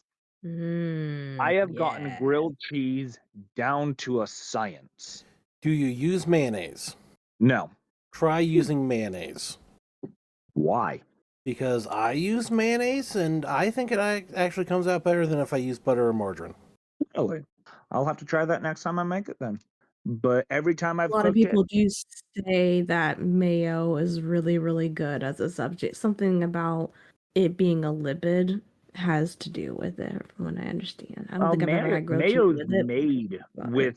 mayo's made with egg whites, Egg. Yeah. which would be a healthier alternative than butter. So it's almost like they're putting like almost like a fried egg kind of thing. So instead of it being more of a grilled cheese, I could see it being more of a what's it called? It's French. It's basically a ham and cheese sandwich using croque French monsieur? toast. Hmm? Le croque monsieur? Maybe. What's that mean in English? So basically, le croque. There's two. There's le croque madame and le croque monsieur. So the most common one is le croque monsieur. It's got ham in it. And it's basically like a ham and cheese grilled cheese, if that makes sense. Yeah. And I think But it's it's got like French. It's used Parmesan? instead of it being regular bread. It's like French toast bread. Yeah. Monte Cristo. Okay. It just popped in my head. I remember something French, but I'm intrigued on what you were talking about. Look it up. It's really good. I will have to try it at It's some point. really, really You'll have to good. send it to me because I am not going to try to butcher the French language and trying to spell that. It's But yeah. okay. When I make grilled cheese anymore, I just use mayonnaise, and it comes out pretty damn good. Honestly, for like differences, I don't like BLTs. I like BSTs. So instead of lettuce, I use spinach. Healthier alternative. Oh, unless you're using romaine lettuce, iceberg lettuce has like no. I None. think water's healthier for you than iceberg lettuce, and they have like the same consistency of being made of water. I'd rather eat a cucumber than iceberg lettuce. But I like spinach because it just I prefer the taste of spinach. One of my Let me favorite think. salads is a baby leaf spinach salad with bacon bits, Parmesan cheese, and croutons with some ranch dressing. Arugula is my personal favorite green as far as salad goes because I like how peppery it is. A lot of the things that I eat with it is already savory, and I feel like it's a decent balance. With my It's like hard to chew, but I love it. with my tortellini, the spinach salad actually pairs really well with it because it's very crisp and fresh. So it pairs really nice with the heavy and savory aspect of the tortellini that I have. I love weenie soup with spinach in it. Oh, so good. So delicious. I'm actually going to be making, because it's getting colder up here now. Here in the next probably next month is when I'm going to make it. I'm going to be making some split pea soup again. I've never had split pea soup. Not once, not Really? ever. I know. I have not lived. It's relatively easy. You literally just throw all the ingredients into a crock pot and turn it on for like 10 hours. I just don't think about eating peas enough. I think I've actually had your split pea soup. Yeah. I've made it a few times. I try to make it at least once a year, especially when the weather gets cold, because it's great after, you've shoveled the snow off, sidewalks and everything. You come in, just have a nice bowl. It's nice, hearty, it's warming, and it'll stay with you. Like the one hearty thing that I like especially this time of year that I have really enjoyed was my ex's jambalaya. He made really good chicken and sausage jambalaya, and it was just like I'm going to attempt to make it myself here in the next couple weeks. So it's gonna be an interesting experience. Good luck. I made him make it for me so often between 2023 and 2024. I have the recipe memorized. Yeah. No. When I get a chance, I'll write down and I'll send you the recipe for my tortellini. And shit, if any of our viewers want it, we might I might just post it because it is a good recipe. For a gift for our Patreon members. Haha. That's me. Subscribe to a gaming podcast. Get cooking tips. That makes a lot of sense. I'd also be curious to see if anyone's had any like gaming cookbook recipes that they've tried that they've really enjoyed, and like which gaming cookbook it came from, like what kind of success they've had with that. Because that just sounds like so much fun to me. I need to dig some of mine out and play around with those and see. Gamers. Yes, and you I can can see that as a series. yeah, and you can actually send those food experiences, especially with video games and stuff, to gamersperience@gmail.com, spelled like the podcast, all lowercase, as in Google's mail service, or send us a direct message on X, formerly known as Twitter, @Gamersperience. GMs are open. Just mention Gamersperience in like the first few words or so I know it's not spam. And also have a YouTube channel. I should be checking the comments more often, but I hardly get any, so I'll be checking them after we record this. And on both all the descriptions of all our YouTube quote unquote videos and our pinned X post should be a non-expiring invite link to the Gamersperience podcast Discord. And we do also have a Patreon, like Chaos Assassin said. It's gamersperience.com patreon.com/gamersperience. I got that backwards. It's patreon.com/gamersperience. We only have 2 tiers right now. But yeah, if you could throw us a few bucks like Sunseeker 44 is doing, we'd be really grateful because we don't really have much of a budget. And go ahead. For everybody who's wondering, the money from the Patreon will be going to either gas funds, so Not Much and I can actually record in person again, or better audio equipment for either myself or him. It goes back into the podcast itself. It will not go for frivolous things. Or for fulfilling rewards, like stamps for the postcards for the postcard tier. Because every month, paid members will be getting a what are they called? Postcard. Yeah, at the $5 tier, you'll get basically you'll be able to listen to uncut episodes, and you'll have a special role within our Discord. We try to actually like have special streams, Q&A stuff, and if basically that's the $1 tier, the $5 tier, all that plus we will send you a postcard every month with handwritten messages signed by us. Yeah. Speaking of food, I should probably actually go and make food. Yeah. You should. And now that y'all, all listeners are hungry too, you should probably go make some as well. And with that, I'm Not Much 23. I'm Chaos Assassin. This is Gamersperience, and as always, we invite you to have your own Gamersperience. Of course, after this episode, you cook something. In the world of gaming, the players mainly have 2 separate but equally desirable experiences.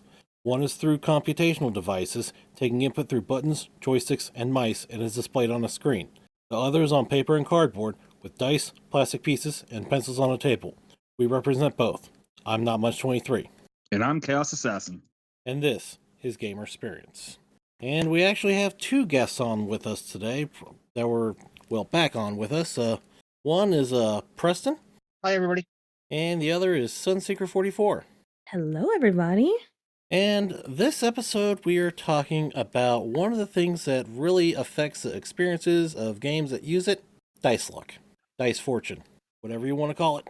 It's basically what you tend to get on your dice, whether it's good, bad, or varied. I'd say to start things off, we should each talk about our own dice luck for the most part. Okay, I guess I'll start.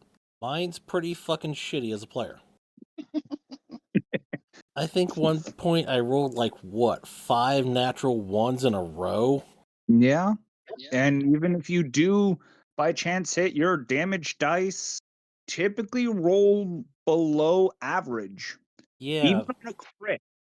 yeah, that's why I don't tend, even though I take power attack to try to take cleave, great cleave, and stuff like that, I don't really use it because the -2 penalty could be the difference between hitting or missing a lot of times. Yeah. I know with my dice luck, it's dependent on, am I running a game or am I playing a game? If I'm playing a game, it's about average. I'll have good rolls, I'll have bad rolls. If I'm running, however, and the fight could be a little troublesome, my dice get bloodthirsty and will be, trying to crit on everybody. I have been accused a couple times of rolling loaded dice, and my players don't like it because of the fact that they'll call me and say they want me to roll in the open. And when they have me roll and I roll 5 attacks and 4 of them are critical threats, they start wanting me to roll behind the screen again. I've had tables where they didn't like the fact that it's a 6d6 fireball. I rolled nothing but 6s. And Got him. I've had somebody who was watching me GM just look and say, like, damn. It was a Well, all hard right encounter, then. and my dice said, "Ooh, let's kill the party." But if it's the BBEG and it's not a tough fight, I won't roll above a 10. But that one swarm that it could be tough, but as long as you'll have alchemist fires, oh, you'll be fine. No, the swarm's rolling max damage, and nobody can save the distraction DC. Just, I don't get it. My dice luck is weird. I'd say I'm arguably the newest because I don't like my D&D journey technically started like October of last year when I went to New York Comic Con for the first time, and there was like a learn to play session and it was a one shot, and so me and a bunch of strangers, that's all we did. We sat down, they taught us, play as we go. And obviously after that I got obsessed because I immediately went and bought my first set of dice. And then I joined Pay to Play just to kind of reinforce what I had learned because I mean we only got like I think it was I want to say 45 minutes to an hour. And so I really wanted to make sure that someone was like teaching me, and so that was a whole thing. And I've now that I've been playing, I haven't been in a campaign for a while. Obviously, I was sick. I took time away, and I'm back again. Um, I want to say that as a light domain cleric, I had really, really decent luck with my dice. I can't really. I mean, there were maybe like a couple of situations, not really a whole lot, that I can think of right off the bat that I was like, oh, well, shit, damn, okay, well, womp womp. There were a couple of times where I was like really surprised. I was like, whoa, who am I, Lady Luck? Like, what in the world? So I haven't had a lot of like super terrible streaks of bad luck. I'm very much been pretty decent as far as I can think. So I feel like I'm no pun intended lucky in that regard. Either that or it's the newbie luck. That's what I'm wondering too. I was like, is this beginner's luck? Like, what is this? But I don't know. Me and my centaur, we're rocking it. Of course, I think I'm running a Starfinder campaign. My luck dice rolling is actually decent when I'm running, but complete shit when I'm playing. Mm-hmm. Why do you What think about that your is? dice luck, Preston? Well, I have the opposite. It's like it really depends on what I'm doing. Am I running? Am I playing? But it's across the board. I mean, I'll have bouts of good luck. I'll have bouts of bad luck. My dice will just basically say, "Nope, you're not going to do very well today," or "You're going to do great." I'd say you have more bouts of bad luck when you're GMing versus when you're playing? I will agree with you on that one. Also, the fact that it depends on what set of dice I'm using. Yes, there's other factors involved, but I'm going to throw out a statement here to start with, or to continue. And I don't know how many of you all agree with me on this or not, but I have heard, and trust me, those words were never said by me. People will wonder if I'm an alien or not, if that was the case. Even I just thought, it's like, wait, he's what? You only need one set of dice for a tabletop RPG. Bullshit. Let's just say I consider that the most blasphemous statement ever spoken. Whoever No said kidding. that obviously is not an actual tabletop player. Yep, agreed. No, That's some that's true AI because stuff. even after I bought my first set, and it's a very fancy set, but I mostly use it for display, I immediately turned around and bought like 4 more sets. It's I'm It's a I like my terrible shiny habit. rocks. I like the glitter math rocks. Gotta have them. It's an addiction. Yep. All right. So here's a question for you guys. Do y'all have better luck with y'all's dice when you're using we'll go classic Chessex, because that's a good brand for its price. I don't remember what they're out of as far as material. Or do y'all have better luck running like metal or gemstone dice? I'm too poor for My acrylics anything do better else. than my metal do, and I think that has to do with the material itself. Acrylic, from what I observe, it has a I don't know, that feels so goofy saying this, but it has a better bounce to it, if that makes sense. So I feel like it betters the odd versus my heavier metal dice do. They've got some heft to them. No, I mean I'm playing with polymers. them right now. Most doing polymers tend to math have rolls. really good rebound. Yeah. I know with my personal experience, I prefer rolling my normal dice versus my metal dice, because my metal dice they're just real clunky, and when I go to roll, it's just a thud. And so I've actually gotten Yeah. it where I can consistently, as long as I hold like a certain edge, I can kind of control how it drops and rolls, because it doesn't just roll, it just drops. And so I don't try to use those, because similar to with countdown dice, they are not allowed in Pathfinder Society.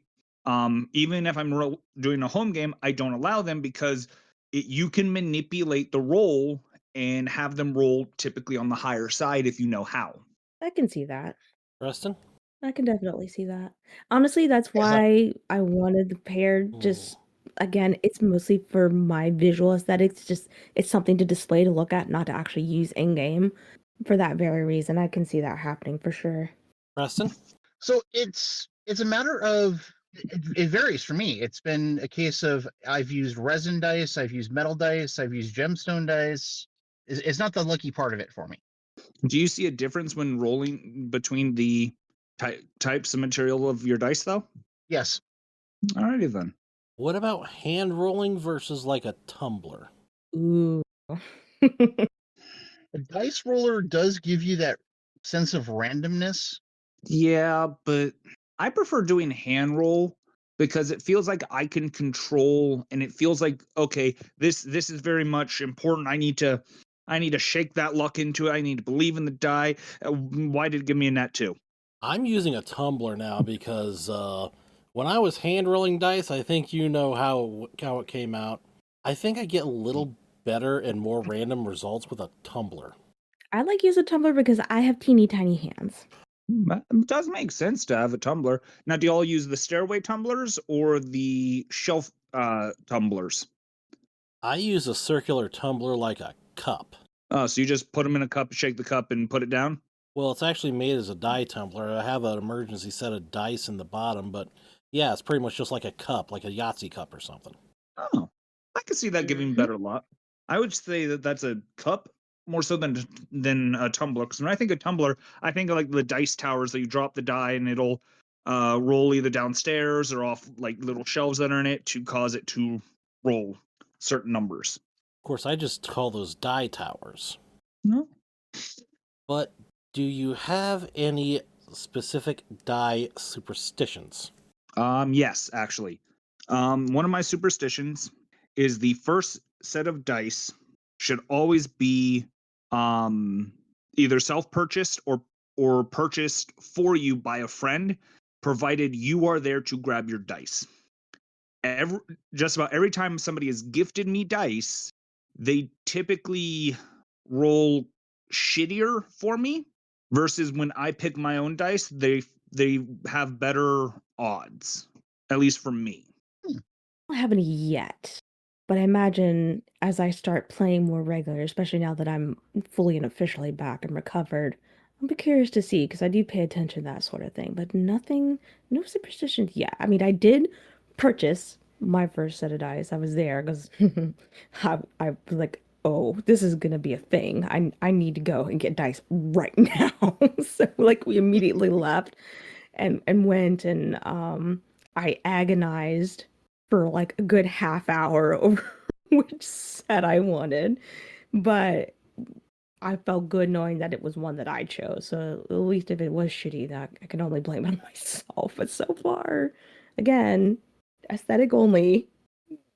Sometimes, well, okay, let me take that back. I do have one. I do blow on my display dice before we start a session. So it's like, okay, wish me luck, and then we'll go from there. So I guess that's my one. I wouldn't say it's a superstition, but more like a ritual. So that's like the one thing that I will do before I start a campaign. I mean, rituals often come out of superstition. Exactly. Typically. I would agree with that. So far, so good. So You have any, Preston? I was about to say I haven't found I had any, but if they do come up, I'll have to keep note of it. I do have one, and anybody that's playing and actually paying any attention knows it. I will not roll a die of the same face count that I have on me twice unless I've rolled them all once. Like, I will roll a die, and then I will put it aside. If I need to make another roll with the same face of dice, I will grab another one out of my bag until I've gone through them all, and then I'll start going through the pile that I set aside and then put them back in the bag. I have noticed dice that. jealousy. I never noticed it until he brought it up, and now that I think about it, I vaguely see him doing that. Maybe that's why your dice luck is as bad as it is, because you're not letting your dice warm up. No, it's because if I try to use the same die of the same face value again, it's always a shitty roll. I know for me, there are certain dice that I have that I will roll for saves. I have some that are for attacks, others for skill checks. Like, and sometimes I'll intermix them, but like the big thing is I have some D6s that they're there for damage dice. I don't really use them for really anything else because they're the damage dice I have. And if I use them for other things, like if I were to take some of my D6s that are damage dice and try to use them for stats, rolling stats, I will always get bad stats. I have dice that are specifically stat rolling dice. Every so often, if I have a big enough D6 or need a lot more D6s, I'll use them for attacks. But 9 times out of 10, they are only used for rolling stats. Okay, we've been talking pretty much solely with the tabletop RPGs, but those are not the only games that use dice. In fact, a lot of them do. I don't know, can you think of any other die-based games or games that use Yahtzee. dice? How's your fortune in that? My fortune in Yahtzee is actually bad. Typically, the first time I ever get a Yahtzee, ones. But at least you got a Yahtzee. Yeah, but I anytime I've played Yahtzee, it just I don't do good. I've gone to jail multiple times in Monopoly because one of our house rules is if you roll doubles 3 times in a row, you go to jail. I think that's a house rule. But I don't think it's actually in the rule book. It's But not.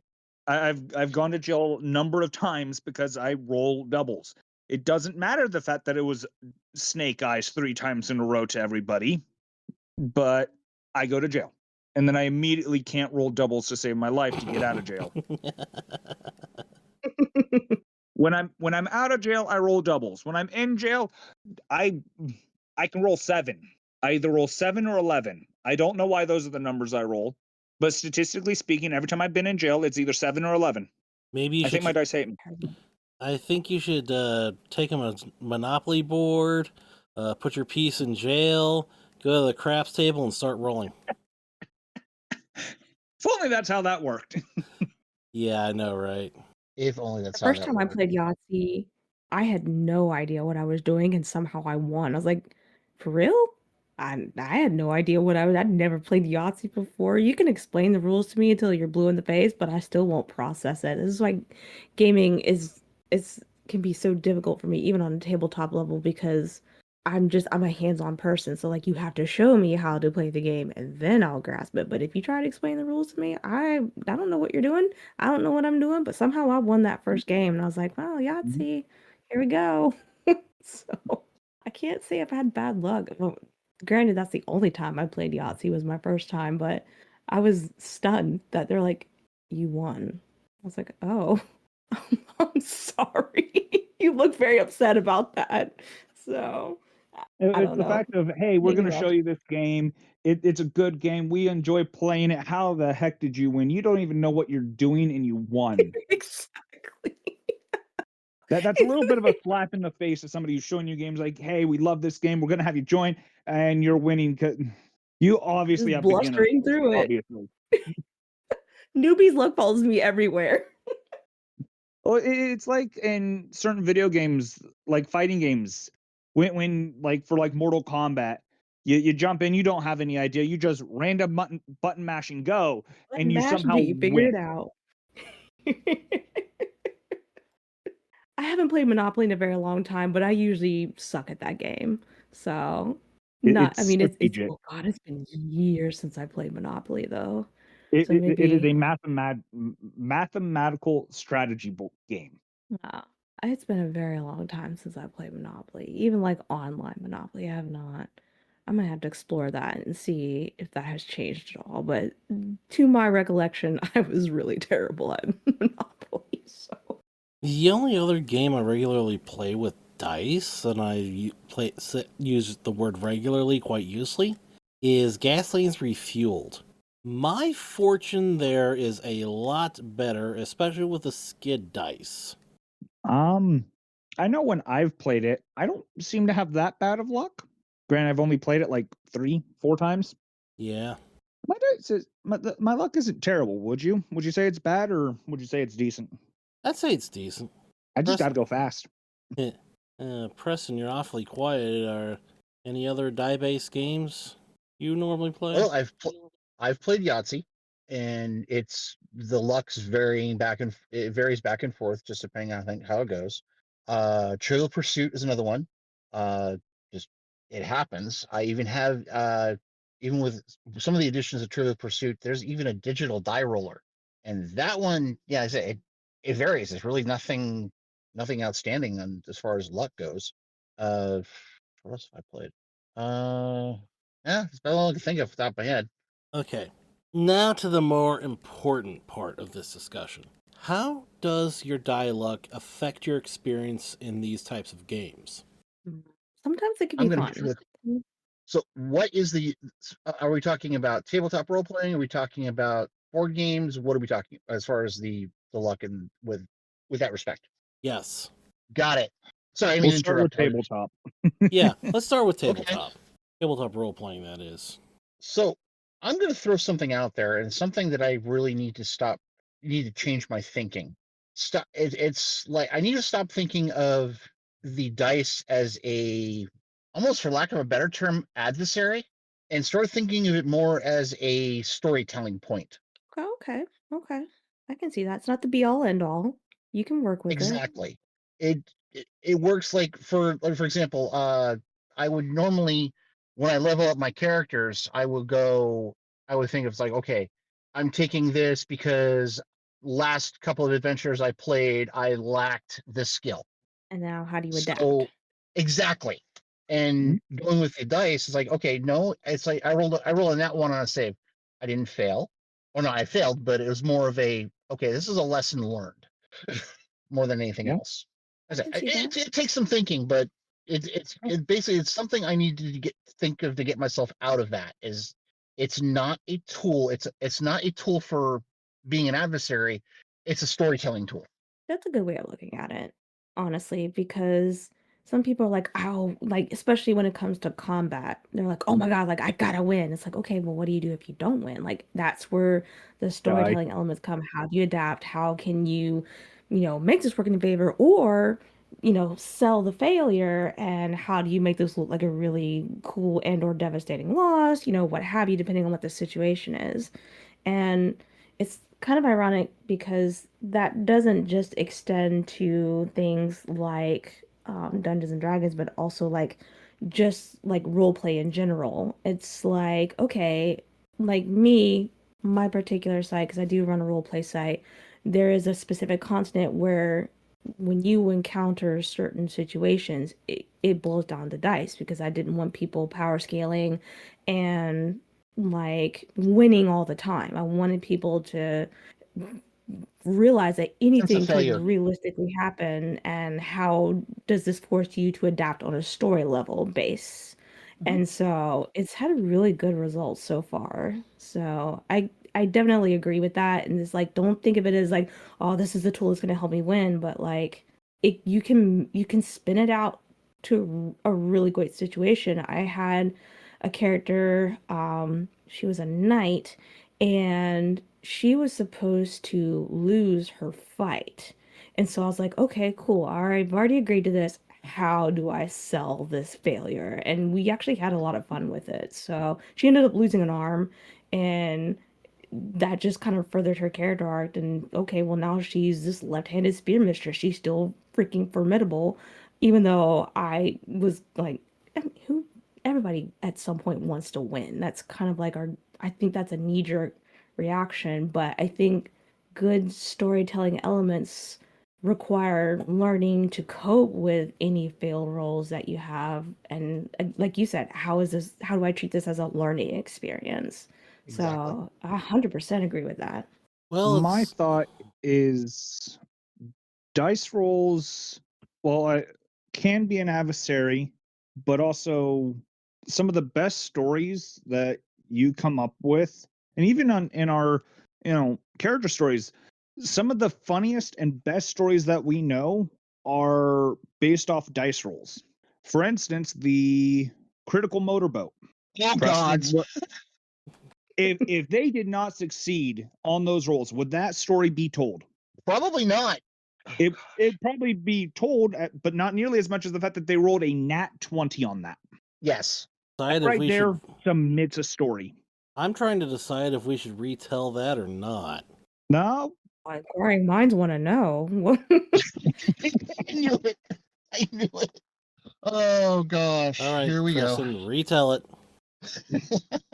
go. So I was running a it- game, and I had a couple of dwarves in the party, and one of the dwarves said, "Okay, how describe the bar keep, male or female?" So I go, "Okay." I went random with it, and it came up female. So dwarf said, "Okay, here's what I want to do. I want to get on top of the other dwarf's shoulders to start with." It's like, okay. So I need a acrobatics check, reflex save to stay on the shoulders. The dwarf on the bottom needs to roll a strength check to keep the other dwarf stable. Anyway, they succeeded on all those checks, no problem. So, and keep in mind, this NPC barkeep is about 7 feet tall. So the dwarf on top says, "Okay, I can see. What do you want to do?" It's like, "I want a motorboater." Huh? Okay. Okay. So roll it. It's a melee attack roll. Do it. Rolls a nat 20 and backs it up. That's fabulous. Yes, that's a story that's told constantly. Now let me give you the reverse of that.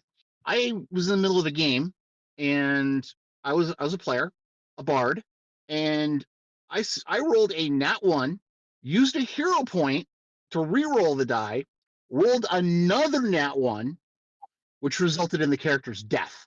Oh, Yeah, that character is gonna die. Basically. Well, no, because I- the fumble card I pulled on that one was a save or die. And you didn't save. Well, Obviously not. The dice gods have spoken. You will die. Basically, I don't care if you re-roll. You're going to die. like, didn't you hear me the first I- time? I have another story that was very much reliant on dice luck. So Preston was a part of this. I was playing a wizard, I believe. I was playing a caster of some sort, and we were traveling through hallways, and we ran into a gelatinous cube. The Oh, boy. dimensions of the hallway were the exact dimensions of the cube. So there was nothing we could really do. Nope. However, we had ran into the one in a T-shaped hallway. What we didn't realize is down the other hallway, another cube had come in. So half of the party ended up getting separated, where one half of the party had a cube on one side, cube on the other, and so we were trying to figure out how to get them out. One of them was severely hurt. I don't remember everything that was going on, but I had a necklace of fireball with all but like one of the I beads. remember this one. Now I remember this one. And I asked the GM, would it be possible for me to jump through the gelatinous cube to try to get to our ally and use my body to cover him while I let off the necklace of fireball? Mhm. And GM was like, yeah, you're going to take damage going through it, but you're going to need to make saves. And if you don't make it, you're going to be stuck in the cube. I rolled exactly what I needed on the die to get through. Okay. And as part of using my body to cover them, I did not get a reflex save. I ate all the damage. Makes sense. And so I went through, detonated all of the beads on the necklace of fireball, having a massive fireball, and I lived on like 10 HP. Ooh. But I ate all of the Wow. damage that I would have took, our companion would have took, and dropped one of the gelatinous cubes that was separating our party. And it ended up helping save that party member, because otherwise they would not have been able to get out. Right. Wow. And people say casters are squishy and wouldn't do something daring like that. No, I've learned to stop underestimating any class. I hate to do this, but I'm going to throw another story out there. I'm playing a Magus in a scenario where basically you are essentially undead. I get surrounded by other undead that is basically trying to kill me again. And keep in mind, this is organized play where friendly fire is not permitted unless you've cleared it with the other player. Mm-hmm. So, caster in the party, they went to toss a fireball and asked if I was okay to take the damage. I'm like, okay, look, if you can take out all of these people and I'm still alive and offer me healing at the same time, which was done, I would be, yeah, just do it. Anyway, when all said and done, I walked out of that with 3 hit points. Wow. But it's something like it's something to get back to get back to the roots of basically back to the storytelling bit.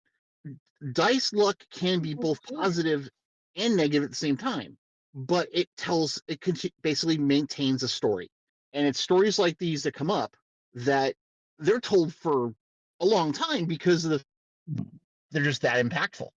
Like, whoa, what are they like? That was like crazy. Like, oh my God, how did that happen? Like, it is Exactly. worth the discussion when it's something off the wall, especially what you're not expecting to happen. Absolutely. That's why I hate Mario Party. I'm like, really? Okay. I got stories I can tell on that one, but actually that does involve some dice luck. So no, I've had bad luck with That's Mario video Party. game dice luck. True. It reminds me of a couple things. It's like one thing I will not do is I will not play a card or a dice game video in a casino. Never. Okay. Because after seeing basically a slot machine torn into, and coming to find out it's basically a PC, I go, no, What's to play against the PC? I don't. That's the thing. Exactly. I don't either. So part of that, and I when in college we were given these little kits to make a D6 Random number gets me a generator. dice roller. Yep. There was an issue with how everything was, where out of 100 rolls, you might get a 4.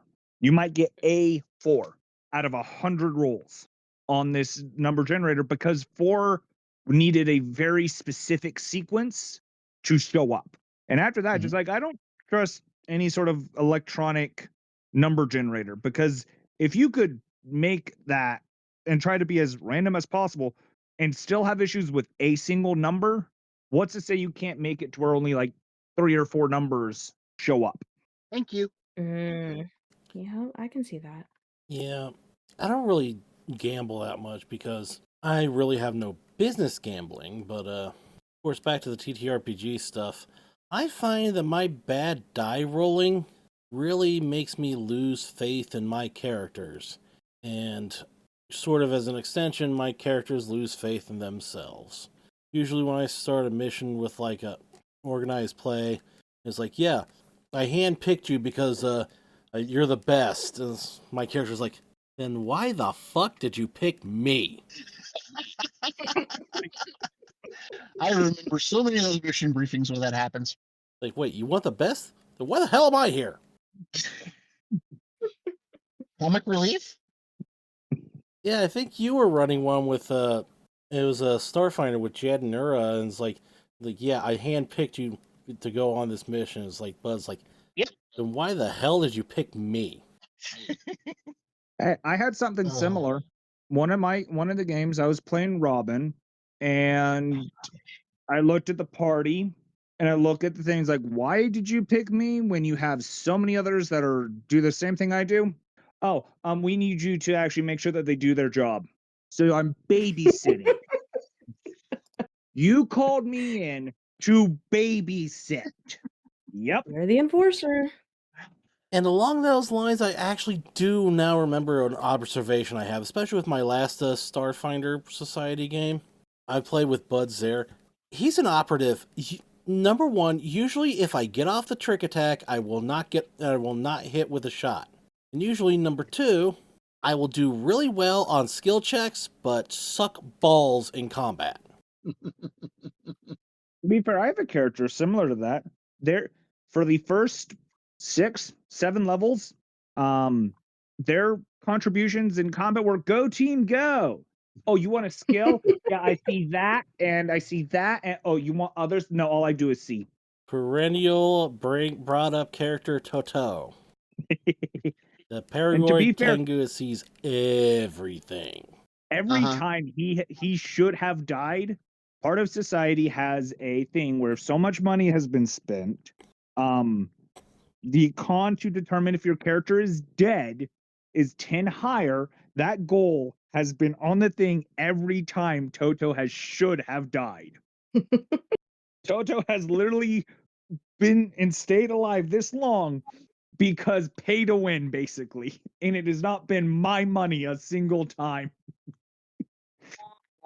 I think that's the best example we have of pay to win in society. Yeah, I got a few others, but that is not the topic for the for tonight.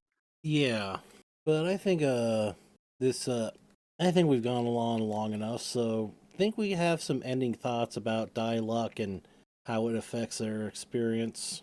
Chaos. From the sounds of it, our dice luck either makes or breaks the game, and for the most part, we have one person with good luck, one person with beginner's luck, and 2 people that have average luck. So what can go wrong? And then there's me. Preston. What can go wrong? I was Well, gonna say, eventually what we find out. what couldn't go wrong? Precisely. Preston, you have any thoughts to end with? Well, like I said, it's basically I'm trying to reprogram my brain to think of my dice not as being lucky or unlucky. It's more of a story. It's telling my character story. Now, of course, when I'm a GM, it's not a story altogether, but just changing that thought process. Okay, Sunseeker? Honestly, for me, it's just not being let down or upset, no matter whether it's tabletop or again, like if it's something like Mario Party, like don't let a bad roll ruin the game.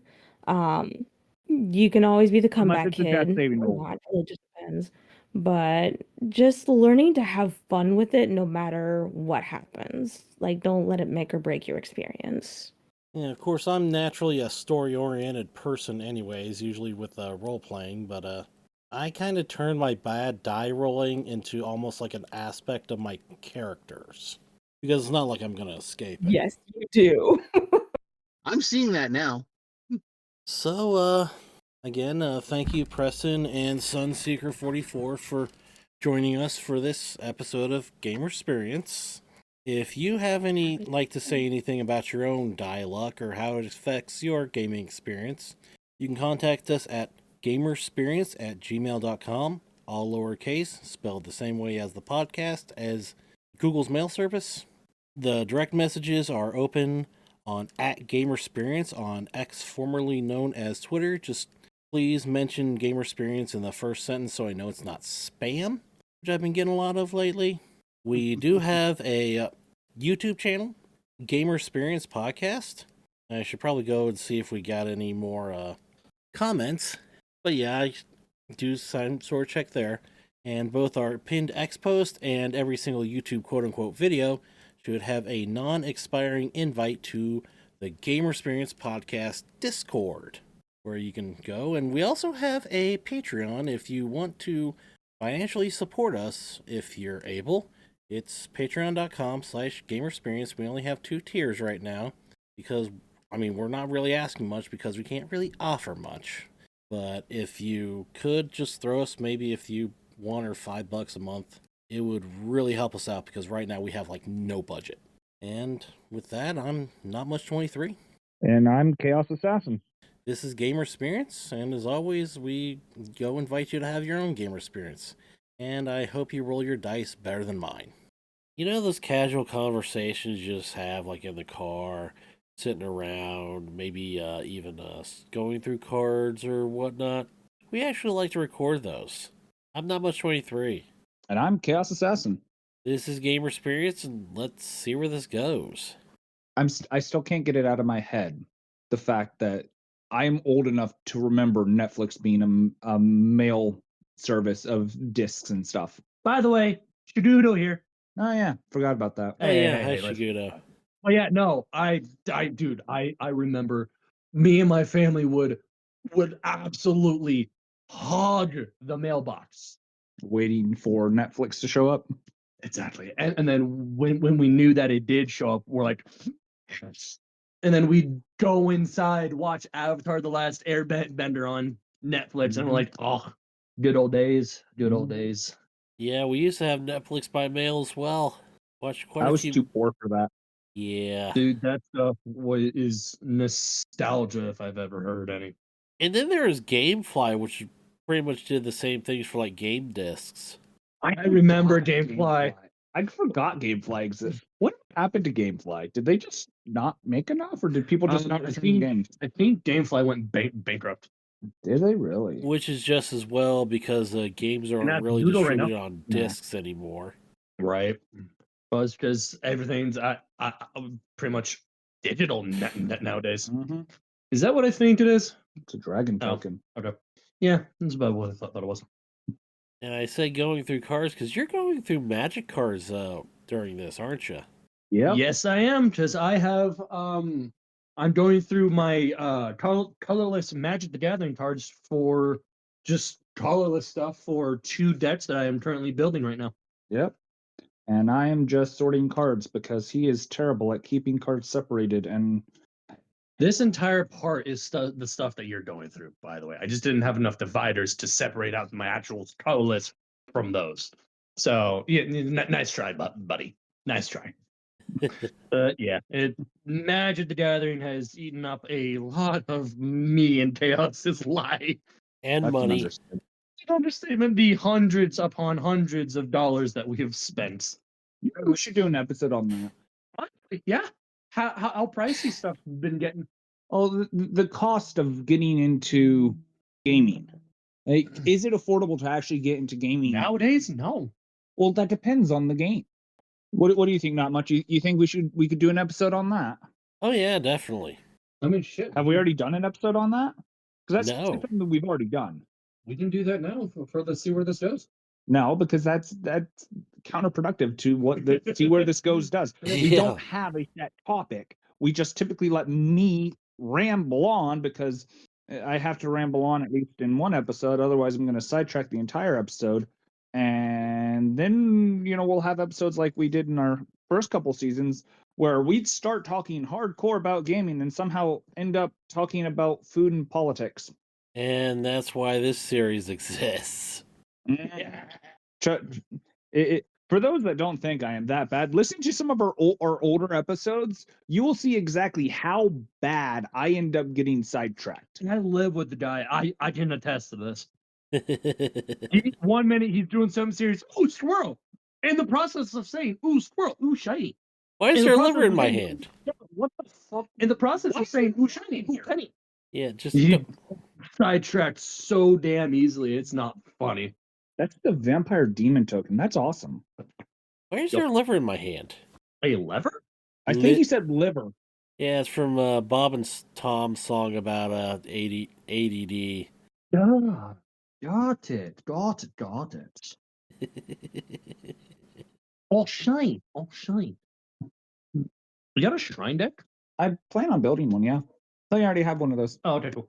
I like how we're sorting cards while recording an episode. I know. This is part of the see where this goes. It's just random. Yeah. Yeah, you were talking about a cat that you named Katara before we recorded. You want to retell That it was. So back early, or not early, well, late 2019, early 2020, back when the COVID pandemic really hit, I lost a cat of mine named Katara to cancer. And the reason she was named Katara, and the reason why I'm going through Magic cards right now, is because Magic the Gathering Wizards of the Coast released a Avatar: The Last Airbender themed Magic set, and me and Chaos went halvesies on a box, and I got the one card I was genuinely hoping for out of the box, which was a single color Katara commander. He likes Katara. Legendary creature. Yeah, not for the reason you're implying, asshole. Shut up. Let me tell my story. Fuck you. The reason the cat's name was Katara is because she was named after Katara from Avatar: The Last Airbender. And the reason for that is when we got her, we got her from my godmother in Anchorage, Alaska, and it was a choice between Katara and a fluffy white cat. We saw the fluffy white one first. It was scared of our other cat, Oliver, who at the time was a 14-pound brown tabby, so an absolute unit of a cat. It was scared of him, wouldn't eat its food, bit my sibling, so that's nice. So we'll see the other one. My godmother brings the fluffy white one inside, brings Katara out. I kid you not, the first thing this cat does is she walks, beelines it straight for Oliver, pimp slaps him in his face with her tail, and then proceeds to eat his food, not her own. We're like, we'll take that one.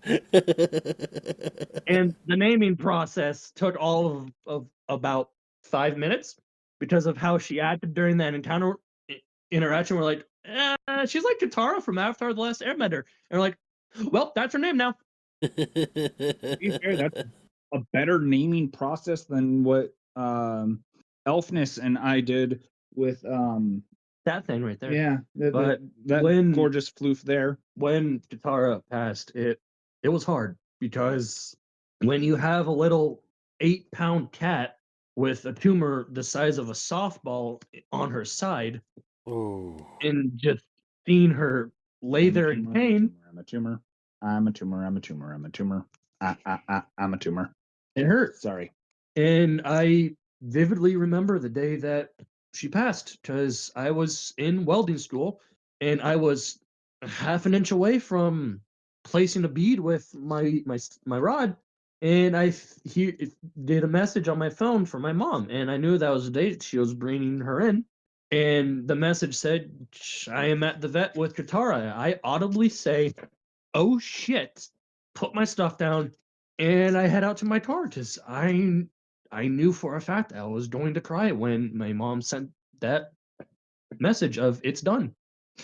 And yeah, I I bawled my eyes out that day. Even 3-4 years later, it still Tears you hurt. up. Yeah, I can visibly see the tears in your eyes. yeah, it still hurts. It's just remembering her and seeing how much pain she was in, just laying there. Yeah. On a happier note, though, because let's be honest, we need to change the subject, and Yes. that's what we specialize in. The naming process of my floof is the sole purpose of when we got my dog. We were actually looking and talking with another group or a group of people to get to get a husky. We were less than a week of agreeing to take the husky when all of a sudden they just stopped talking to us, completely ghosting us. Our landlord at the time knew that we had been looking and been trying to help us get a husky because I love huskies. I always have. The day after the people ghosted us, she calls us and says that a friend of hers just had a husky dropped off and abandoned at her house and is chasing their cats and horses and don't want her on their property anymore. So we get sent pictures of our dog and go and pick her up. And the first thing when I saw her was her eyes looked like Ronnie the Witch from Elden Ring. I wanted to say Elder Scrolls for some reason, but I was heavily playing Elden Ring at the time, and because of that, we named our gorgeous little drama queen of a floof Ronnie after Ronnie the Witch. About a year later, I'm still playing Elden Ring. I end up after taking the garbage out, stumbling across a small kitten that literally fits in the palm of my hand. It's 100+ degrees outside, and this little kitten is so petrified and with fear. I was able to get within 2 feet of her face before she even moved. I had thought she was dead. She left outside in the carport of an apartment complex, terrified. And so I ended up picking her up, grabbing her, bringing her inside.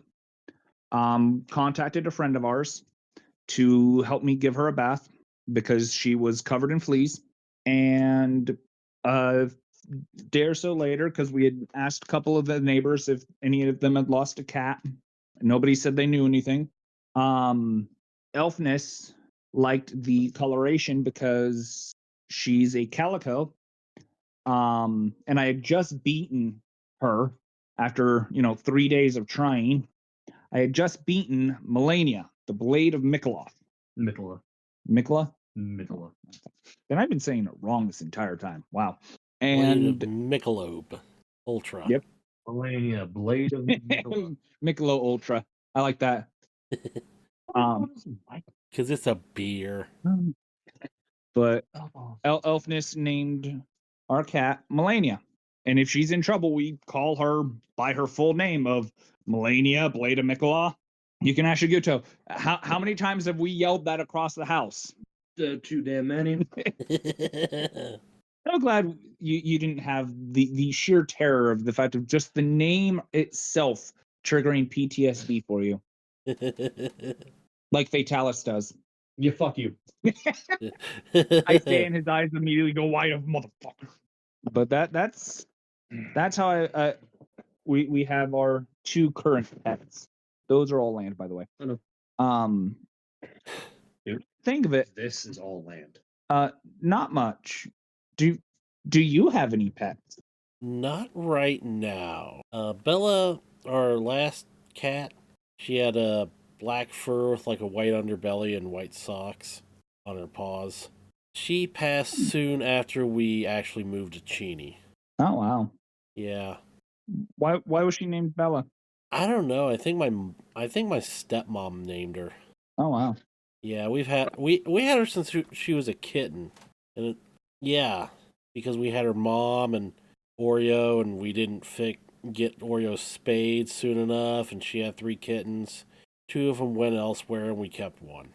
We kept Bella. Nice. Yeah. Now the closest we have to any pets are the stray cats that Dad leaves food out for, because they're like the cheapest rodent exterminators we could possibly hope to have. It's all fun and games until they get under your house and tear things up. Yeah, they do live under our trailer, but unfortunately, they're all too scared for us to get really very close. Yeah, things like that happen. I'm curious, what kind of pets do our listeners have, Yeah, what kind and of why? pet? What is the origins of the names that y'all have for them? Yeah, it'd be very interesting. You can go ahead and send those to gamersperience@gmail.com, spelled like the podcast. Or you can send us a direct message on @Gamersperience on X, formerly known as Twitter. Or you can just put it on our Discord, Gamersperience Podcast. Or maybe even a YouTube comment game on the Gamersperience Podcast channel, where there's also a invite to our Discord server that shouldn't expire, along with our pinned X post. And if it does expire, just leave a comment of, "Hey, the link's expired," and not much will fix it because he's the tech guy. Yeah, I'm the one that does all the work away from the microphone. I think like we just covered. So that makes you what was his name? Wozniak? Yeah, like Steve Wozniak. Steve Jobs was like the marketer.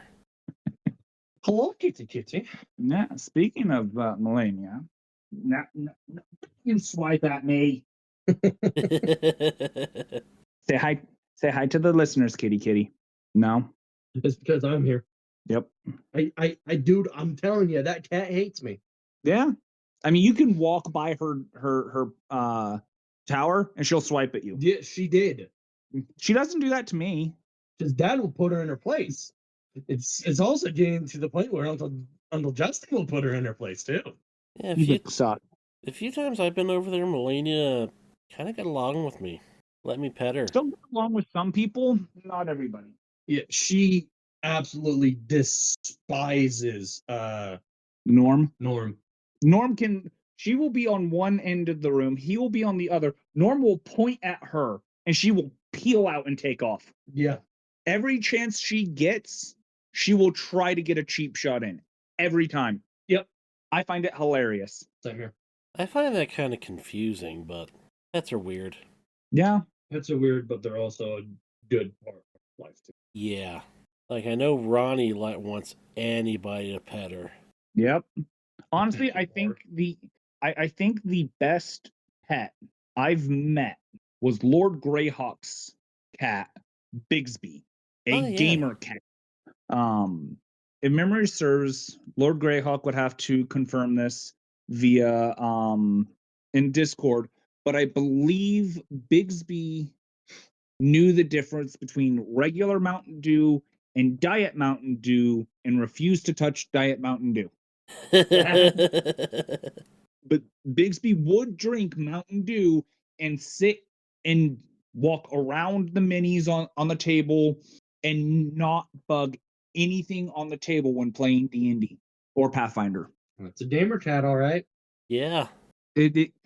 Lord Greyhawk, if you're listening, or when you listen to this, is more likely the scenario, please confirm and tell us some stories about Bigsby. I have a story about Katara that's actually quite hilarious. Maybe that's what we could do an episode on. It's a short story, so I'm gonna tell regardless. Yeah. So we're eating dinner one night, and all of a sudden we hear this tick coming from our screen door. I look to my left. Katara is, 3/4 of the way up on the screen, Spider-Man onto it, and we're all like, "What the hell?" I could see cats doing that. Mhm. It's a screen door. They'll climb it. Oh yeah, no, 100%. That's why I don't want to get a screen door, because Melania will climb it. She won't climb it. She'll just tear that damn thing up. If not her, dog. Dog will just barrel through it. I know this from experience. Mhm. Although Ronnie is not as bad as the other dog I had, named Chico. Chico could never see the screen door, and on a regular basis during the summertime, we would have the door open, but the sliding door shut. He would see a bird outside peel off from the other side of the house, barreling towards it, and we would have to race to get to the screen door and open it before he got to it, because he would literally barrel through it and knock the entire door off the rail. We had to get a new screen door for the sliding door because he broke it so much. So it seems you could have really used that one magnetically closing screen. No, knowing how Chico ran, Chico would somehow rip that off the door hinge. If you hit those magnets at enough speed, they won't open. It'll just tear the entire thing down. Yeah. I know how those things work. The funniest thing with Chico, he loved playing in the snow. Unless it was falling from the sky, then he was terrified. It was falling from the sky, he wanted nothing to do with it. That dog was more afraid of precipitation than any other thing he was afraid of. The moment there was snow on the ground, though, he would be rolling, jumping, everything. I enjoyed that dog. But sadly, when we moved to the apartments, we had to rehome him because we were told there was a no pet policy. Turns out that was a load of shit. Yeah, pets can touch us in a way that no human ever could. Mm-hmm. Yeah. Starts to remind me of a Rottweiler we had before I even moved out to Washington the first time, Roxy. I mean, she was a pretty damn big dog. You say the name Roxy, and the first thing that pops into my head are the Roxy Pirates from One Piece, because that is currently what Shiguto and I are. Well, he's watching. I'm rewatching. I'm rewatching. I'm watching it. He's popping in at every because I left off in the Dressrosa arc. Yep, the Dressrosa arc, coming up on the finale of it, back when it first came out. So I'm far behind. Yeah, go ahead, comments, roast me. I don't give a crap. But we are currently Shiguto is currently in the Amazon Lily arc. So isn't there at least 1,000 episodes of One Piece? 1,138, if memory serves.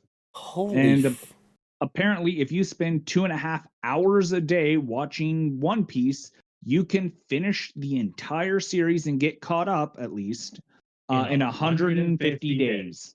Wow. I think that's a load of hogwash, but I mean, if you really want me to, I can break it down and watch, 5 to 8 hours a day. That'd be basically 2 to 3 days worth of watching in one day. This is also you. You don't sleep at night. Knowing me, I'll start at like 8 a.m. and I'll keep watching until I crash at 5 a.m. Better than what I did. I have a term for myself, and that's called black clovering something.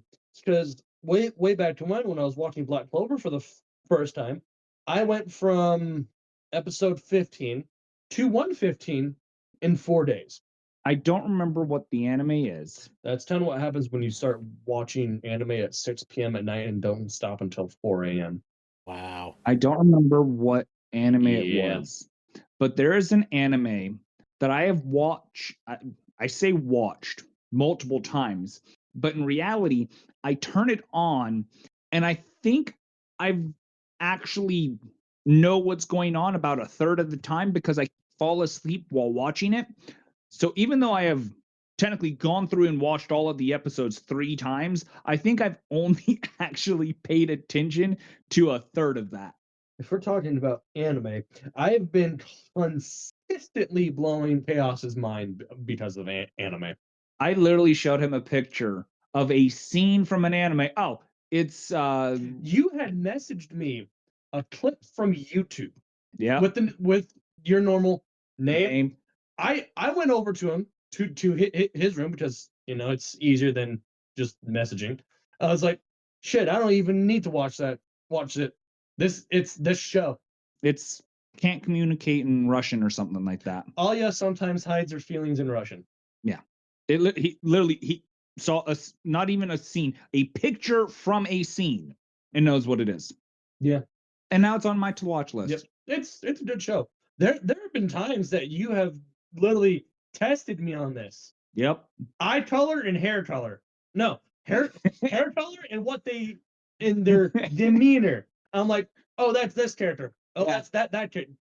What was it? Sort of online. I pulled up a character, told him what anime it's from, gave their hair color and the look that they were giving, and he got it. The only one that tripped you up was because You missaid what Asuna's hair color was. it is strawberry blonde to me. That's orange. I'm sorry, I disagree. That is strawberry orange. Strawberry orange. Strawberry blonde. At most, that's dirty blonde, dog. No, I gotta go strawberry blonde. That's dirty blonde. However, You know what? How about we let the let's viewers? let the viewers decide. Am I right or is he wrong? If I'm right or is he right? However, No, what I said was valid. no, Am I right and are you wrong? no, that's no. Screw you. There have been other times that I would literally guess stuff within 3 seconds of him explaining. I'm like, oh, that's this. I was like, how the heck do you know? Speaking of which, there's an anime I want your help trying to figure out. Oh, describe it. We'll test this. Guy is lost on a mountain with his other half, with his traveling companion. I don't know if it's other half or what. Let me guess. The traveling companion pushes them over the edge, tries to kill him. All No, of a sudden, a snow witch pops up. no. It's not that one. Okay. Some evil dude comes and attacks him and gets their ass handed to him by the MC. And there's a blizzard. Something with dragons as well. You gave Vegas fucking description. I am giving you vaguer. That's actually one thing I do know. I actually don't think I know that one. Oh wow. There was another one I was wanting to know. Oh. So Guy goes to, I think it's an all-girl academy. Okay, I already have a few in mind. And I think Does they it have have, anything to do with mech suits? I think, Infinite Stratus. are there Power Rangers in it too? Or Power Ranger knockoffs as bad guys? That's kind of, So. so. See? Vague thing. He knows what it is most likely. Guy goes to an all-girl school, and they pilot mechs. Let me guess. He's the only male that can pilot the mech. I think. Yeah, it's Infinite Stratus. I think he also ended up insulting like the big bad female as far as she owns the school, pompous prick, and absolutely schools her. Yeah, Infinite Stratus. Oh no, what you're talking about is 100. 100, not Infinite Stratus. Let me guess. The chick you're talking about, blonde hair. I don't remember. Might be Twin Tails. I vaguely remember ponytails. Do they end up getting trapped on a bus that blows up? I think. Do they look like drills? I don't remember. 2 seconds. All I remember is they were on a bus going somewhere. The bus blows up somewhere in the middle of a desert, and they end up having to pick a fight with something. That's the clearest image I have. Vaguely familiar. Yep. I'm pretty sure it's 100. It's 100. What was the other one you thought it might be? Infinite Stratus, which is actually a good show, and it's actually one of the only shows I recommend people watch in English. The main reason for that is because, honestly, it's a harem show, but that's the least of your worries. The reason why I say people should watch it in English is because in Infinite Stratus, the main character, the guy, goes to a world-renowned school. Literally, people from all over the world go to the school, and in English, you actually get the accents. One of the girls in his group is a German girl who has a German accent. One of which is a French girl who has a French accent. The Chinese girl has a Chinese American accent. Obviously, the other Japanese girl just sounds like a normal American because Japan. British girl has a British accent. So you're actually verifying the fact that there's actually a anime that actually does better when it is in dubbed over sub. I have told you this before. I'll eventually watch it. It's good. You know, counter argument. I will watch it when you finally watch one of the 2 animes I have been telling you to watch. Ranma 1/2 and Rurouni Kenshin. Counter argument. Why don't we finish Rosario Vampire first? You know, that's a valid point. So shit, yeah. Okay, I got an anime for Shigudo to guess. I know what Alright. it is. I'll try to give you the least possible and see if you can get it. Pause real quick. He's got Cards away. he's got Locking the fuck in, man. Okay. Hit me. First clue. It has a knockoff of Hooters. A knockoff of Hooters, like the restaurant Hooters. Yeah. One actually does come to mind, but I don't think it's. Which one? Like I said, I don't remember the name of it. I vaguely remember seeing something about a anime that's essentially a knockoff of Hooters. Is that the entire premise of the anime? Pretty damn much. Okay, this isn't the Dude. entire premise. Dude, you name something, there's an anime about it. There's they did make an anime where somebody gets reincarnated as a vending machine. So Continue, not much. there's a male main character. Obviously. He's not a teen, he's an adult. that actually doesn't narrow it down. That actually narrows it down quite a bit. It does narrow it down a Oh. decent amount of time. Young adult or full adult? I think it's more of a full adult. That does decently narrow it down. Okay. Ready to make a guess yet? Our name's still not coming to mind. All right, he has a job. This will probably give it away to bring alien species in for registration. I know which one you're talking about. I just don't remember the damn name. But I do know which one you are talking about. Space Dandy? Yup. Stay dandy. I have not watched that No. whole thing. I really need to. So, fun fact for you, not much. There is a game that is a Soulsborne game that is essentially anime Dark Souls, right? It is Yeah. called Code Vein. I believe we've talked about this. We might have, and if we have, someone will let me know. But I did not realize that if you waited long enough on the title screen, a anime intro will play for it. That intro is made by the same studio that makes the anime Dot Eater, because Code Vein and the anime Dot Eater are set in the same universe. Because during a story mission in Dot Eater, the main big bad monster in Code Vein, the main big bad monster from Dot Eater makes appearance in Code Vein. What So that's the fun. What the fuck does this have to do with Space Dandy? I have no idea. It has stuff to do because it's still anime related. Weeb. Yeah. Yes, I am a weeb. Yes, yes, he is. A weeb. I'm a fucking otaku now. Yeah, we need to get your ass over to Japan sometime. No, what we I- need to do is we need to throw him outside to touch some goddamn grass. Bitch, I work a freight job. I don't want to hear it. That's valid. I am the master of my store's chemicals. Don't. I'm a master of chemicals too, but people don't let me play with those chemicals anymore. I should totally put the bottles of ammonia next to the bottles of bleach. Oh yeah, great way Mhm. to have some fun. But no, it's fucking. I used to have a specific Black Clover ringtone, or no change sound, and technically, I still have it as my notification sound right now. Okay. And Just- I got asked one time, "Do you know where that's from?" I'm like, "Yeah, You I kn- know the exact episode and the exact minute that it occurs." He loves Black Clover. People haven't figured that out. Yeah. Okay. It's Black Clover. But I do need to give this disclaimer. Do not mix ammonia and bleach. It will no, make no. a poisonous gas. Similar to that of mustard gas. Nope. Ammonia and bleach is chlorine. And that is Is very it? poisonous. Yep. Chlorine gas. A single cup of it, of liquid chlorine, cup about 2 inches high, spilled on a highway bridge. The entire bridge plus 2 miles off of each end of the bridge of the road got closed down. You don't fuck with chlorine gas. You definitely don't fuck with liquid chlorine. That shit will kill you. Like that. And here my thought was glycerin and nitro oxide. Enough of that. That's to the anime. That's the lethal stuff. Isn't there an anime where a dude uses science to enhance his spells? Yes. Like he actually You're- visualizes the hydrogen atoms exploding to cause the fire. Wise man's grandchild. Okay, but I know you love anime, but I think we've had about enough for this episode. And that's Hey, to see where this goes. Somehow we went from pet. magic cards to pets to anime. Yeah. Sounds like a typical see where this goes. And It does.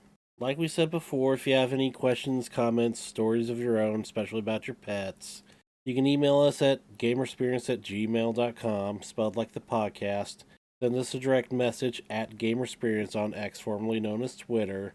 Leave a comment in the YouTube quote-unquote video, or you can leave us a message in the Gamersperience podcast Discord. There should be a link that does an invite link that does not expire in both the YouTube comments and YouTube description and our pinned X post. And we also have a Patreon, patreon.com/gamersperience if you want to financially support us like Sunseeker44 is doing. Thank you very much. It's honestly a big help. Yeah, it will be once it builds up some, but Oh, yeah. It's just like everything. Gradually, if it builds up over time, it'll become something big. yeah. And with that, I'm Not Much 23. I'm Chaos Assassin. This is Gamersperience. We saw where this went, and as always, we invite you to go have your own Gamersperience. As another year's ending and we close the book on another season, we use the last episode to look back at what we've accomplished, what we want to do in the next season, and dreams for the future. It's a tradition I started in season 1, and to continue it, I'm Not Much 23. And I'm Chaos Assassin. And this is Gamersperience. So, yeah, ending our 4th season. Meaning we have been doing this for 4 years now. Yeah, just about. I believe the first season we technically started in like March or February. Yeah, I think it was March. And the fact that we've just been doing this long. Yeah. It's insane. Apparently there's 2 main places that podcasts never really get to before ending. One is, I think, 10 episodes, and the other is 20 episodes. We've blown way past that. Yeah. And joining us today, by the way, is Shiguto. Heyo. Which I think for the fact that how reoccurring Shiguto is, and the fact that we've already talked about him being another co-host when trying to find time in my schedule doesn't work. I mean, hell, I've already been made honorary third host by Not Much there. Yeah. I mean, hell, I've done those just us before. Yeah, you're the my first choice for alternate. Yeah. I think maybe for next year having a intro for when the 3 of us are on with guests or whatnot might need to be written up. Maybe. Also want to maybe start thinking about writing more intros. We could. We have enough different series that we've attempted to and started. We've just never really gotten back to them. Like what was it? The settings and genres. No, we did one. No, we've done at least 2. We have? That's right, because we had Backseat Gorilla Gaming. Yeah. Backseat Gorilla joined us for, I think it was the VR one. No, it was rhythm games. Oh yeah, rhythm games, that's what it was. And we had to break down what rhythm games were. Those are fun from time to time. Yeah. Not my cup of tea though. That's why we have this. We talk about each of our experiences and what we like and don't like. I know a little while ago you mentioned something about lag, Not Much. And I had mentioned the fact of, I have stories on lag. If you want me to share some of those now or wait for later, that could be an episode for next season. Next season? Yeah, probably next season. Just wait on that though. Probably what? Part of a settings or something like that. I think that'd just be general game experience. Yeah. It's a all negative. The pros and cons of how different games handle lag and everything. I think that could be an episode. Yeah. But let's see what we've actually done this season. Well, for one thing, we did the See Where This Goes, which is the 2nd episode every month. Yep. Which is funny because I believe this episode is going to air before this. See Where This Goes? No, after. Okay. This is the last one of the season, remember? No, yeah. Season closer and all that. Kind of needs to be the last episode of the season. Honestly, I don't know like how many more people we've gotten to actually listen to this podcast. But we do have our first paid Patreon supporter. Really? Yeah, Sunseeker 44. Awesome. Nice. Thank you, Sunseeker. Yes, thank you so much. Now, if we can get more of you listeners to financially support us, maybe we can record in person more often, get better equipment for recording. Maybe I hire even somebody to help me with all my tech problems. maybe we go to a convention or two. I think we would need more than what, 5 listeners? How many listeners do we actually get on average? Well, listens average per like 30-day period. I've been noticing is usually around 15. Oh wow. That's a lot higher than I was expecting. Yeah, I mean there was a point where 10 was a good month. Yeah, now we're up to 15. We're slowly making it. Art's pretty damn good in my eyes. It's only Yeah. taken 4 years. So if we keep this pace, by the time we're on ending season 8, we should have 30 listeners, right? I hope we actually gain traction before that, but the algorithms are fickle. Yep.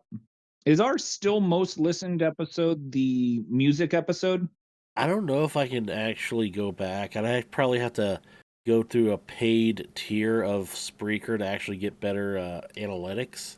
Actually, I would have to. Well, that's part of what the Patreon is for, Yeah. is to Yeah. help with things like that. Yeah, so I don't have to put ads on the podcast. Oh, Not that- God, ad. Yeah, not that we would get much for them anyways. Hey, every penny counts as long as we don't end up having to put an ad for Raid Shadow Legends. Yeah, but If somehow Raid reaches out, even though we have ripped into them, I will be surprised. It'll be Jimmy. that would be a sponsorship. Though, yeah, it'd be awesome if we could pick up a sponsor sometime. Would you want to sponsor Gamersperience? Honestly, Paizo. Yeah, that'd be But nice. that's a huge shot in the dark. Honestly, I don't think there is a single company that really could sponsor us without us changing what we love doing, and we like talking about all kinds of games. Gamer subs. Tabletop, board games, card games, I can see a sponsor being like a game controller brand. a game controller brand. Mhm. Like Or- who? I know Logitech. there are some out there. Logitech? I can see Logitech because Logitech can do stuff for systems, PCs. They don't really touch the tabletop or types of markets. Gamer subs. See 'em. Yeah, You know what? one of those energy drink companies. G Fuel, Gamer subs Yeah. or G Fuel. One G of them. Fuel, Respawn. Yeah. Mountain Dew. You wish. Yeah, I You don't think wish. Pepsi's gonna touch us. No. I don't think Pepsi does sponsorships for things like I podcasts. don't think Pepsi does sponsorships anymore. Period. Really? I don't think they do. Oh. That would take some digging to legitimately find out. Nah. We're not big enough. Yeah, But Red. hey. I know Red Bull won't Go ahead. touch us because we don't do a bunch of insane fucking tricks. If Red Bull sponsors us, I'll do the tricks, man. You do the trick, I'll be the cameraman. Sometimes you don't. As soon as that lands, yay! No, I'm going to film it. Like here on Jackass. Oh wait, that's the wrong thing for them. Sorry. Yeah. This is Why is sponsored it by I can Red now Bull. see you- Why is it I can now see you? Hi, I'm Shaguto, and this is Gamersperience, and this is the shopping cart off the roof challenge. You'd at least wear a helmet. No, get it right. I'd wear knee pads. Yeah, but if I No, went no, at no, no, no. Even better. You know what? I won't wear a helmet. I won't wear knee pads. I'll wear the most important protective gear of all, A shirt? a compression shirt. I think a valid goal for next year is to get at least a total of 3 paid subscribers and try to bring our listener count up to 20. I don't like tying my goals to the behavior of other people. I'm aware. It's a goal that we can set that if it's made, great. But we did make a goal, I believe, last year to at least have a paid member by the end of the year, Yeah, and we have one finally. yeah, which means we should start maybe coming up with alternative postcard designs. Yeah, honestly, I've been thinking about taking our Gamersperience logo design and trying to upgrade it and update it. Yeah, I still need to learn Blender so I can do that. Yeah. CAD tools are real nice for that kind of stuff. Mm-hmm. Oh, the joys of life. Mm-hmm. Honestly, I'm gonna be completely honest. I did not think we would end up doing this as long as we have. I really don't. I would have thought we would have given up and everything, but somehow we've kept this going for 4 years, and honestly, I'm proud of that achievement. Me too. Because, well, the first season, I'm just glad we got through that. I didn't really hit promotion much harder because I didn't know if we could sustain this. Yeah. And that's valid. No, the hardest part was trying to sustain it is me. Yeah. No offense to you. That's why I'm here now. Yeah. Shit, you live with me, Shiguto, and understand exactly how hard it is for me to find time for anything, let alone plan and schedule a block of time to sit and record the episodes that like we do. Wait, we got time? News to me. Yeah, that's what I'm here for mainly. Yeah, I do talk some. Hardly any when we have a guest, but I do all the work away from the microphone. Yeah. And that, in and of itself, is some tough shit to do. And I commend you for that. Because other than the recording, you got a lot on your damn plate. Mm-hmm. I probably don't do a very good job of it. Hey, we have listeners, regular listeners. That right there shows that you're doing something right. Yeah, and podcasting's a really crowded field. I mean, It really is. yeah, like saying I have a podcast is a lot like saying I have a smartphone. 15 years ago, it was genuinely impressive, but now it just makes you like everybody else. And here I thought you were going to make the analogy of I'm a YouTuber, said every child that has a computer and attempts to do a streaming setup. No, you're not. Even that's one thing I find funny. We originally started this because we were attempting to be Twitch streamers. And I don't remember the last time I actually streamed on Twitch, and you don't have the internet to stream on Twitch. About a week ago. No, I think it's been longer than that. No? It's been within the last half of October and early November. So past month. All right. Name a time I streamed before that. I can name 4 separate times you did. How the fuck do you know how much I've streamed? There was the time that you streamed Raft, and I That was was watching on my way home. That's And fair. listening to it. There was a time that you streamed Raft again about 2-3 weeks after that. Back at the old place. Yeah. You streamed here a couple weeks ago. Or Week tried two to. ago. Tried to. Tried to, but you also did as well. A little bit. It was Not to mention the times you streamed the Discord to have your Discord friends watch. Yeah, but that's different. Still you streaming and still having people watch you play game.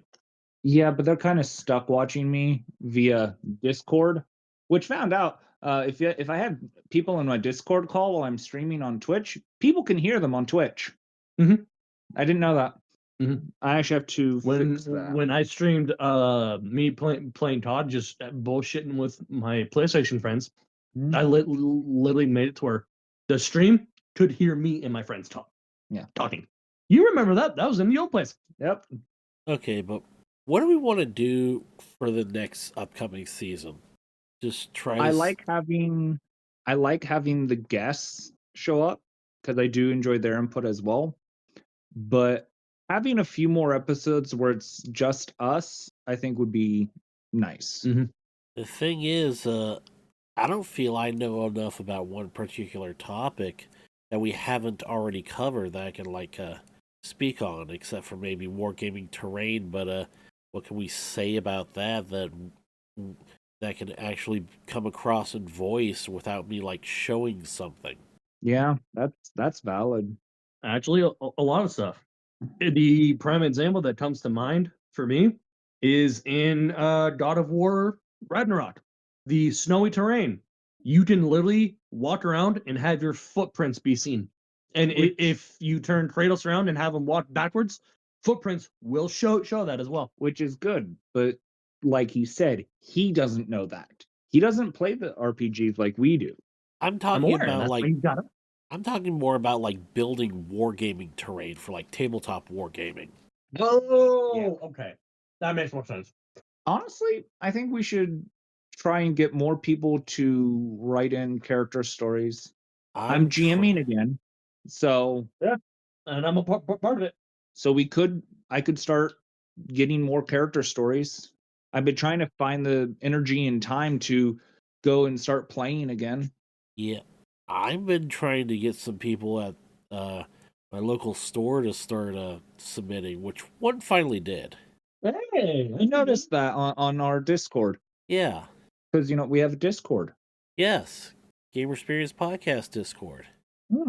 which always has a link on our X, formerly known as Twitter, and our YouTube channel, as well as in the description, I believe, of our things for podcasts, right?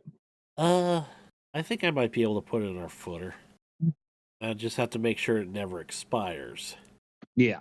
Well, maybe season 5 will be the first season where we regularly have 2 episodes a month. Yeah. Except for the last one because that's the closer. Yeah. Mm-hmm. It isn't as hard as I thought it would be, especially since we always record 2 every recording session. Yeah. It's just time. That's the biggest issue for a lot of things in life. Is just finding the time to do it. I think the harder part would be trying to do 3 or 4 episodes, due to the fact that trying to sit there and record 3 or 4 episodes in one sitting. That's sitting there for multiple hours on it. No. Then we start to get into burnout territory. Yeah. Yep. And that's what we don't want. Yeah, I don't know how any podcast can do 1 episode a week. Well, there's some that don't they do like 2 episodes a week? Yes.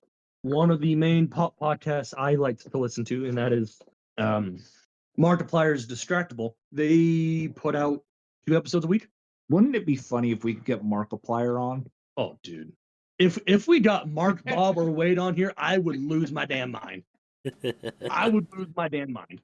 Yeah, I'm just a little timid to approach people because not only we're not very big, but I don't like imposing on people. Yeah. That's valid. And some of those people, their names are so big that they're not going to bother with us. Yeah. They're so big that they just don't have the damn time to bother. Well, they also have agents you have to go through. It's not just to them directly. Nope, you can't go to them directly. If you try, you get redirected. Yep. Yeah, those are the kinds of people who probably want money to be on here. Mm-hmm. Money we don't have. Yeah. I would like to try to get the one podcaster back on. Who? I forget his name, but I remember that he lived in China, I believe. Beijing? Yeah, Ryan? Yeah. Yeah, but then there's a whole 15-hour difference. Yeah. And in order to record with him, I've got to wake up at like 6 a.m. Or we just do it across. I've been 2 hours already. Or we just do it across 2 different days. Like we're in one day, he's in the other. Might be able to make it work that way. True. And instead of doing the 2 episodes or 2 recordings at once, just try to do one. Yeah. Because I enjoyed having him on. Yeah. There's a lot of our guests that I've actually enjoyed having on. He was one I enjoyed. Goodwill. Lawful Goodwill. Yeah, Lawful Goodwill was another one I really enjoyed having on. His group, as far as them making an entire town of basically D&D themed stores, actually has given me ideas for stores in my own campaign. Yeah, but what can we bring him on for? I don't know. Having a guest on is one thing, but having one that they can actually talk on a topic they can actually speak about is quite another. Honestly, I'd ask him see if there's something that he'd like to try to discuss with us. I'll try that. I know Backseat Gorilla likes coming on every so often. Yeah, he's a great guest. I know Sunseeker enjoyed joining us. Oh yeah. You got my dumbass. Yeah. I wouldn't mind trying to get Norm on an episode, but his work schedule's as pesky as Preston's. Yeah, he's been a really tricky predicament right now. Yeah. I'm not going to say much more than that because that is a very personal matter for him. Yep. I'm surprised we got Preston on again. With his schedule, yeah. We can try to get Lord Greyhawk back on. I don't know. He tends to just it tends to be pretty much just his episode. Honestly, it just dawned on me. I don't think we've done an episode of the difference in gaming between conventions, home, and like public locations. Have we? I mean, we did do organized play versus home games on tabletop. That's a valid point. True. Maybe we'll get him on for some character stories. Yeah, maybe. Have you guys done anything about games like Pokemon Go? I think we've touched base on Pokemon Go. Because there's a few games like Pokemon Go out now. I can name 3 others rather than Pokemon. The Harry Potter, Monster Hunter, Pokemon Go, Ingress is the Ingress, kind of digital fence. Honestly, I can't really think much more of what I really want for next season, other than consistency and maybe more viewers and listeners. Well, yeah, I think this is the point where we've pretty much just found our thing, and we just need to stay consistent. Yeah, I think that's going to help us more so than anything. Yeah, but what do you listeners think? What do you think we should do for the next season? I mean, would you like to come on or talk about something? You have any character stories? Anything to say about our previous episodes, like Dice Luck, or any genres or settings you'd like us to cover, or maybe you can help us cover? Yeah, we're always welcoming listeners. Yeah. It's memory serves. It's kind of how I just spaced on her name. Sunseeker 44. Yeah, how she ended up getting on, isn't it? Yeah, she was listening to us since like our first episode. Oh wow. Yeah. Damn. I did not realize she had been listening that long. That actually kind of makes me happy with that. Me too. Yeah. Probably our biggest fan right now. Well, I mean, she is a paid member, so yeah, makes sense. Definitely. So, yeah, if there's anything you like that you think you could contribute, character stories, comments, questions, criticisms, even, what do you think we should do to our next season? Anything about our previous episodes? Go ahead and send us to us at gamersperience@gmail.com, spelled just like the podcast. Direct messages are open on X, formerly known as Twitter, @Gamersperience. You can leave a comment on the quote-unquote video, or you can be part of the Discord and contact us there. Yeah. Of course, we also do have a Patreon, as we've been mentioning, with our first paid Patreon member. Thank you, Sunseeker44. But if any of you others would like to financially support us as well, it's patreon.com/Gamersperience. Sorry, my pronunciation's kind of off because I am congested right now. Yeah, I was about to say you sound a little stuffy today. Yeah, but with that, another year in the book, another season in the books. I'm Not Much 23, and I'm Chaos Assassin. This is Gamersperience. Hope to maybe catch us in season 5, and as always, we invite you to have your own Gamersperience.